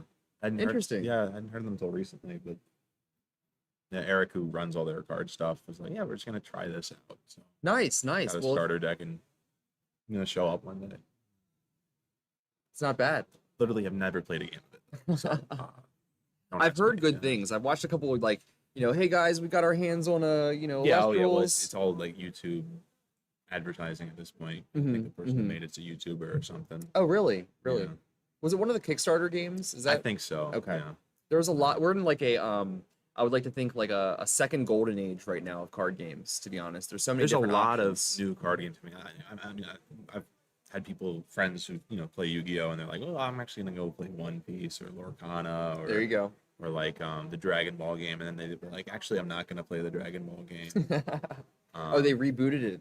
If I yeah. recall correctly. Yeah, that just happened. Which still has a lot of power creep going on every set, from what I remember. Apparently, yeah. And, Cards are already getting banned. Heard good things about Digimon, but I don't want to play that. I was a Battle Spirits player for like 9 months. Crazy. We took it very seriously and we're like flying out to events. We were all over the cash prizing, and then they took away the cash prizing, so unfortunately a few of us walked away from it. Yeah. Very cool, very cool. What other games do you play? Do you play are you into video games? I haven't really had a chance to really talk to you since this event. Not a lot, since like I kind of fell off in like high school, to be Okay, honest. okay. Yeah. I don't play a lot of video games these days. I'm trying to think what I played last. Yeah, it's a It's struggle not for me to coming to think of me. what I played last too. Probably Rocket League. That's one that I just has always been a tried and true for me.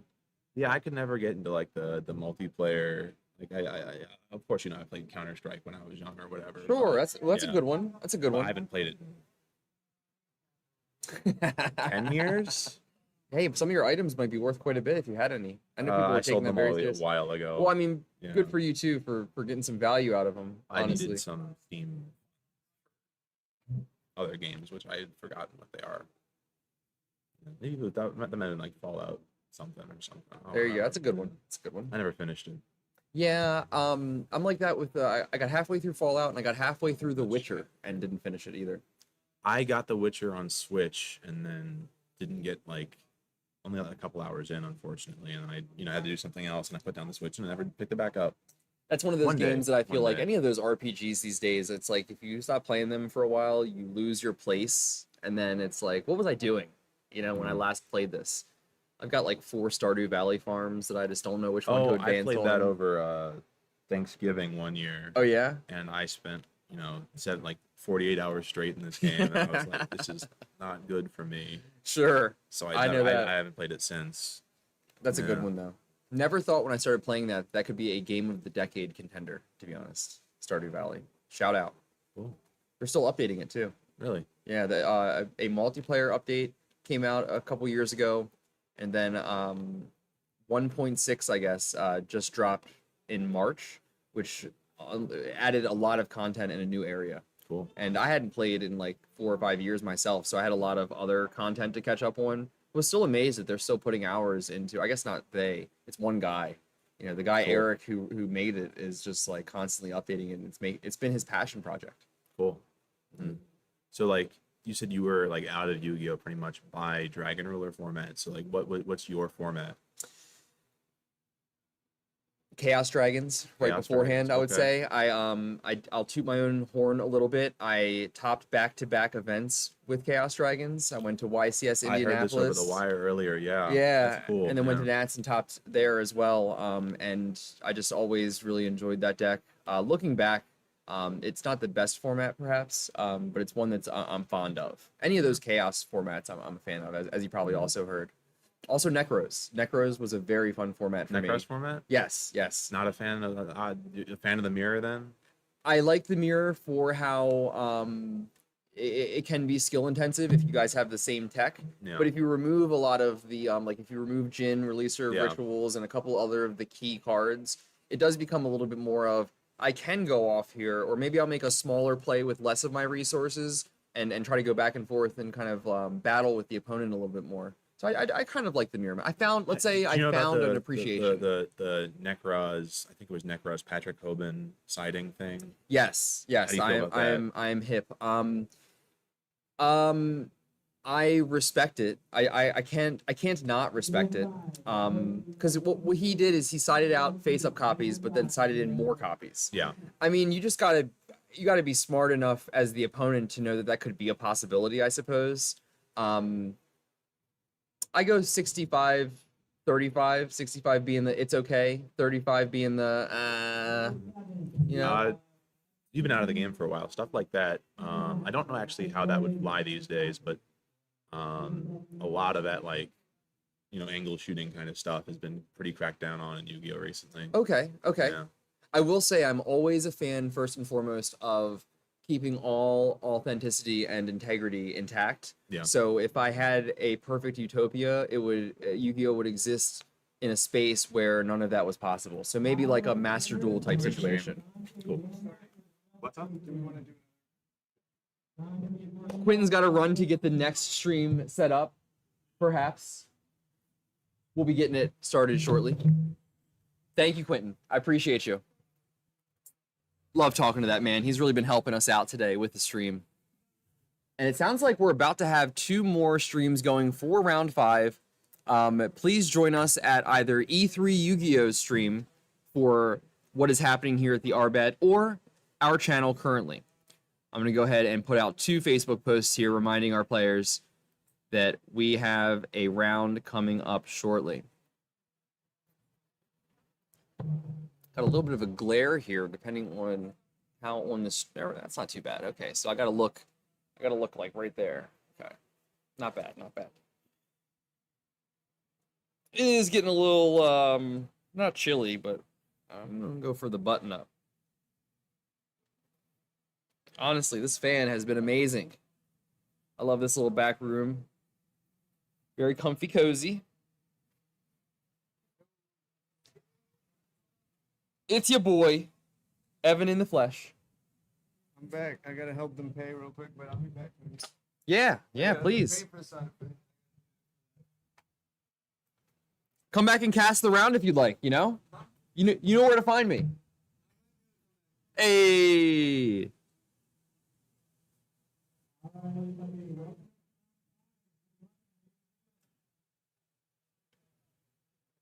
Let's get some posts out here for this 5th round.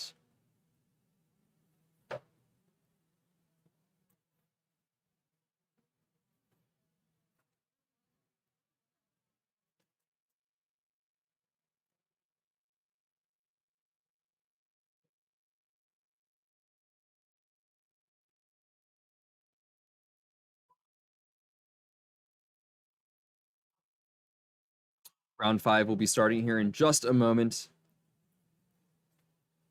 Thank you for joining me in Laurel, Maryland for another wonderful RBET event.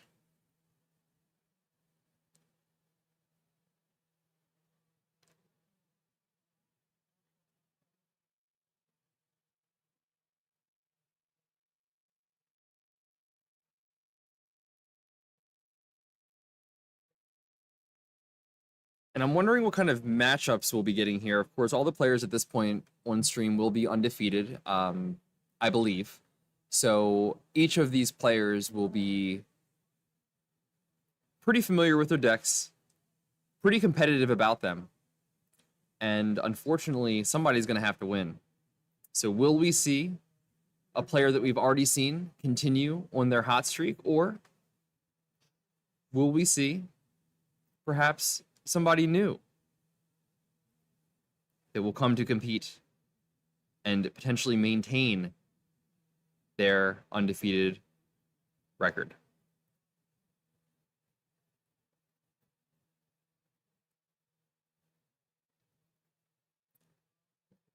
And we are live here, ready for round 5 in Laurel, Maryland at Laurel Park Racetrack for the RBET. My name is Gosnell, and it's a pleasure to be here with you. This stream is brought to you by our friends at Feel Good Gaming and Xanadu Games. Hamza K is on Hero Frog against Antoine B, who is running Vayu Turbo.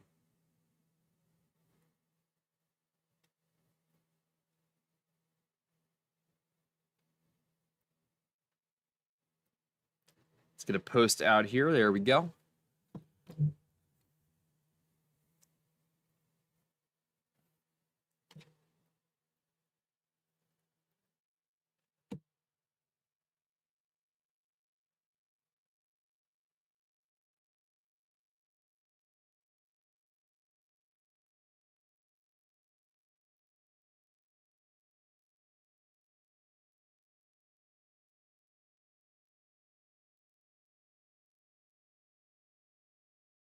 Well, and we have quite a few power cards here from the Hero Frog player. Starts with a, let's go into golf mode here. I don't want anybody to hear me, because I do happen to sometimes have a little bit of an announcy voice. We've got, okay. They know each other, they came in the same car. Oh, even better. Okay, cool. So getting some confirmation from my boy there, Quentin, that I am in fact good. Nobody's able to hear me, which is great. Always a little bit worried there. Some power cards from the Hero Frog player in the form of 1-for-1, Heavy Storm, and something else that slipped my mind. What a good opening, though. Regeki Break, being able to set up the Treeborn Frog, which we might find, to come right back into play, and it was the Gores as the other power card from the Hero Frog player. If, in fact, Vayu Turbo started off with an aggressive opening, he would very quickly be able to equalize and counterattack with that Gores. But we do see with the 1-for-1 coming down for Hamza. He's going to discard the Neos Alias, and from his deck, special summon his favorite frog, Subzitoad. Subzitoad, of course, allowing him to tribute frogs and special summon frogs from his deck. First, we will tribute summon the Treeboard Frog to bring out another Treeborn Frog. He'll probably run through most of, if not all copies, and then goes for the Swap Frog. Swap Frog will pitch a frog from the deck and is going to be a Subzitoad that goes to the graveyard. now we will use the on-field effect of Substitute to tribute and summon another copy of Swap Frog. This copy of Swap Frog activates to pitch a frog from the deck. Will he pick another copy of Substitute? Yes, he does. And then he will potentially tribute this copy of Swap Frog for a Dupe Frog. There we go. Man, as a frog player myself, and who has a frog tattoo, your boy has Ronin Toten on his leg. Some of these frog names I still can't keep track of. Dupe Frog, though, with the graduation cap, is quite adorable and will be the last frog that is summoned from this sequence. Hamza, setting up now with his full engine in the graveyard, will immediately be ready for any Pot of Avarice that he may draw in the future, as well as copies of Salvage, which can enable copies of Murray of Greed.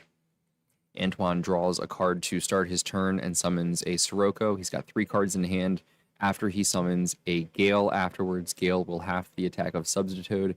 It won't matter too much. Substitute has low attack, but hey, you might as well use the effect of Gale while it's in play. Sirocco plus Gale equals Dark End Dragon. Dark End Dragon reduces its own attack points by 500 in order to destroy one face-up monster, card, one of the two, in play. He activates the effect twice to destroy both monsters. Now he'll go ahead and attack directly for some number of life points, based off of how many times he reduced the attack of Dark End Dragon. Dark End Dragon being an additional, an interesting card for this format. One that was not as easily accessible in the past in 2010 as it was a prize card from the Shonen Jump Championship Series. However, in playing this format retroactively, we are able to use copies found in reprint sets. Some of them being the tin copies, some of them ultra rare from the magazine Shonen Jump. Don't get scammed if you buy a Shonen Jump Dark End Dragon. It is not likely to be the prize card. Heavy Storm now clearing the back row. Hamza very clearly has a goal in mind to deal with the cards of his opponent. Looking at his graveyard to see what he can do with that Junk Synchron. Is that on the left? No, that has too many stars to be... what is that card? Could that be a Machina card? Question mark? Is that Machina Fortress? Who knows? Literally, who knows? If you know, comment in the chat. Junk Synchron coming down to special summon a monster from the graveyard. I wonder if there was any strategic reason why Hamza did not bring back the other Treeborn Frog. I am not a frog player, so I am not sure. We got some synchro summoning occurring here. We go into Brainiac, which will absolutely clear the Dark End Dragon. It being an extra deck monster means it goes back to the extra deck, effectively removing it from the game, which is always good, especially with a card like Brainiac, which would usually bounce the card back to hand, allowing the opponent to reuse it later. Yes, Antoine will be able to reuse the Dark End Dragon, but it will have to be made again through a synchro summon. Antoine takes 2,300, I think, to the face, and he will begin his turn with a card drawn.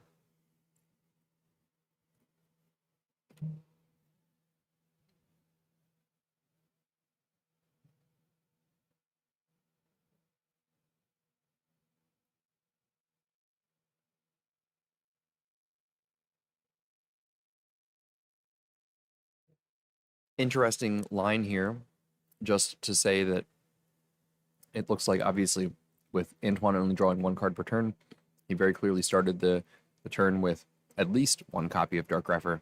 Perhaps he was saving the Grepher until he drew a card of value to discard with it, but now running into a second copy, let's go ahead and try to make a play that will allow us to equalize. Now he can send the value now and make an Armed Wing to crash into the Brainiac. Will he do that?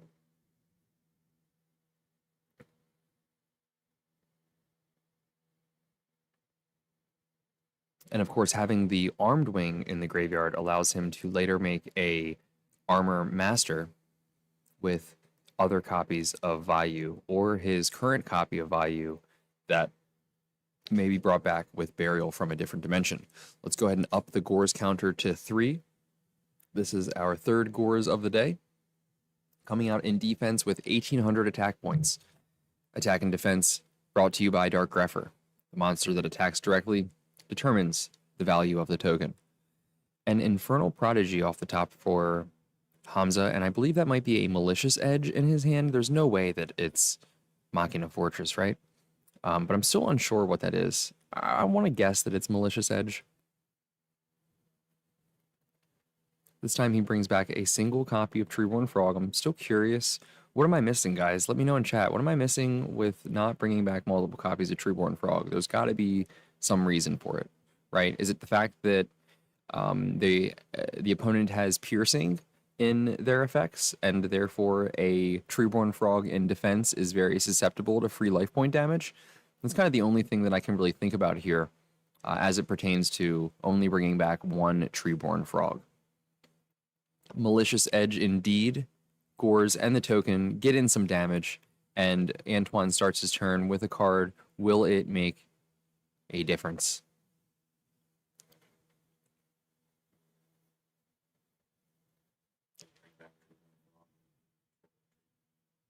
Is that true? I have not read that card in a while. Quentin coming in clutch, letting me know that you can only bring back Treeborn Frog if you do not control Treeborn Frog.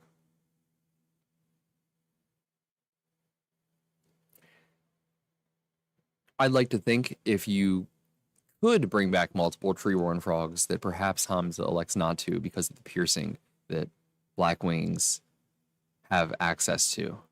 Or is that me just looking to save some face? I suppose we'll never know. Alti Caius, $800 card on the field here for Antoine B. Looking quite nice on stream. And he sets a face down, probably of less expense. And look at that top deck from Hamza. We have a Caius of his own, and it very, very quickly comes down. The $4 copy of Caius to banish the $800 copy of Caius to take game 1.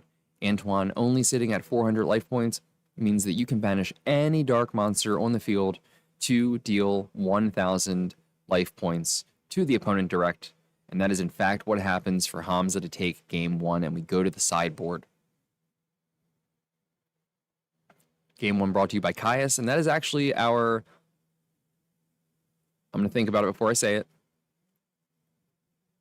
That is our second game. I don't think it's been 3 yet. That is our second game determined by Caius's effect burning for 1,000 life points. So we got the Gores counter at 3 and the Caius for game counter at 2. Going into this game 3, it very clearly looks like Hamza has an idea of what cards he wants to bring in. Antoine very decisive about what cards he wants to bring in, but is thinking a little bit more about what cards he wants to take out. Hamza doing a little bit of cleaning of the sleeves. Man, one thing about Yu-Gi-Oh! Events is you can always expect your sleeves to get dirty. The person who invents a sleeve that stays clean will be a millionaire. Looked like there were DD Crows that were being brought in by the Hero Frog player, which makes sense.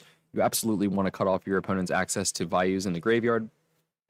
Didn't quite see what Antoine's going to bring in against Hero Frog, but if anything works out for him this game, we'll absolutely see them in action. Again, we are live from Laurel, Maryland. This is Laurel Park and Racetrack, brought to you by Feel Good Gaming and Xanadu Games. My name's Gosnell, and I'm here commentating this match between Hamza and Antoine. And so far, it's been quite interesting. Had a little bit of back and forth there. It really couldn't tell who it was going to go to. But then all of a sudden, you had Antoine taking a ton of damage to the face on the back of a Gores drop that produced a token of 1,800 attack. And it was just too much for Antoine to deal with. He was unable to strike back.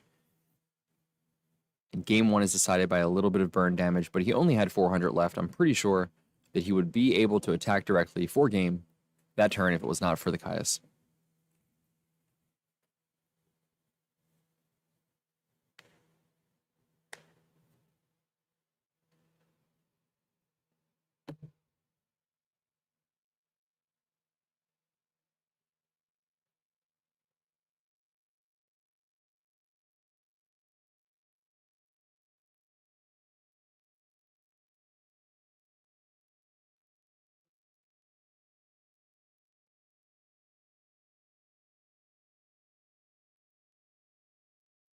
Game 5 will very likely be started by Antoine, and I bet you he's pretty happy to see that pulling the rug in his hand. I would be, especially knowing that Kai's took the last game. He just sets one and passes, and this is Hero Frog with a little bit of Frog Monarch, it seems. Evident by the Ryza in the Frog player's hand. And he does have a Breaker, the Magical Warrior. One card that I am personally fond of, but you don't see too often in the Edison setting.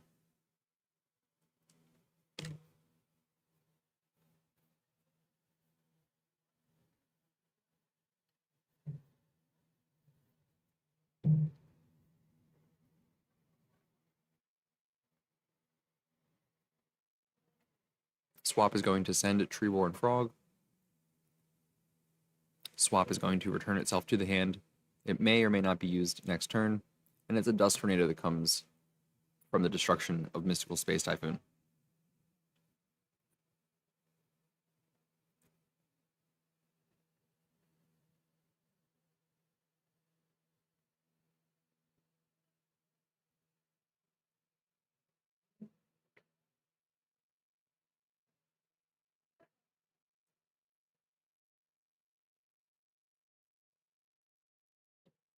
Oh, can't believe I missed that effect of Treeborn Frog. We're going to be seeing that card a lot today.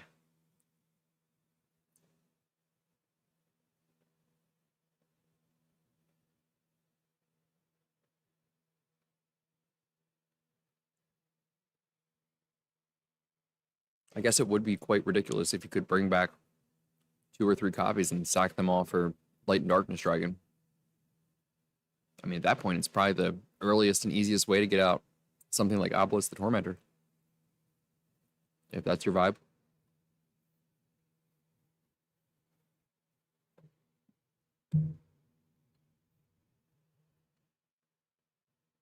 Sirocco coming out for Antoine B. Sirocco, of course, being able to be normal summoned without tribute if your opponent controls monsters and you do not. Setting 2 cards face down. It's possible he attacks the Treeborn Frog, but I mean, the game state would just be the same going into the main phase, so does it really matter? Blind Space into the back row. And it is the Deck Devastation Virus. And that's going to take some cards here from the opponent. It's no crush card, but so this is interesting. I wonder if this is, I mean, if it happens just one time out of 100, it's worth it, right? So perhaps it's a way to adjust. And I'm not saying that Hamza made a mistake here, but I wonder if there's reason for blind spacing in your standby phase, knowing that the opponent may Deck Devastation Virus you. Ooh, and that does, yep, it gets the counter, yep. Knowing that the opponent might Deck Devi, you might be able to get back your Treeborn Frog in the standby phase if you blind space in the draw phase or standby phase. So as you summon Breaker the Magical Warrior, its effect to gain a counter can be pulling the rug, and he in fact does flip that pulling the rug, but now he will not have that copy for the upcoming Ryza. And Gore's counter is at 4. We have a Gore's token at 1900 attack and defense, brought to you by Elemental Hero Neos Alias. All spells and traps here for Antoine. He's got a full house. And Rhoda will break up a little bit of that by searching for him, probably a Greffer or an Armageddon Knight. Most likely the Armageddon Knight, now that I'm thinking about it, because your hand is filled with spells and traps. So of course you're going to get Armageddon Knight. Armageddon Knight is going to pitch the Vayu. And whether or not you're able to get a play off here in time, in terms of the tempo of the game, your opponent still has access to their monarchs.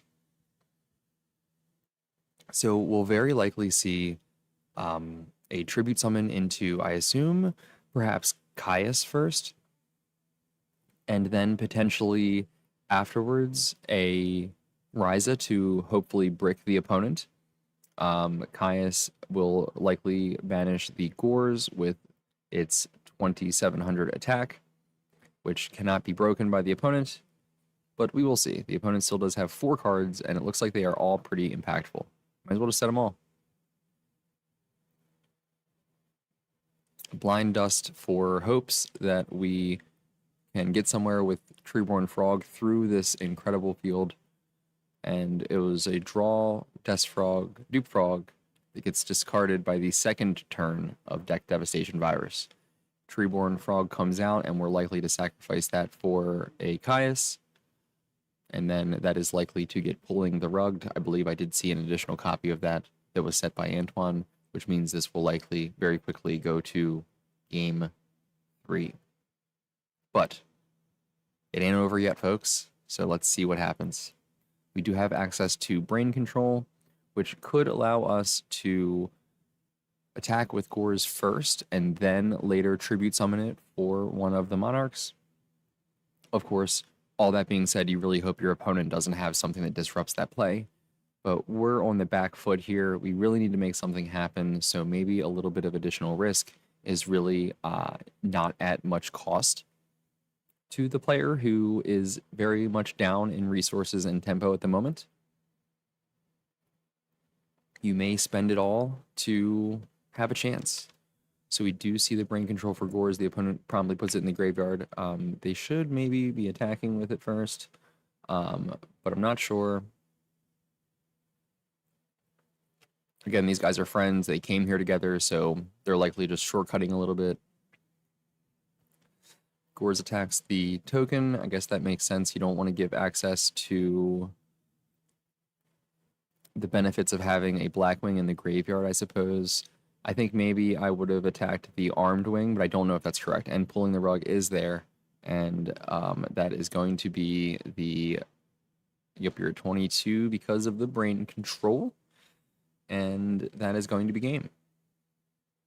So he shows the face down Brain Control himself, and we go to a game 3. Let's take a look at what these players might side deck going into the third game. This third game will be started by Hamza, and it's always good as the Frog player to go first. You get that extra card, and you have access to your combo undisrupted by the opponent, who may have more spells, traps, and monsters that need to be played, let's say non-hand traps, to disrupt your combo.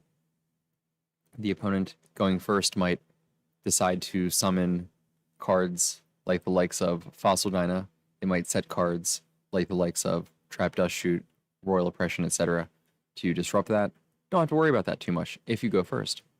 I'm surprised that Hamza is siding out the Trap Dust Shoot going first. That might be a gentleman's agreement. That might be intentional game decision. I'm not too sure, but we will see how that affects this game going forward. He takes out a Dandelion as well. I would note that it's important to have more side deck cards that might be of impact going into this third game. So that might be what he is thinking. Yeah. And he does decide to keep the Trap Dust Shoot and opts to send a copy of Dust Tornado to the sideboard. Haven't really seen any sort of equip cards or continuous cards from Antoine, so that Dust Tornado might be a little bit less impactful. Of course, you can always disrupt a Black Whirlwind if you see it, but we have not seen one.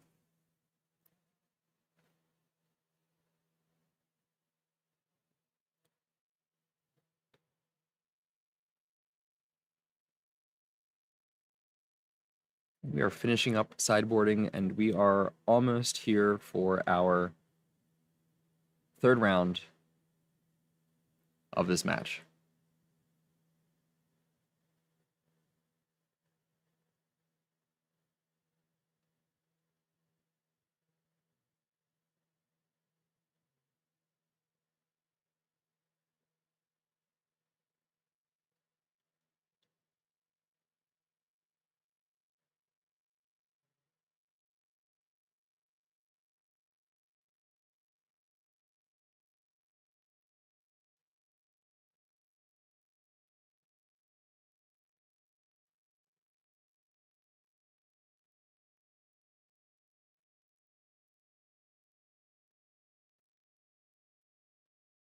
Let's get a good Yugi shuffle in it. I'm a fan of the Yugi shuffle, honestly. It does justice. And is a classic tried and true.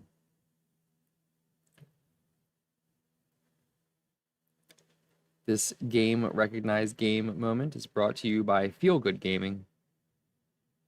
We're here live for game 3 of this great match between Hero Frog and Bayou Turbo. Frog player does in fact open a wonderful starter card in the form of Elemental Hero Stratos. So we do have a little bit of Hero Frog going on. We do have a little bit of Frog Monarchs. You know, we're just going to throw everything in there and see what happens, and it's great. It's good stuff. Interesting to note that those copies of Pulling the Rug that Antoine brought in would have also had impact against the Stratos. Had that have been the interaction to occur in Game 2, and is now unlikely to happen, of course, because Stratos has entered play and will soon exit play. However, we do see a copy of Elemental Hero Ocean, so we do have potential for Elemental Hero Stratos to be brought back, but not if the Hero Frog player draws a Miracle Fusion and takes them both out of play.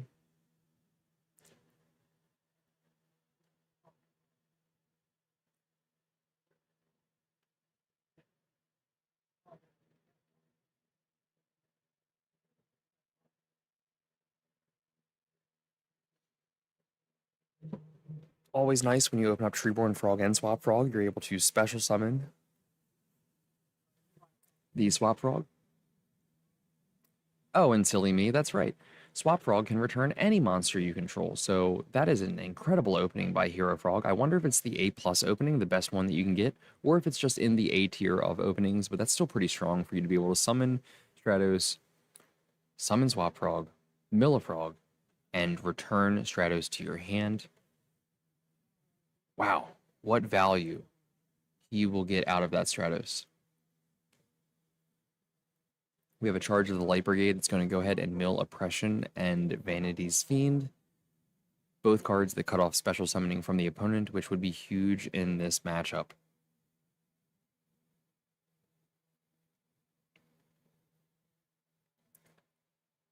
Putting our favorite light dog face down in defense, and the opponent will have to run into that in some way, shape, or form, and it's only a matter of time until we see how. We've got that copy of Dust Tornado that was pretty impactful, and we do see the Trap Dust Shoot as well.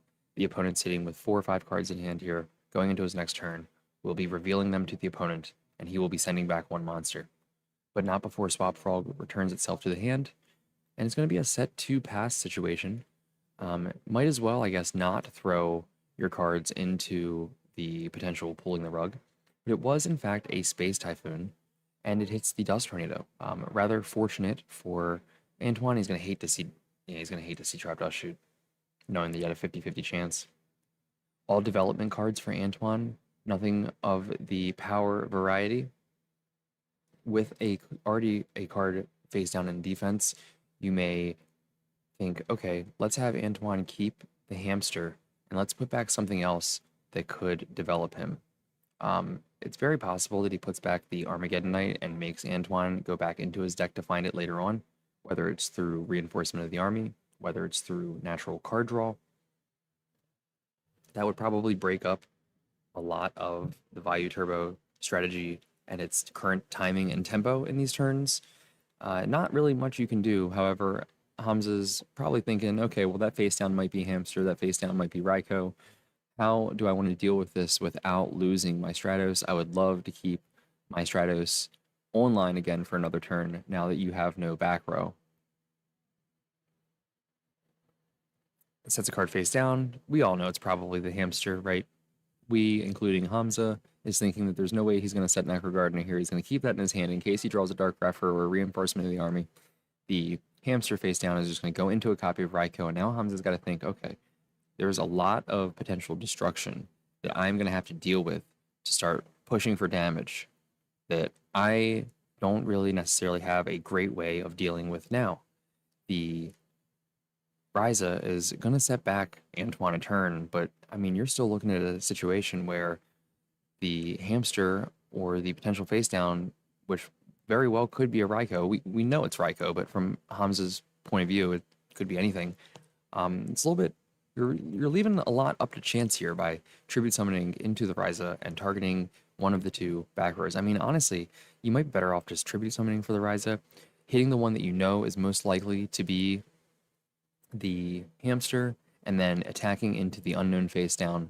But boy, it would be really unfortunate if that face down were, well, I guess it wouldn't be too bad. But it could be pretty unfortunate, I suppose, if it was something like a Vayu, you know, to bluff. Now, Hamza's going to go for the opposite play. He's going to go ahead and spin the unknown and attack into the hamster, most likely, which is good. I mean, the face down gets shuffled into the deck. We do know with perfect information that it is, in fact, a copy of Raikou. So, I mean, honestly, with Raikou being in the range of cards it could be, I would find myself attacking this face down more often than not, because if it is, in fact, Raikou, well, maybe I talked myself out of it a little bit. If it wasn't Raikou, then by attacking, you guarantee a Raikou that's in play. Well, I guess either way, if it was or wasn't. Okay, so I'm back on it. I might as well attack and introduce a Raikou because there's no real way that I'm dealing with that hamster otherwise. If Antoine was playing a wide range here of, you know, thinking about information, then he might consider looking through his deck for the extra copy of Raikou so he doesn't reveal the fact that it was Raikou. But we didn't run into that timeline. The Ryza did not attack, therefore Antoine draws the top card of his deck and shuffles his hand. I do not believe Chaos Envoy that he knew that it was a Raikou. Oh, maybe because of the charge. You are correct. He did activate charge and he did search Raikou, and then he used the trap dust shoot to see his hand, and he observed that the Raikou was absent. Very good call, Chaos Envoy, coming in from the chat to refresh your boy on the game events. So Hamza did play that with perfect information and decided, in fact, that it was better off to just spin that. But I personally start to wonder, knowing that, why wouldn't you attack? I guess you do take away his normal summon of the next turn, and you step back a turn. You skip his turn, basically, with the Ryza, which is always what you want to do, right? Okay, now he goes ahead and banishes the Raikou. Yeah, by attacking into the hamster, I probably would have misplayed that, honestly. I would have attacked into the hamster. I would have made him take a Raikou from his deck and put it into play. And then Antoine would have drawn a fresh card from his deck and would have already started the turn with the Raikou in play. So, man, I just gained a bonus point here by watching this happen and figuring it out with you guys. I just got a little bit better at the game. But I got a long ways to go. Raikou mills 3, takes out the Caius that took out his friend, and we go T-set pass into the turn of Hamza.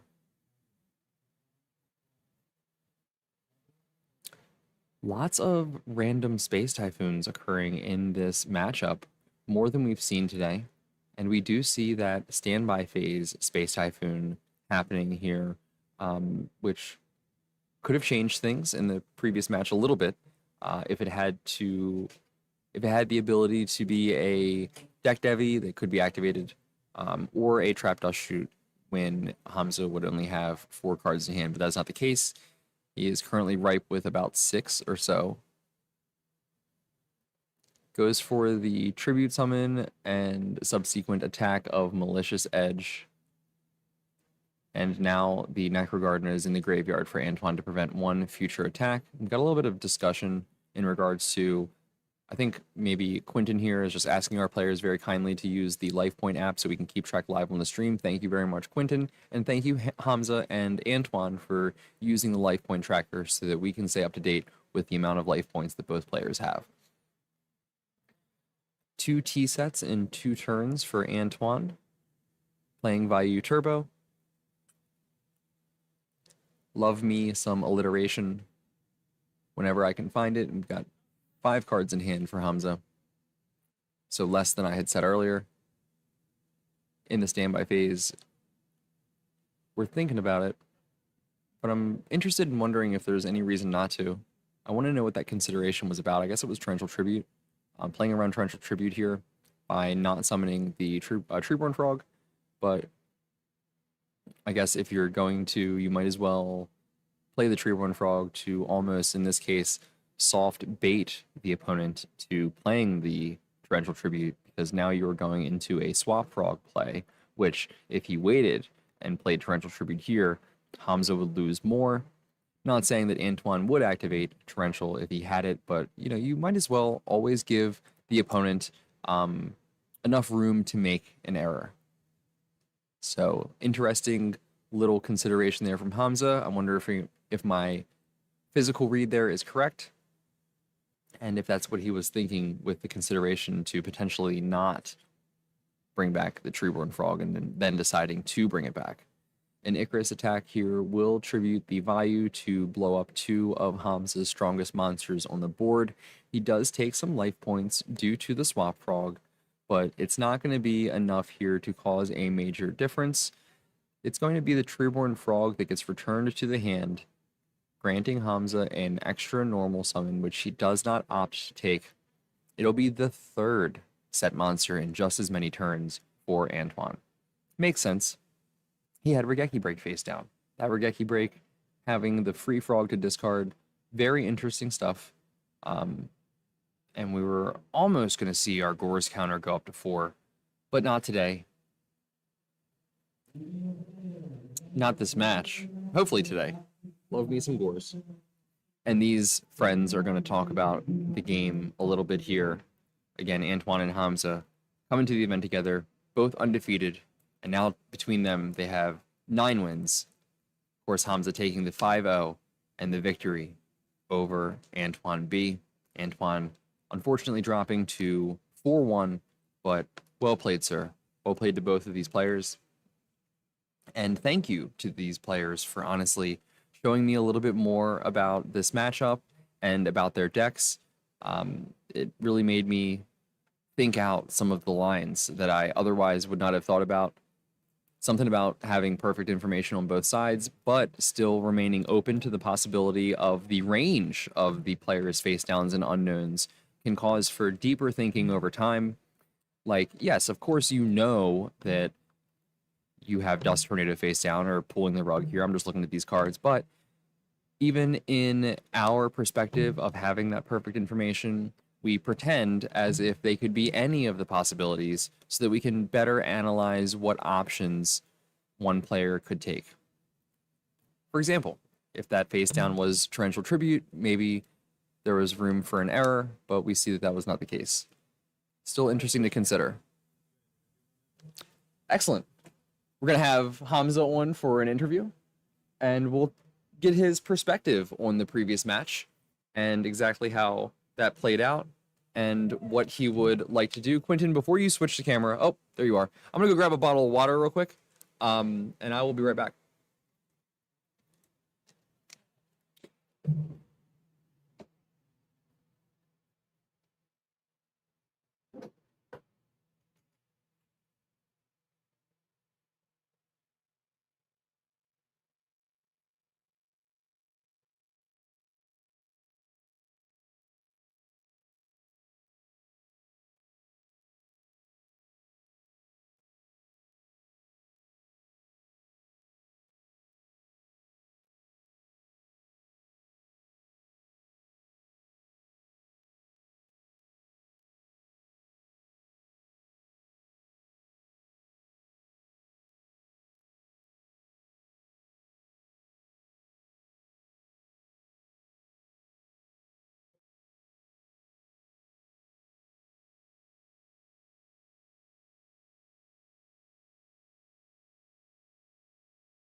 And we are back.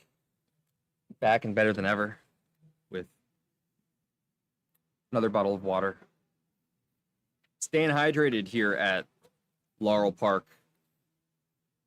Brought to you by Feel Good Gaming, Xanadu Games. Shout out to both. Plus, shout out to E3 Yu-Gi-Oh! For the primary stream of this afternoon and evening. I am here with Feel Good. And in a moment here, we will have our buddy Hamza on stream to discuss the matchup. And maybe he can teach me a couple things about Hero Frog, because Again, frogs are not something that I necessarily play with in Edison. I had some experience playing them later formats, but not here in this one. A little bit different when you have Subzitoad and not totally awesome.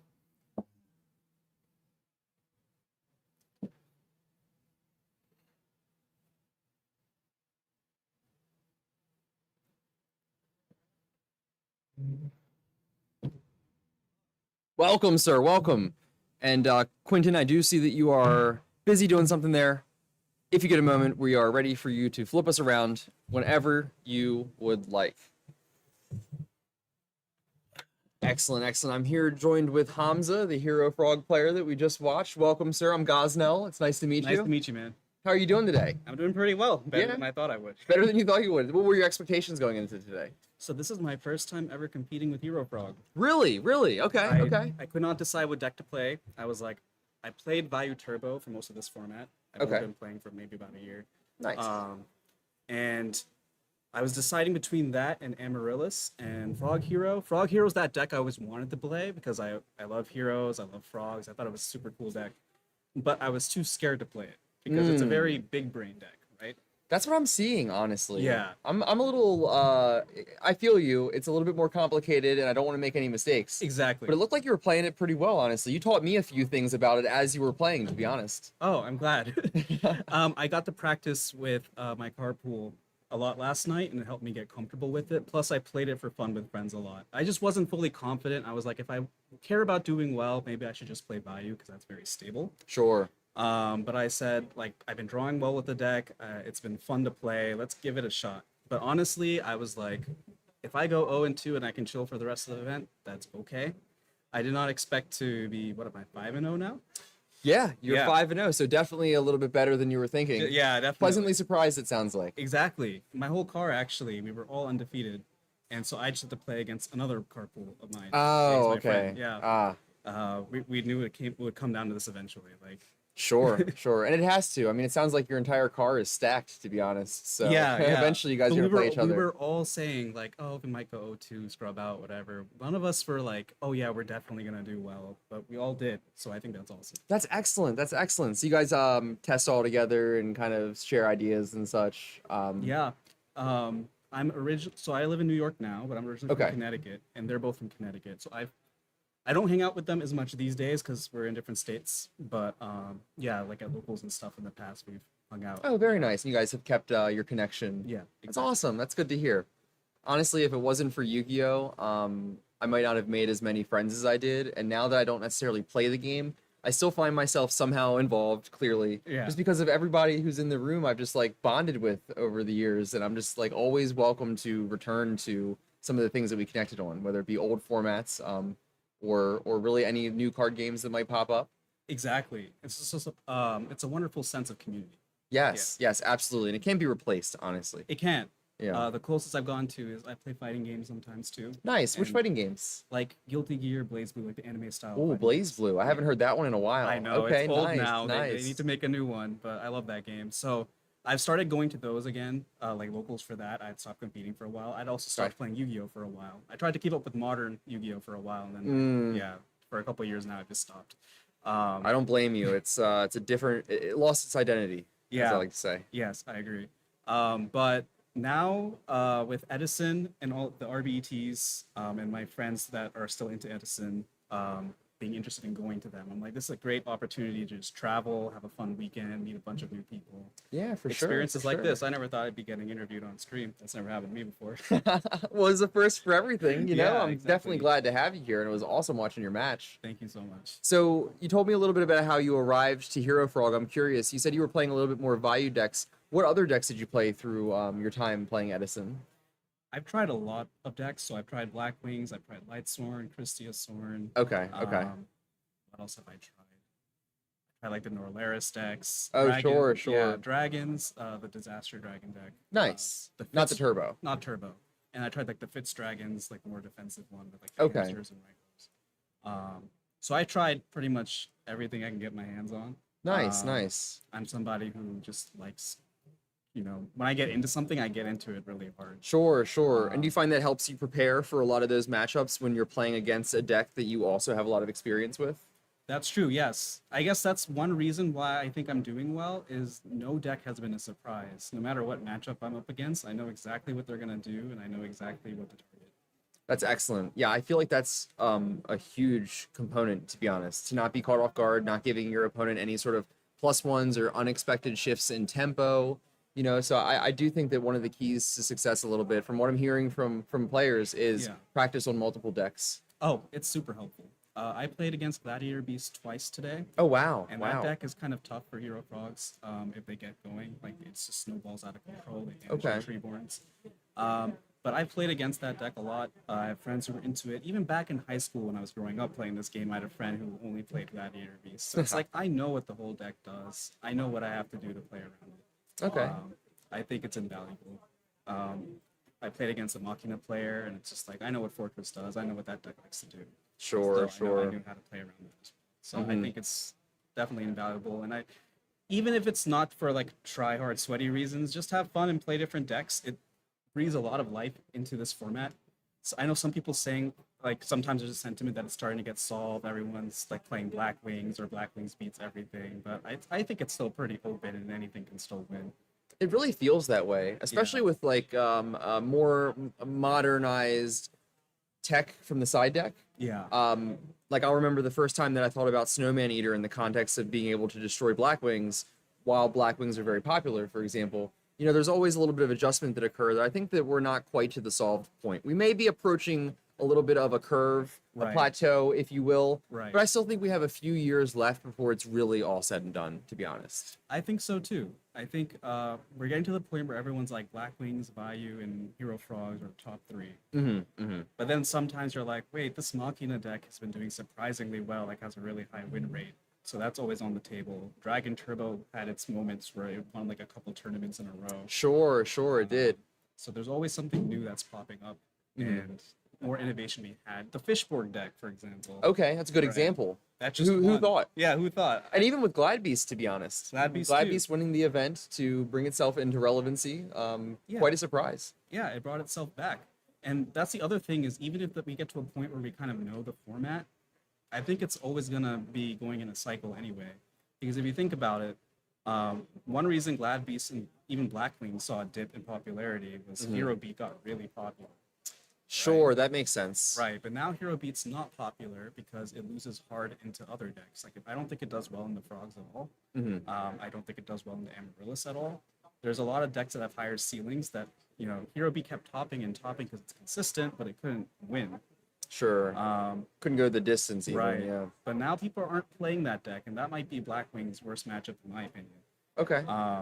And now people are starting to play Blackwings. They're seeing a whole resurgence of it, and even Gladiator Beasts, because Hero Beat shut that deck down pretty hard.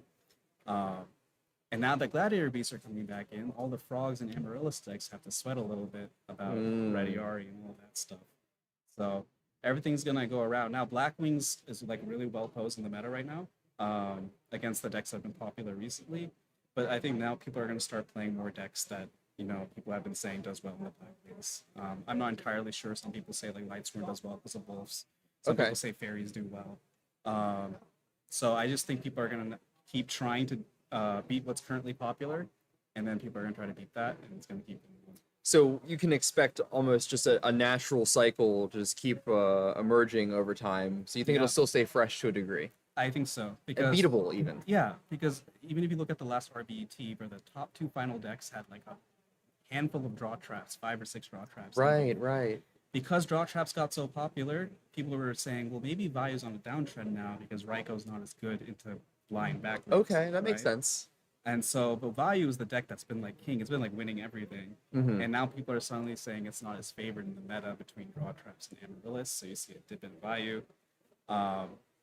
It's just stuff like that where the draw traps felt really good, but now everybody knows about them. People were trying to mind game too. They were saying, oh, if you just run 1 jar and like double yada, people will see the jar and they'll think that you're on a full package of draw traps. Yeah.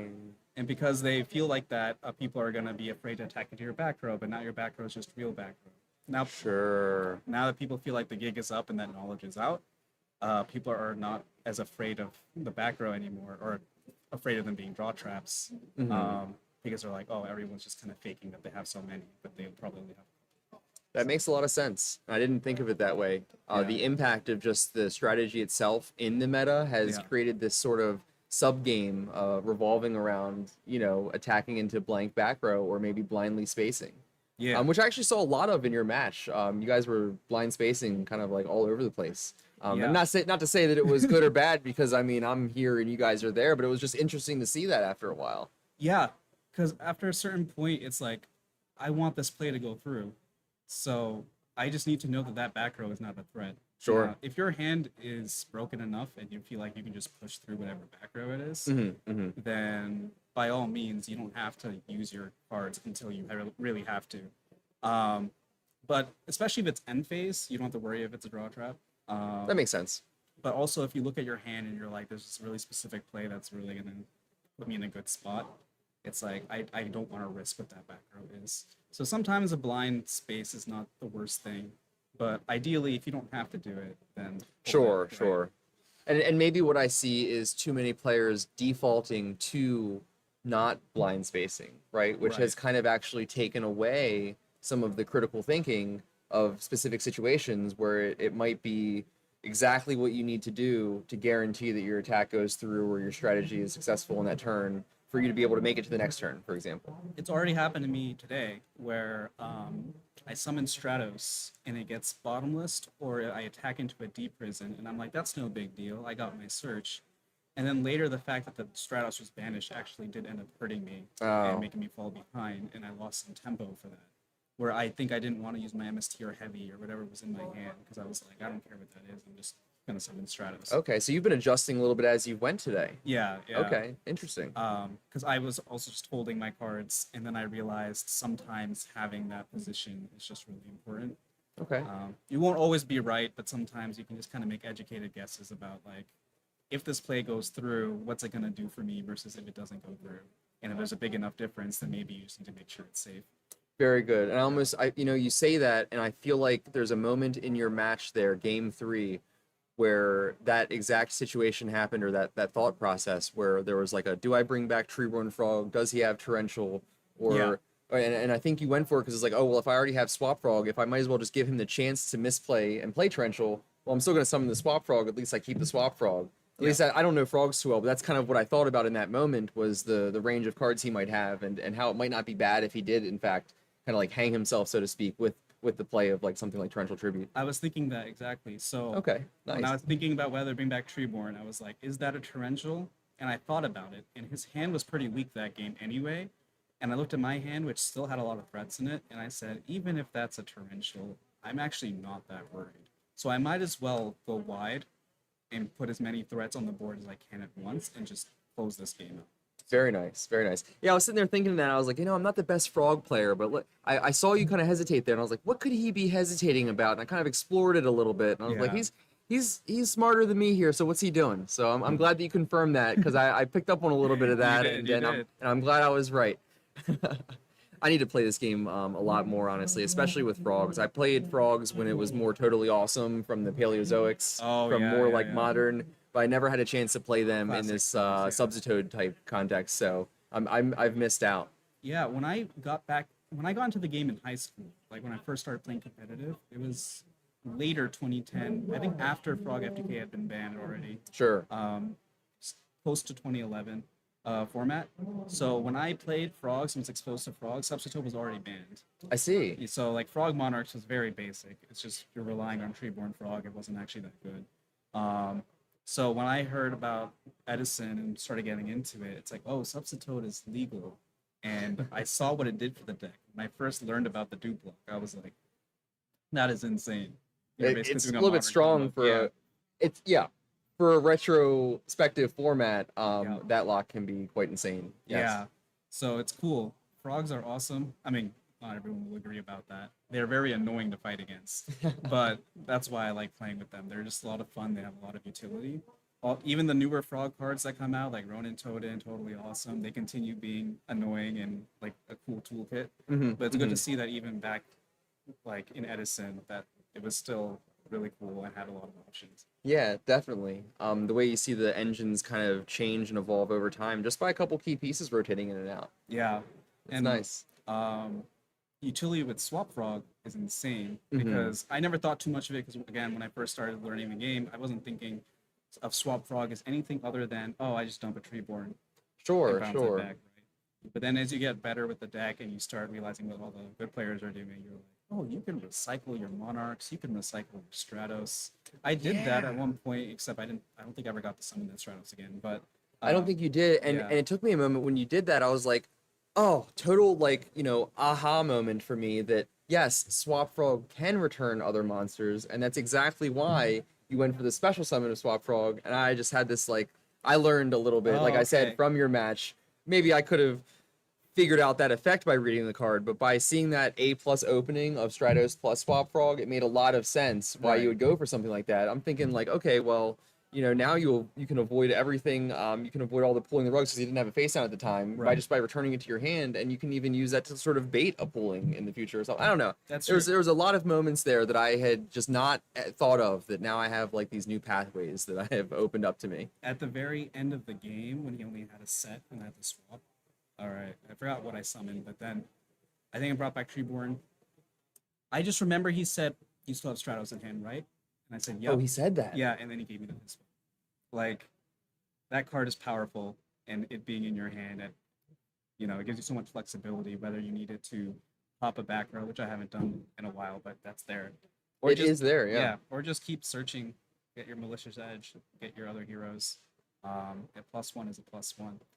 Yes, sir. That opener is the best opener in Frogs. If you ever see Stratos and Swap Frog, when I saw that game 3, I was just ecstatic. Do you think that that's probably the best opening that the deck has? Yes, it only gets crazier if you also have 1-for-1. And Okay. But we're getting into like 3-card combos here. Sure, Right? sure. Like if you run malicious, some builds do that. And you have that, you can do Stratos, search malicious, pitch for 1-for-1. Like that's a crazy opening that gets you like dupe block plus like another frog. Okay.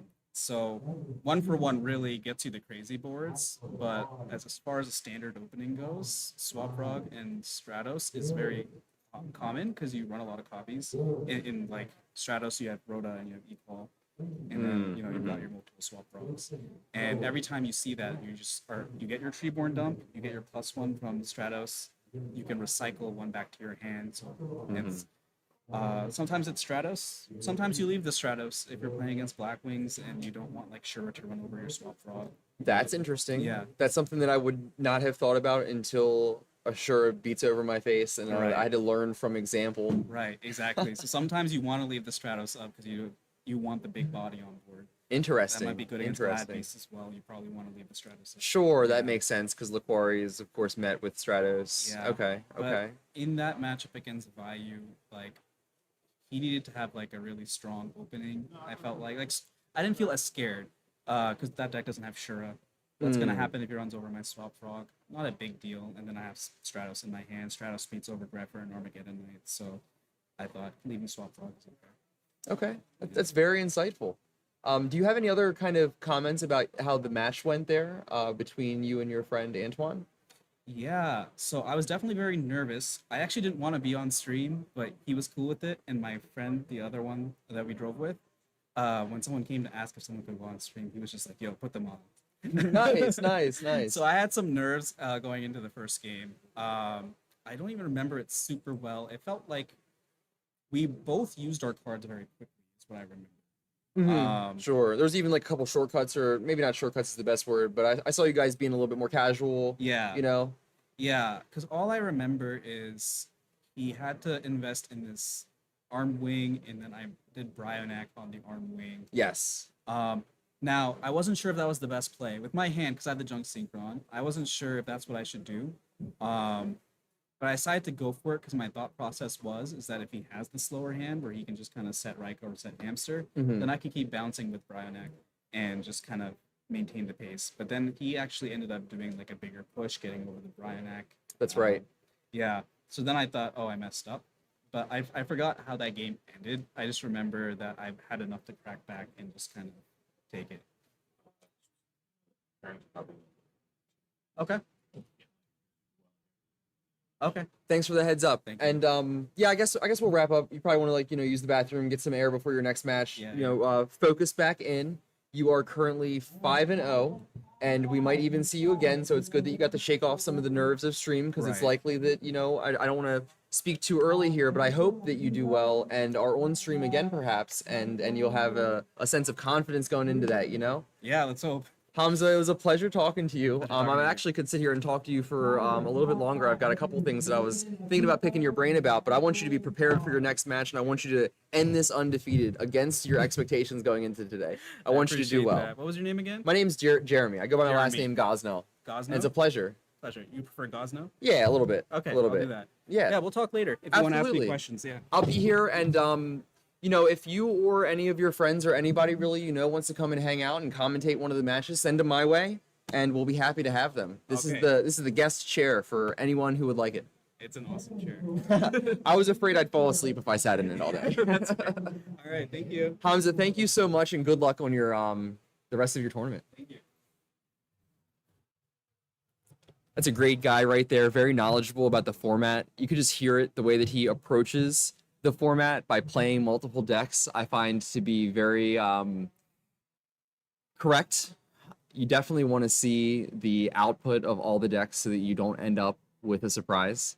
It would be very disastrous if you end up having to face a strategy that you didn't study for, especially in a tournament with as high stakes as this one. There's a lot on the line. We've only got a few minutes left in the round, and then we will be bringing you another match here from Laurel Park Racetrack. Thank you again, Feel Good Gaming and Xanadu. Man, I'm happy that I did observe that little torrential tribute situation. That was a little bit validating, coming from a player who was very actively thinking about just that in that moment. Good luck to Hamza, and I hope he continues his success as we enter round 6. We're a little bit past the halfway point here of our day. We've got 9 rounds of Swiss today, which is going to be, what's that make? 4 more rounds today, and then we have some top 16 matches to bring you this very day. We will be playing it out to a first and second match, which will be on E3 Yu-Gi-Oh's channel at the end of the day. But you can always find other matches here on the Feel Good Gaming YouTube channel. I am Gosnell. I'm here with you live, and we are waiting for the end of round 5 and the beginning of round 6. I believe time has been called, so we're only wrapping up with the last few steps before we get into pairings for round 6. How you doing? Pairings are out there today.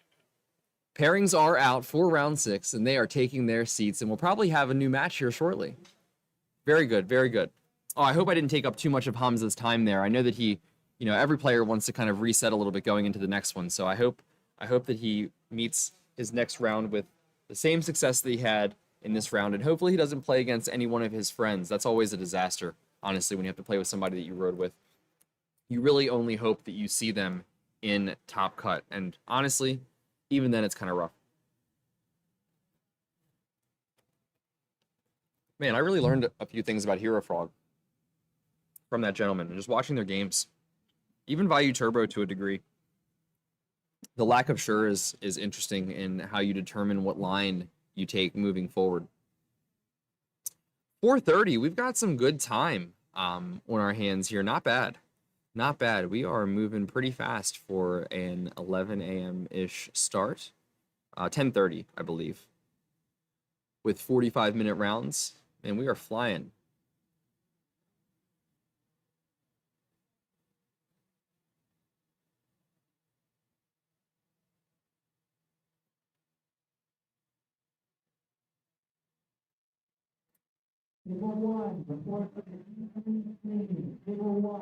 There goes table 1 to the feature match area, and we will very shortly be having the feature match of our own. Welcome, guys. Welcome. If you are joining me, we are currently live in the back room here of Laurel Racetrack, streaming some lovely Yu-Gi-Oh content for you today.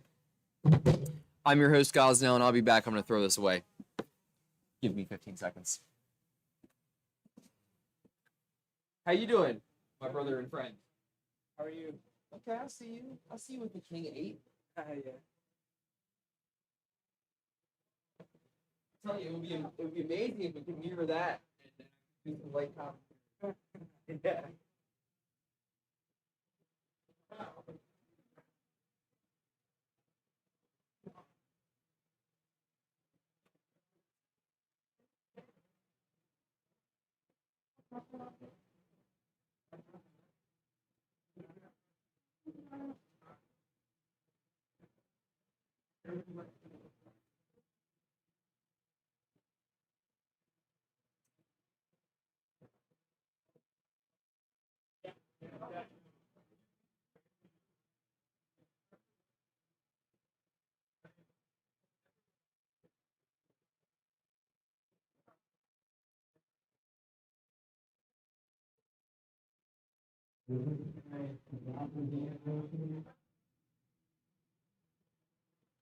Attention video players. We actually have one more raffle to play. We have All right, we have a raffle first. Before we get into our 6th round, it will be Dimitri versus Dimitri. Oh, I forgot to show Hamza my frog tattoo.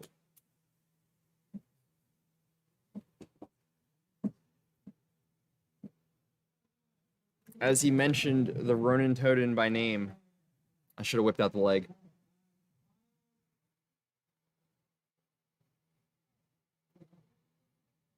Listening for the raffle winner. Sounds like a gentleman named Kyle.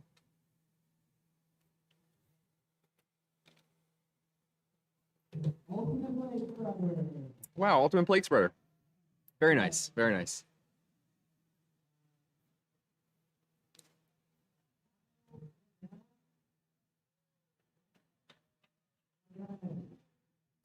And we are going to be live here shortly. The players are set up, so just give us a few minutes to get that raffle done, and we'll likely be starting the round here momentarily. We are going into round 6. Round 6. Question from MM. Hey guys, are you still not shipping the Cool Edison playmat to Europe? That may be the case from Feel Good Gaming, but let me just double check that for you. I very well could just see what shipping is and see what the cost is, and we could probably do something, you know, one-on-one in order to get that mat to you if you are very interested in having one. But if you don't see any shipping options, it's probably the fact that they're not shipping out to Europe from the website. But I can absolutely check for you just to make sure. And if it's helpful, go ahead and message me on Facebook, and if nothing more, I'll go buy the playmat, and then I can let you know what shipping is, if that makes sense there, MM. I'm on Facebook as Gosnell, Gosnell, Joestar. So if you want to investigate that a little bit with me, be happy to take care of you. I'm going to type that in chat.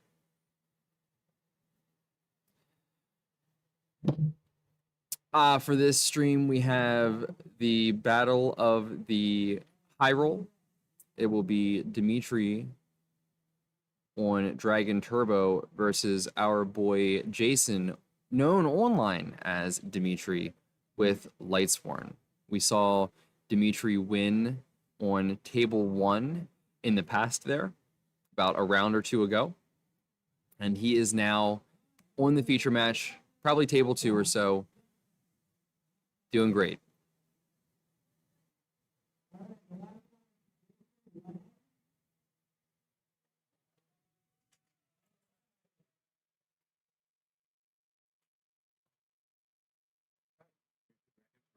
Hey, excellent. Okay, we got Dimitri on the left, a friend of our boy Quentin. And then we have, as known as Dimitri, starting off with a Foolish Burial into your boy Garroth Lightsworn. Excellent. I hope he he opened pretty good. He's looking pretty good. What an opening here. We're gonna discard the Necrogardna to go ahead. Oh my gosh, and it gets even crazier. Okay, so now it goes a little bit opposite. We couldn't have everything go our way, right? We open up Lumina into the Garroth by discarding Necrogardna, hitting a wolf in the process. But no, we do not draw any extra cards. We do mill a Charge of the Light Brigade and a Judgment Dragon to the graveyard. So the luck has got to run out somewhere, right? Vortex Trooper, always a friendly addition. This card has just made its way into Speed Duel recently and is quite good. A little bit of a retroactive addition into this Edison format. What is his next move here? We will let you know in just a moment.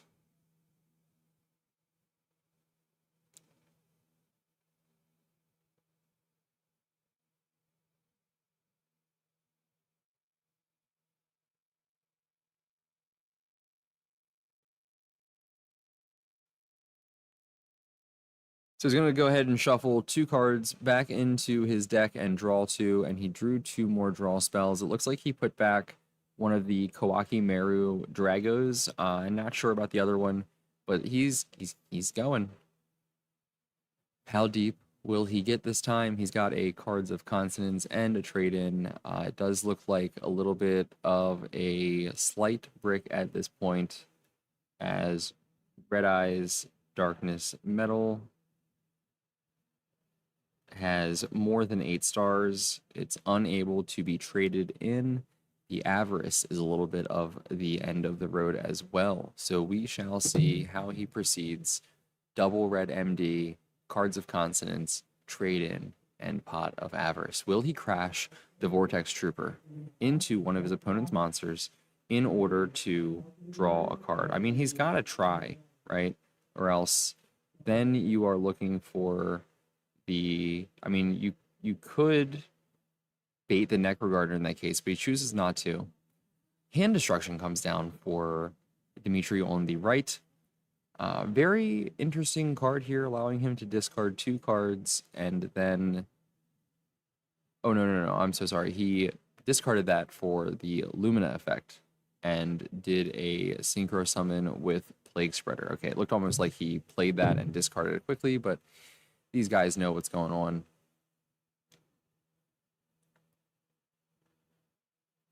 Let's go ahead and bring back that Plague Spreader. And let's go for a little bit of a push.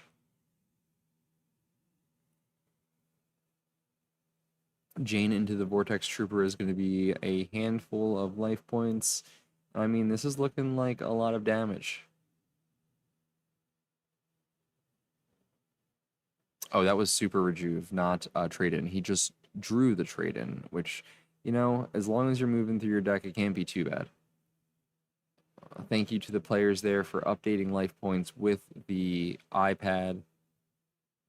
And we have an update here. Dimitri did take the entire 21 from Jane, of course. He took the 1,000 from Lumina. He's going to take 1850 from Garroth. It's going to drop him to 3050.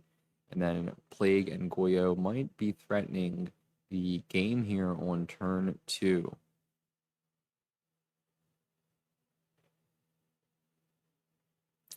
And that is going to be GG's for the Lightsworn player. Lightsworn taking it game 1 with I mean, this is an awesome start, honestly, to be able to go Lumina, to be able to discard the Necro. I mean, in hindsight, the only really thing that, and I'm not saying that it's a mistake at all, but the only real thing that you could do to potentially make things different there is to crash the Vortex Trooper.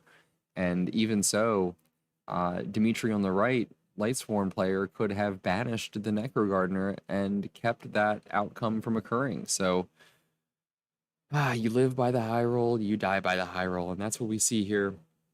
We see life and death on just the card draws and the mills. That game over in quick, decisive fashion. What a start from the Lightsworn player. Incredible. Yeah, I was just about to say. Excuse me. Out of the cards that I may consider siding out, I think siding out the Hand Destruction makes a lot of sense. I mean, it's pretty disruptive for some decks, but in this case, it's going to be doing a lot for your opponent as well, giving them 2 new cards. You might not want to introduce that much variance, so I can understand totally why you would want to take that out. I haven't seen that card before. I'm wondering what that is. Was that Shire? Or I don't think Shire has come out in this retroactive format yet. And he is going to leave 1 copy of Hand Destruction. We're seeing Dimitri on the right running 3 total copies of Hand Destruction, which is quite a lot of copies. Doing some mixing up here of cards to... Oh, I'm sorry. This was, I guess, a smoke screen question mark. Kind of watching Lightsworn a little bit more than the Dragon Turbo player at this point in time. We did see him take out Heavy Storm, probably anticipating some sort of, addition of maybe some decrees from the Dragon Turbo player.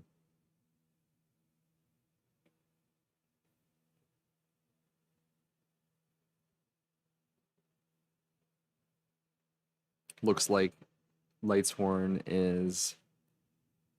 It's got a few side deck cards, right? But it looks also like just changing up some of the main deck strategy, keeping a lot of it similar in going into this game 2 against Dragon Turbo. We probably will see this match end rather quickly, just given the nature of these 2 decks. I mean, don't really see very many deep decisions and considerations occurring. You don't see a lot of thinking about what might happen if you have this face down or that face down.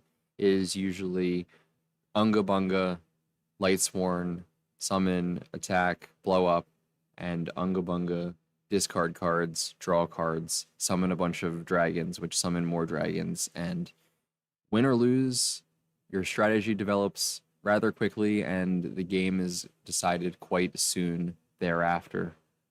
We'll see very likely Dragon Turbo begin this game 2 with 6 cards, and hopefully for the sake of not only content, but for Dragon Turbo's performance today, that they are better than before. And just as a reminder here, we are live from the Laurel Park racetrack in Laurel, Maryland.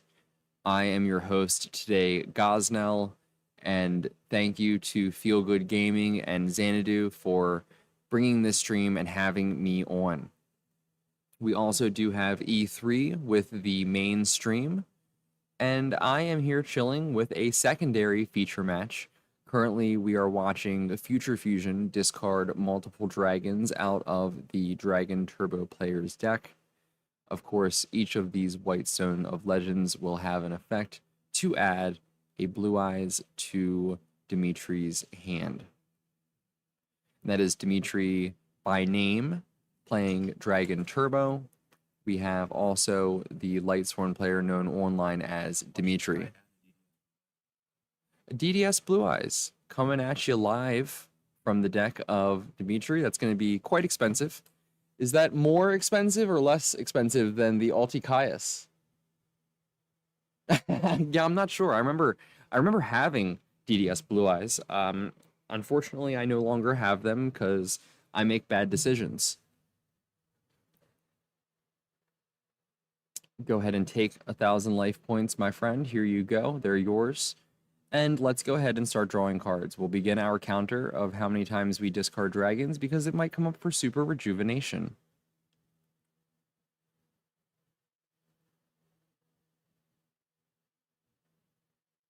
Wow, we are not playing around with our rarity selections today, are we?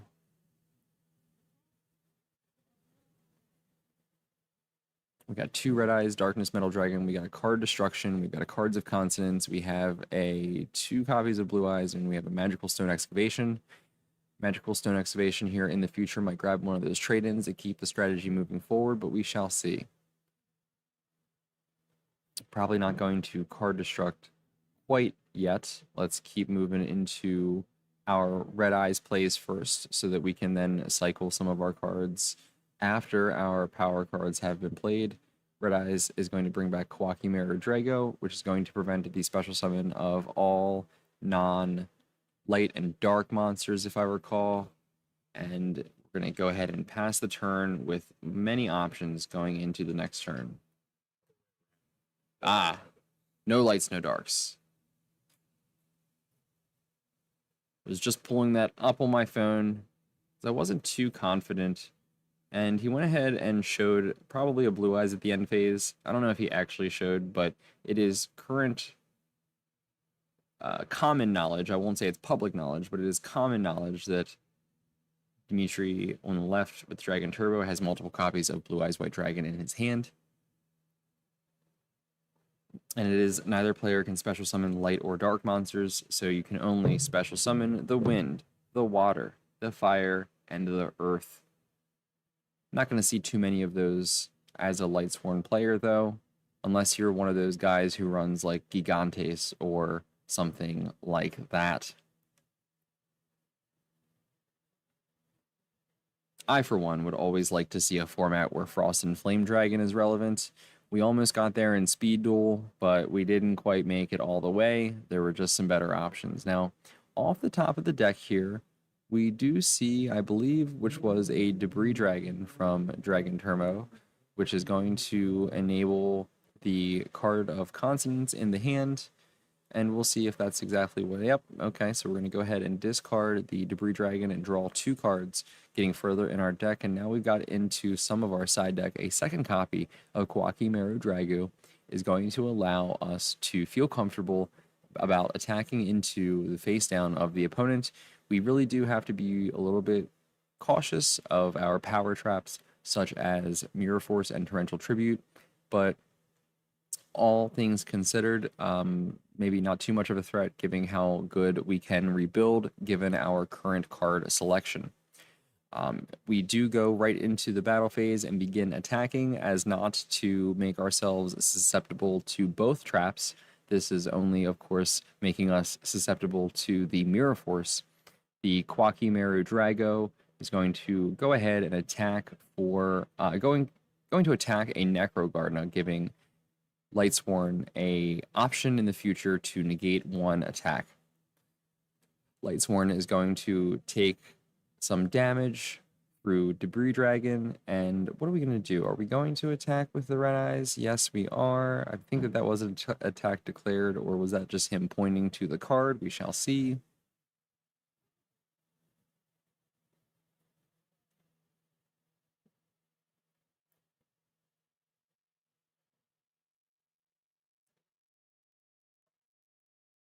All right.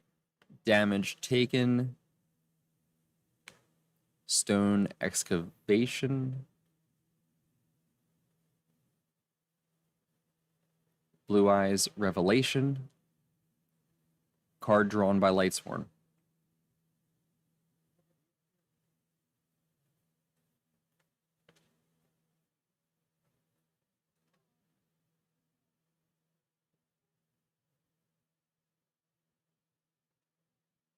Bars indeed. Arcus goes into play for the Lightsworn player. I mean, oh my god. And that's got to be a heartbreaker. I mean, yeah, I have no words. I mean, I'll try to come up with some. The Kawaki Meru Drago preventing the special summon of light and dark monsters means that both those copies of Wolf go straight to the graveyard. I mean, you're happy, I guess, to some degree. You've got to find some comfort knowing that they're not bricks in your deck. But holy cow, what a miracle mill by the Lightsworn player that is just now taken off the table in terms of the range of outcomes from just that one Kawaki Meru Drago. It would be really interesting and yet unfortunate at the same time if Dimitri ended up having a Torrential Tribute face down that could be activated if the Dragon Turbo player happened to play into it. But maybe in that case, we would have found him to activate it himself on the Arcus summon, that is. Wowee. We go down to 17, and then let's go ahead and set our Reckless Greed. We do look to end this game in the next couple turns. If not, we are definitely looking to try to draw some power cards here. Hopefully, maybe the likes of copies of Lightning Vortex, perhaps. Maybe some copies of really anything else that could potentially turn this game. The summon of DD Crow here might be the Torrential Tribute, and he did have the Torrential Tribute. Very nice, very nice. It's so unfortunate. I mean, do you wish you activated that on the Arcus summon? I'm not too sure. I'm only a commentator and I don't play this game to the level of these wonderful fine gentlemen currently in their 6th round of the day, both undefeated. If I had $1 for every time I went 5-0 in a tournament, I'd probably barely have enough for McDonald's. And Dragon Turbo doing Dragon Turbo things. We see a quick and decisive game 2 decided by the pure, I would say, power of Dragon Turbos. Maybe not the draw power there. I would give a lot of credit here to, well, Dimitri is a player, but that was all on the back of that Future Fusion, which just allowed him to start going through his deck and getting things done. The Lightsworn player just had no recourse. And it's kind of unfortunate. I know Dimitri here on the right, Lightsworn player, is a wonderful Lightsworn player indeed. So maybe Quentin, maybe we have him back potentially for a future feature match, even though he might not be undefeated. Maybe we see what his matchup is going into the next round, because I know that he's a very capable player, of course. We did see him play a little bit of one of his matches on table 1 earlier. And I might be mistaken here. Is the...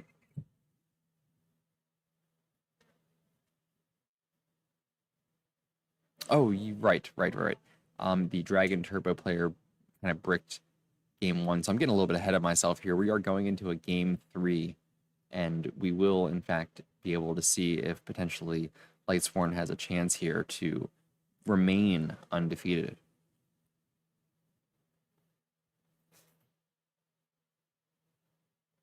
Little bit of side decks switching around going on. Players deciding on their final choices to take into this game 3.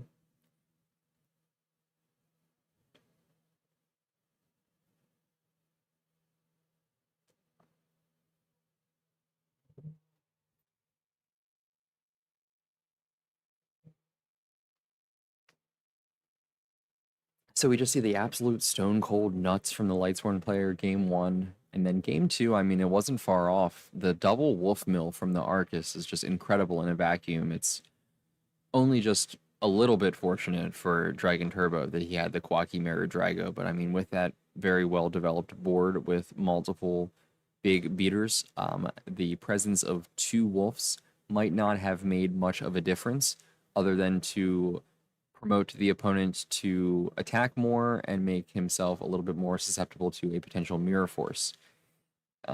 Lightsworn player activates Gold Sarcophagus to go through his deck and maybe find a copy of Judgment Dragon. We shall see. Probably not a Heavy Storm though, right? He's going to look for Charge of the Light Brigade. That's also a good choice. There's about 3 potential really good targets for Gold Sark, and Charge is going to be one of them. I am interested in seeing exactly why Charge was picked here. Once I see more information about Dimitri's hand, perhaps it will be revealed to me.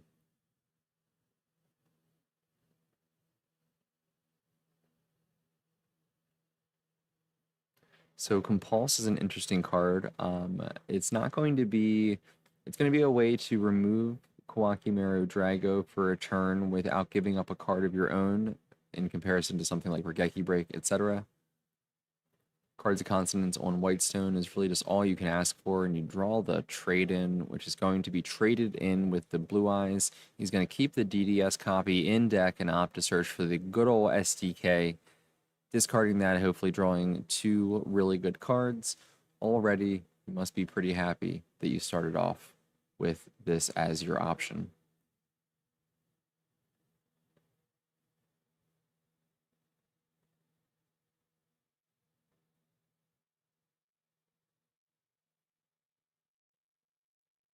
Oh, Future Fusion is just going to like be an incredible card every single time you draw it, no matter when you draw it. And this is pre-errata Future Fusion. It is going to mill 5 dragons from the deck, probably 2 of them currently being the remaining Whitestones of Legend, maybe 1 copy of Kawaki Meru Drago for the inevitable Red Eyes Darkness Metal play, and that would be 3 of the 5. Maybe you do 1 Debris Dragon so you can keep some of the other cards in your deck. But we'll see what he goes with. He goes for 2 copies of Kawaki Mirror Drago. He goes for 1 copy of Whitestone because the other copy is in hand. So now you're at a point where Future Fusion is going to start costing you different dragons from your resource pool, from your future draws. But, I mean, you go so far ahead that it's not really a concern. Looking at his hand, he's doing some quick math. He's going to end up sending a Red Eyes Darkness Metal. Search that DDS copy of Blue Eyes. So shiny. Wow.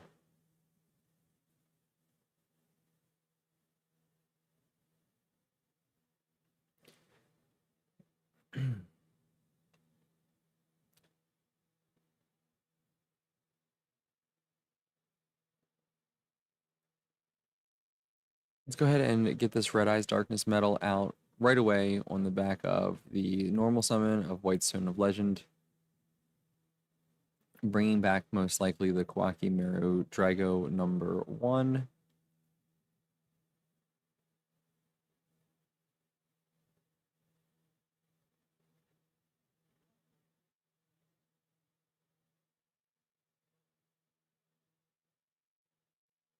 And every time I see that card, I just get a little excited because of Chaos Dragons, which I personally find to be the most interesting era for Red Eyes Darkness Metal.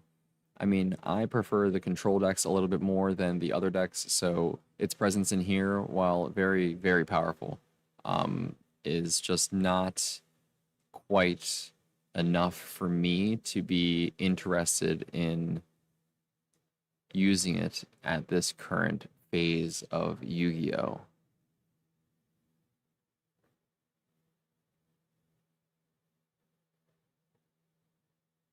I'm trying to figure out why he discarded the Blue Eyes. There's 2 Super Rejuvenations. Unsure what end phase effect prompted the discard of Blue Eyes White Dragon. I know you have to show it, and I think he did. Heard. Hand size is correct. That is a thing. That is a thing. Man, Quentin is clutch when it comes to these pieces of information to allow me to keep up with the action, Jackson. Draw card Debris, standby, main phase 1. We've got 1 counter on the Future Fusion going into our main phase. And I know that Dimitri can't be thrilled here. Lightsworn player cannot be too thrilled with what's going on here. The opponent just going up in tempo, up in resources right now, getting his engine online, successfully transitioning into the mid game, whereas Lightsworn is just lagging behind just a little bit. He certainly does want to add this charge of the Light Brigade to his hand next standby phase, activate the effect to be able to get online just a little bit, to have a chance before all these dragons start coming out and really making things difficult. Lightning Vortex very helpful to clear off the Kawaki Mirror Drago, but we hit a big fat reset button in the form of Ultimate First Edition Pot of Avarice, which is going to allow not only the resetting of our deck, but a +1, which will probably result in Dragon Turbo giving the Lightsworn player 1,000 life points through that Upstart Goblin, but not yet. We've got enough options in our hand right now to where we don't need to look quite yet. Let's just see what we can do. Maybe potentially. Is there a way to push for enough damage this turn? I guess we'll see. Instead of giving Lightsworn 1,000 life points, we pay 1,000 of our own to bring out a dragon. I can't remember the target dragon. He's going to show us.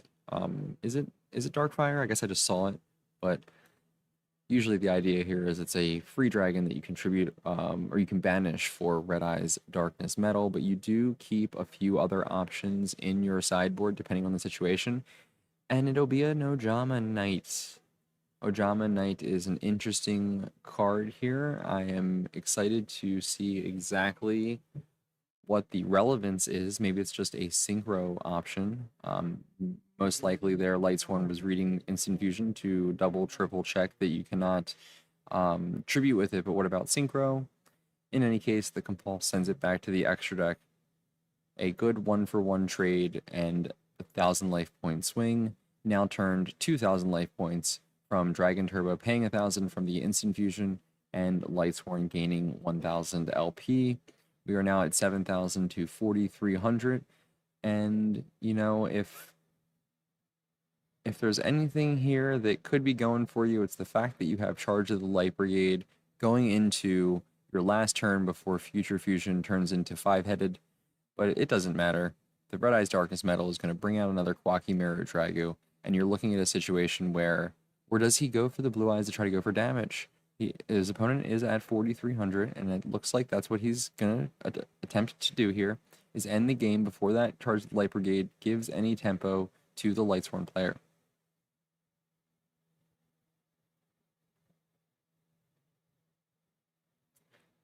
Or maybe it's not game, maybe I'm mistaken here, maybe he is just interested in bringing him down to 300, which is going to take away his Judgment Dragon nut top end.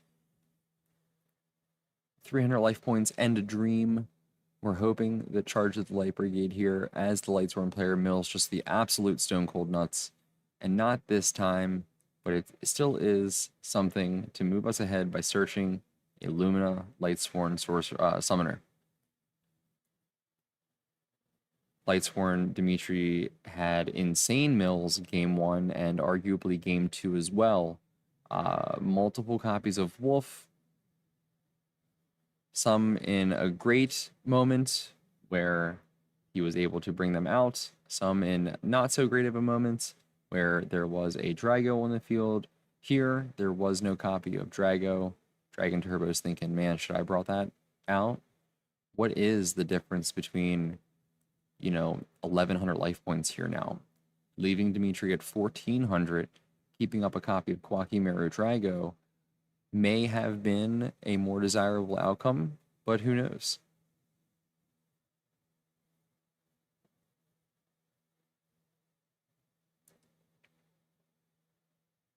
Who knows?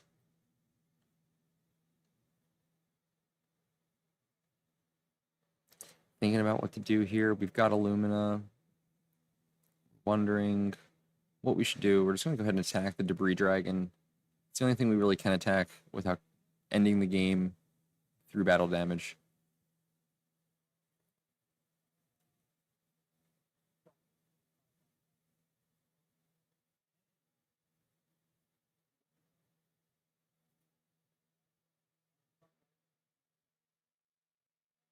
And it's a Trag that's going to come out.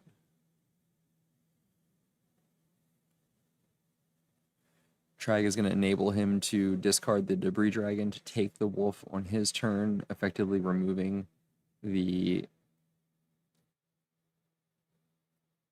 Oh, and I'm just sitting here thinking, if he summoned the Lila first, then if his opponent played the Trag, he could have then attacked in a different order there, potentially removing it in the process. Trag goes up to 24, but will drop back to 18 by the time he takes it. Now, you can't take the Lila and switch it to attack mode, which is unfortunate for the way that this is played out. It's actually a little bit of a bonus here that Lila cannot be switched that early, or else that would be very disastrous. Dragon Turbo player is going to be taking his time here, making sure that he makes the correct play to push for game. It might just be as easy as Lightning Vortex attack. Why even discard an additional card when you don't have to? But in case he has something ridiculous, he does have the ability to discard a level 4 to take the opponent's monsters, and it's going to be a scoop and a handshake. Dragon Turbo wins it 2-1. Well played there by both players, honestly. There's nothing you can really do except for just open yourself up to the entire range of outcome that comes with these top-end heavy decks. Of course, as good as they can draw, they can also draw just as poorly. And we kind of saw that on the end of the Lightsworn player, but more so, I would say, was the great draws from Dragon Turbo, which very much have now led to a 6-0 result for Dragon Turbo. We'll be seeing him a little bit more, maybe, as long as he keeps up the good work moving forward in this event.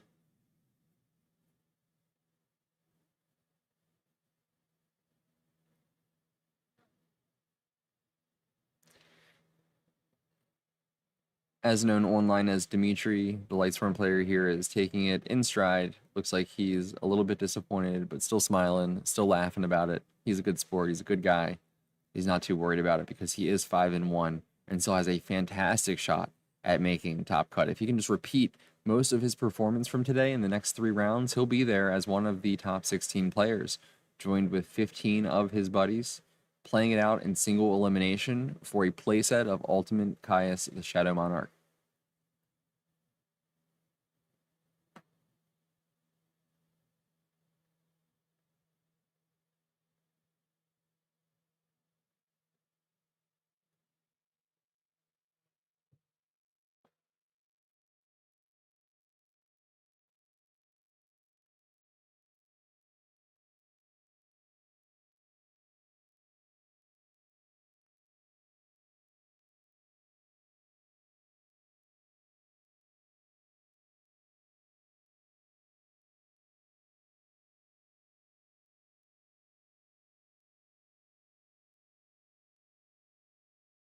Just showing a little bit of the side deck in action, revealing what was brought in against Lightsworn there. He brought in the Mirror Force and the DD Crow. Whew. Excuse me. 12 minutes left in this round.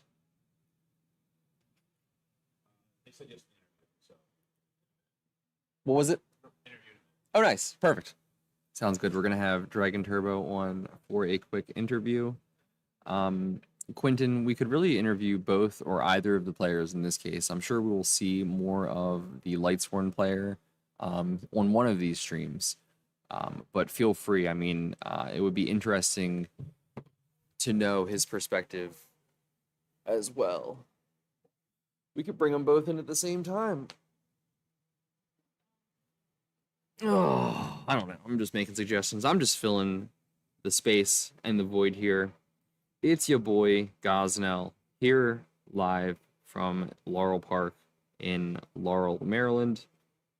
This RBET tournament brought to you by Feel Good Gaming and Xanadu.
All right, so we're going to be joined here by likely the Dragon Turbo player, but either of them probably have some good insight for us. Dimitri is going to discuss this match, discuss his tournament so far, and share with us a little bit of what's going through his head.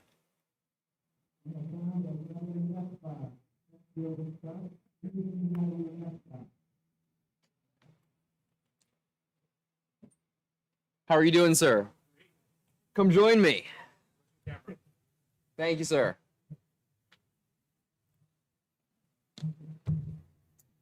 Nice to meet you, my friend. I am Gosnell, and you're Dimitri? Dimitri, yes. Welcome, welcome. So you're on Dragon Turbo today. I am, yes, yes. Nice, nice. So, your day's been pretty good so far. You're 6-0 now, going into X1. the last... Oh, X1. Right, X1. yes, yes. Okay, yes. excellent. So what did you lose to today?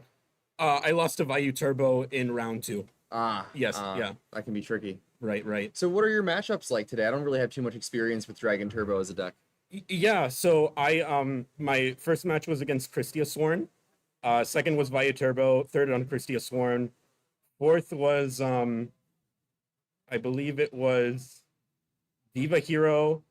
Fifth was like a dark hero deck, it seemed like. With some parts of the Diva engine splashed in. And then round 6 was against Pure Light Sworn. I'd say I have pretty good matches against most of those. So one trend that's been going on with Dragon Turbo decks is they only side one Drago and they then play one in the main. Oh. I'm on 2 in the side because then it lets me play more difficult game 2 and game 3s against them because they have to deal with that card. It doesn't come up that often, but just knowing how many light decks I've played against today and dark decks, it came up really well. I'd say generally because you asked about matchups, I struggle against Diva Hero and Zombie. With Zombie, a lot of the floaters that they have can be hard to navigate, and a lot of the answers that I have for those floaters are in the sideboard. But against most decks, I mean, of course, Turbo can lose to itself, as they say. Sure. But I try to incorporate. I was doing a lot of math the other night, trying to figure out good ratios for the deck, and I think it paid off today.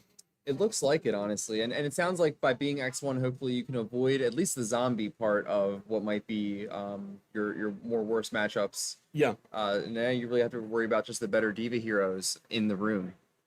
Right. And then with the Quackimiru Drago, that definitely came up. I mean, how did you feel when you saw him mill 2 Wolf off the Arcus? I mean, you had to have been feeling ecstatic having. I did. Drago Well, up. I had a little lapse in thought because I thought, it's 2 Wolf. I have to crow one of them, but I remembered, oh wait, I'm on Drago. Yeah.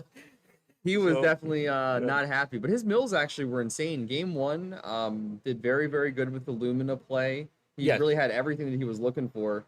You not so much there, but then game 2, you really had all the pieces that you needed. Right. And then it looked like game 3 as well, going in there. You drew the Future Fusion off of one of your draw spells from turn 1. That's correct, yes. And then from that point on, it kind of seemed like he could not transition into his own mid game and had to kind of compete with your kind of established presence. Mhm. And it's a little bit difficult, I suppose. Yeah.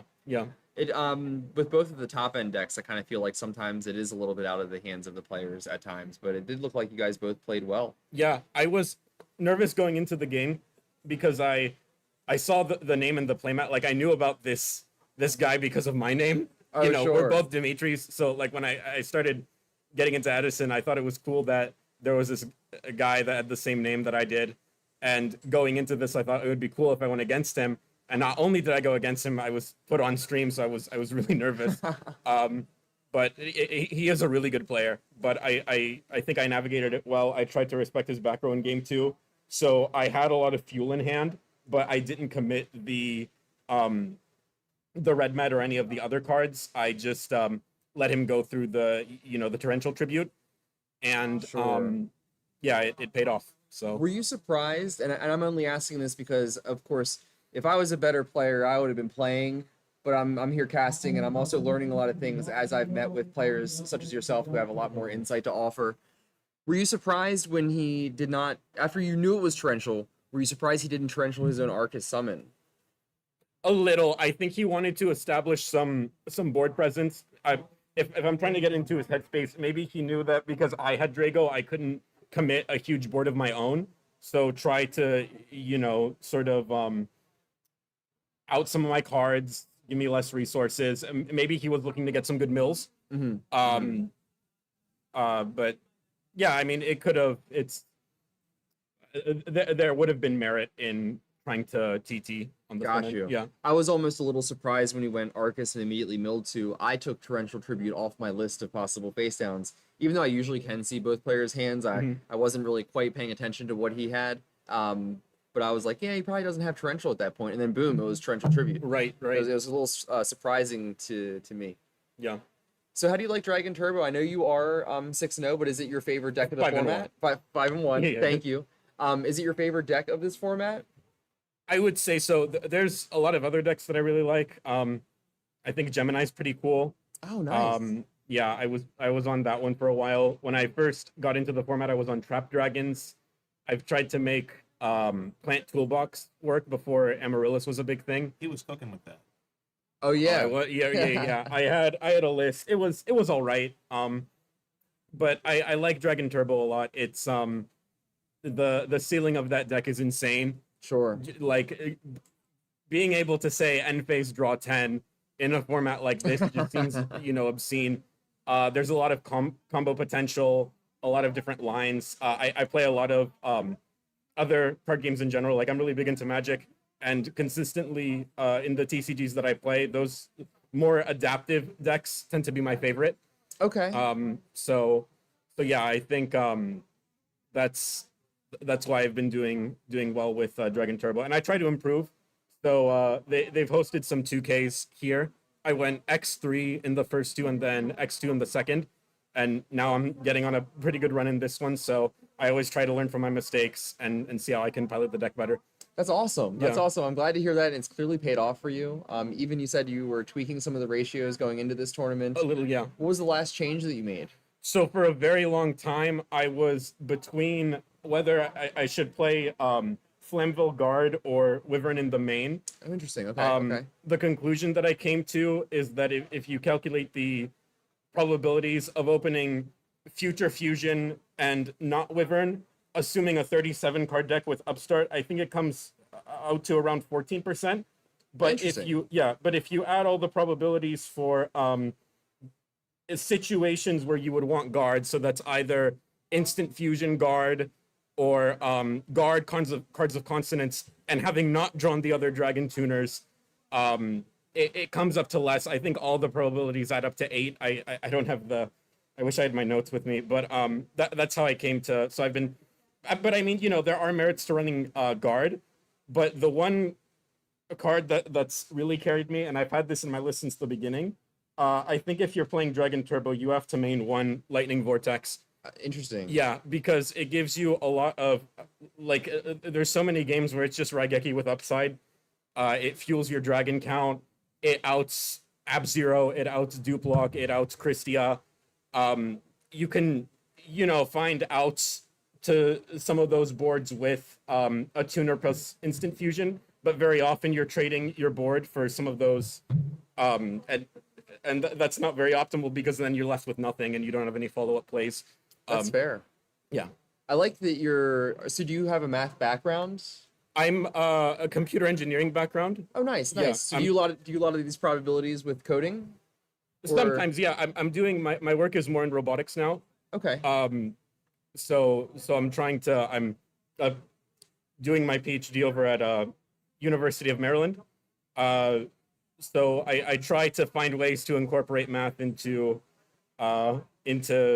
trading card games. I mean, it's tricky, but yeah, I try to bring some of those concepts in.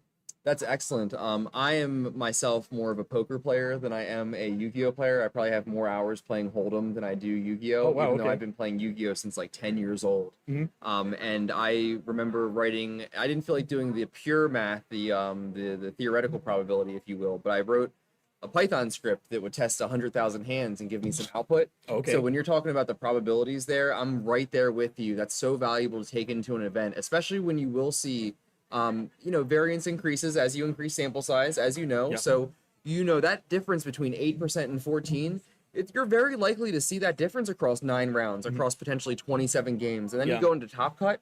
So I really do just want to personally kind of appreciate and also applaud that you put that much thought into your card Thank you, decision. yes.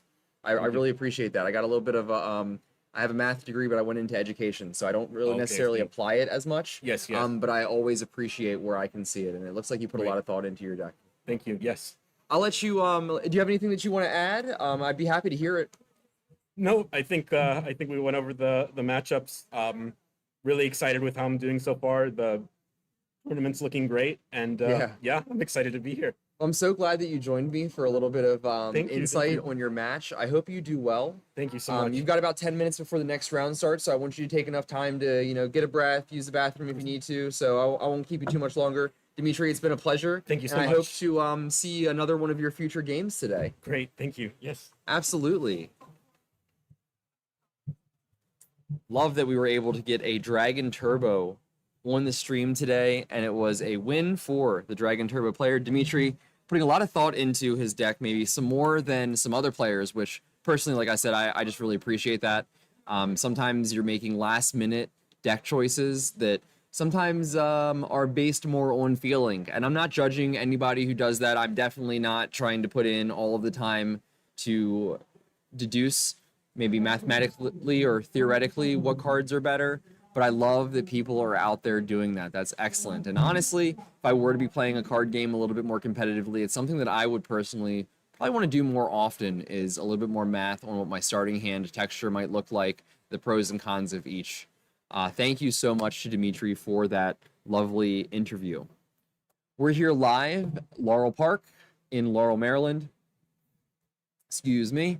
This is the end of round 6, and we have 3 more rounds of Edison for you today before we go into our top cut. Pretty soon here, we'll get some more players on stream. We've got about 10 minutes left in this round, so until then, it's going to be us hanging out. And I had a couple of Edison lists pulled up from what had topped this most recent Ultimate Time Wizard tournament. So I want to take a look at these and kind of see if there's anything that I can gain from taking a look at what is really successful in this scene. Why is my phone being weird? It was showing me the comments, but now it's gone. All right. So NAWCQ Edison. And I want to take a look at this Dream Frog list, because we may have, maybe we have a whole top 8 video that I can watch. This is brought to us by Bob the Gamer. Let's see if I can get this high quality for us to review together. Excellent, excellent. Oh, wow, okay, so that's the Fishborg Blaster that a player earlier was talking about. It came from that top list. And this here is the deck that I'm just currently looking at. It is, as the light adjusts on us, it is the winner of the most recent Time Wizard event held at the NAWCQ. And pretty interesting that we're seeing 2 copies of Salvage, 2 copies of Pot of Avarice, and 0 copies of Murray of Greed. But we do see some of the new texts here, like what might be Flip Flop Frog and Death Frog. What's in the sideboard? 2 copies of Kaiku. Oh, we have a Spiritual Water Art. I think that card is a little bit underrated. Love to see it. Also, I used to tech that in Paleo. Fun times. Shout out to my boy George, who put me on to the Paleo deck. Really liked the ability to play a control matchup while still remaining competitive. Some of the control decks of this current modern day and age just aren't quite there. It feels a little bit more glass cannon and break your board. I'll probably play Yu-Gi-Oh! Again, modern at least, when we get back to something a little bit more control heavy or oriented. But I don't know if that's ever going to happen. Looks like another deck list that we have here. From the top 8 of the Ultimate Time Wizard Tournament is a Vayu. I'm sorry, this is just pure Black Wings. Maybe. Let's get it up there. I'm looking at it now. So it is not pure Black Wings. We've got some Greffers, some Vayus. Looks like a Vayu Turbo. Maybe a little bit of a hybrid. I'm not exactly sure what defines these decks. I'm looking now and seeing a Giant Trunade, so it's probably more of the Turbo variety. 3 Jar of Greed and 1 of the Legacy of Yatagrasu. We heard our player from round 5 discussing the prevalence of these draw traps and how it might influence whether or not you make certain plays. Raikou, of course, perhaps being a little bit less impactful if you are destroying copies of cards that immediately replace themselves. Cards like Dust Tornado, maybe Space Typhoon, and maybe Heavy Storm to a degree, again, might not see as much impact. Could you imagine playing Heavy Storm into a back row of 4 and seeing 2 or 3 copies of a draw spell? I mean, that's got to feel bad. You just pretty much waste your Heavy Storm. Looking at the side deck here, we see some standard copies of cards. I do see a Transmigration Prophecy. Quite an interesting side deck choice, returning 2 cards from the graveyard back into the decks. It's going to be like a quick play soul release, but not as strong as a DD Crow that completely banishes the card. However, you do have the upside of being able to replace your own cards if you find it to be necessary. So kind of interesting there. Actually, I really like that, and might in fact add that to a sideboard of my own. Imperial Iron Wall, very interesting in my opinion, to prevent banishing completely. Definitely can see that being helpful in, let's say, the Vayu Turbo Mirror as it has it here, to prevent the opponent from making some summon plays. All right, we got pairings for round 7 that will be coming up shortly.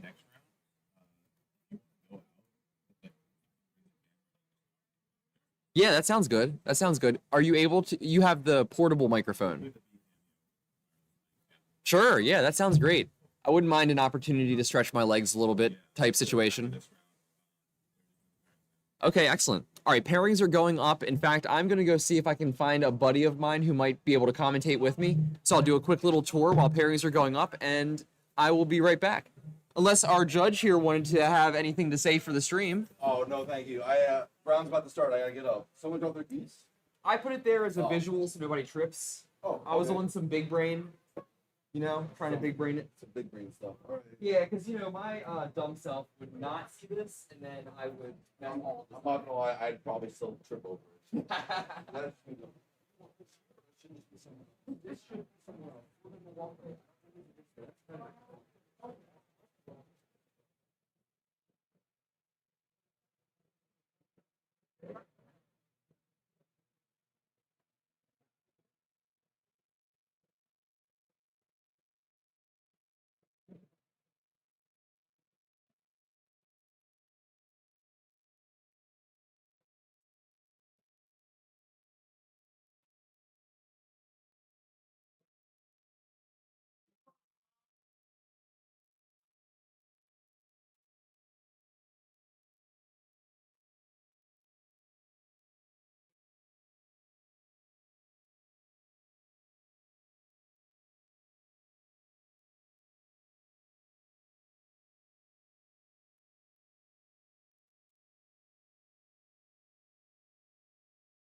Table 9 to the FGG.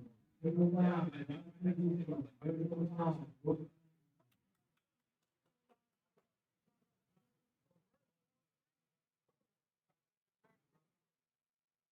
Table 4 to the E3 UBO team. Mr. Silverberg, Robert Bradley.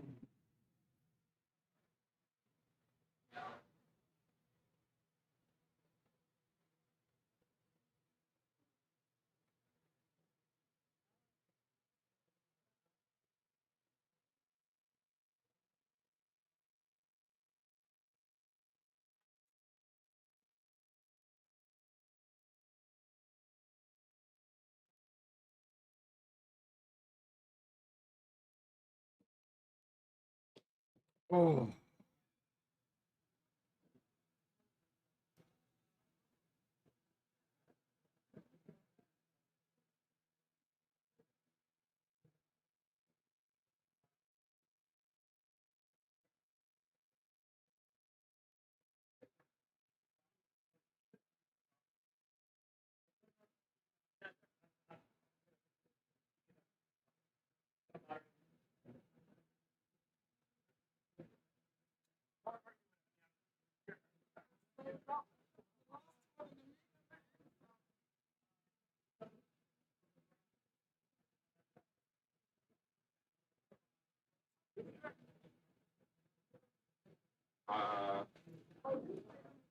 That table 9 here. Very nice. Sweet. I'm gonna put it to you for now. Okay, perfect.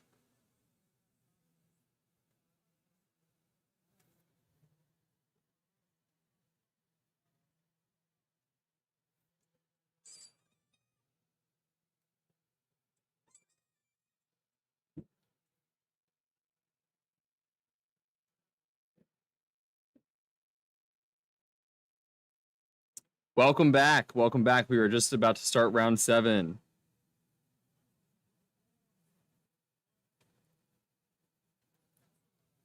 We'll be live with the players from table 9.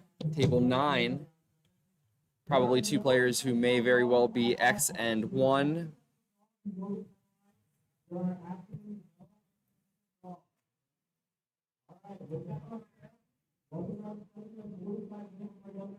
And we have an announcement from the crew that there will be no intentional drawing. Always something that is difficult to deal with in an event where you do not want it to happen. But kind of unfortunate if it does happen, because you really do want to keep the event running smooth. I wonder if there's a case to eliminate draws altogether by forcing a game 3 in certain situations. But that is not for me to think about or decide. My name is Osnell, and we are about to be live with round 7 of the day.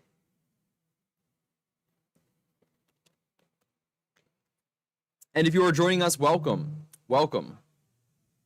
I'll save the rest of my introductions and descriptions of our lovely venue for when we have our players sitting down.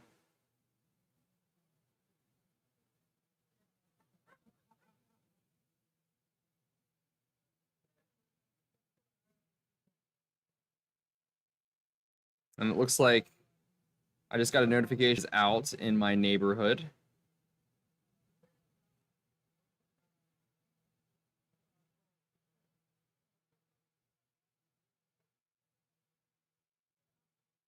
And we are live. Let me go ahead and shut this door, and I'll be right back with you.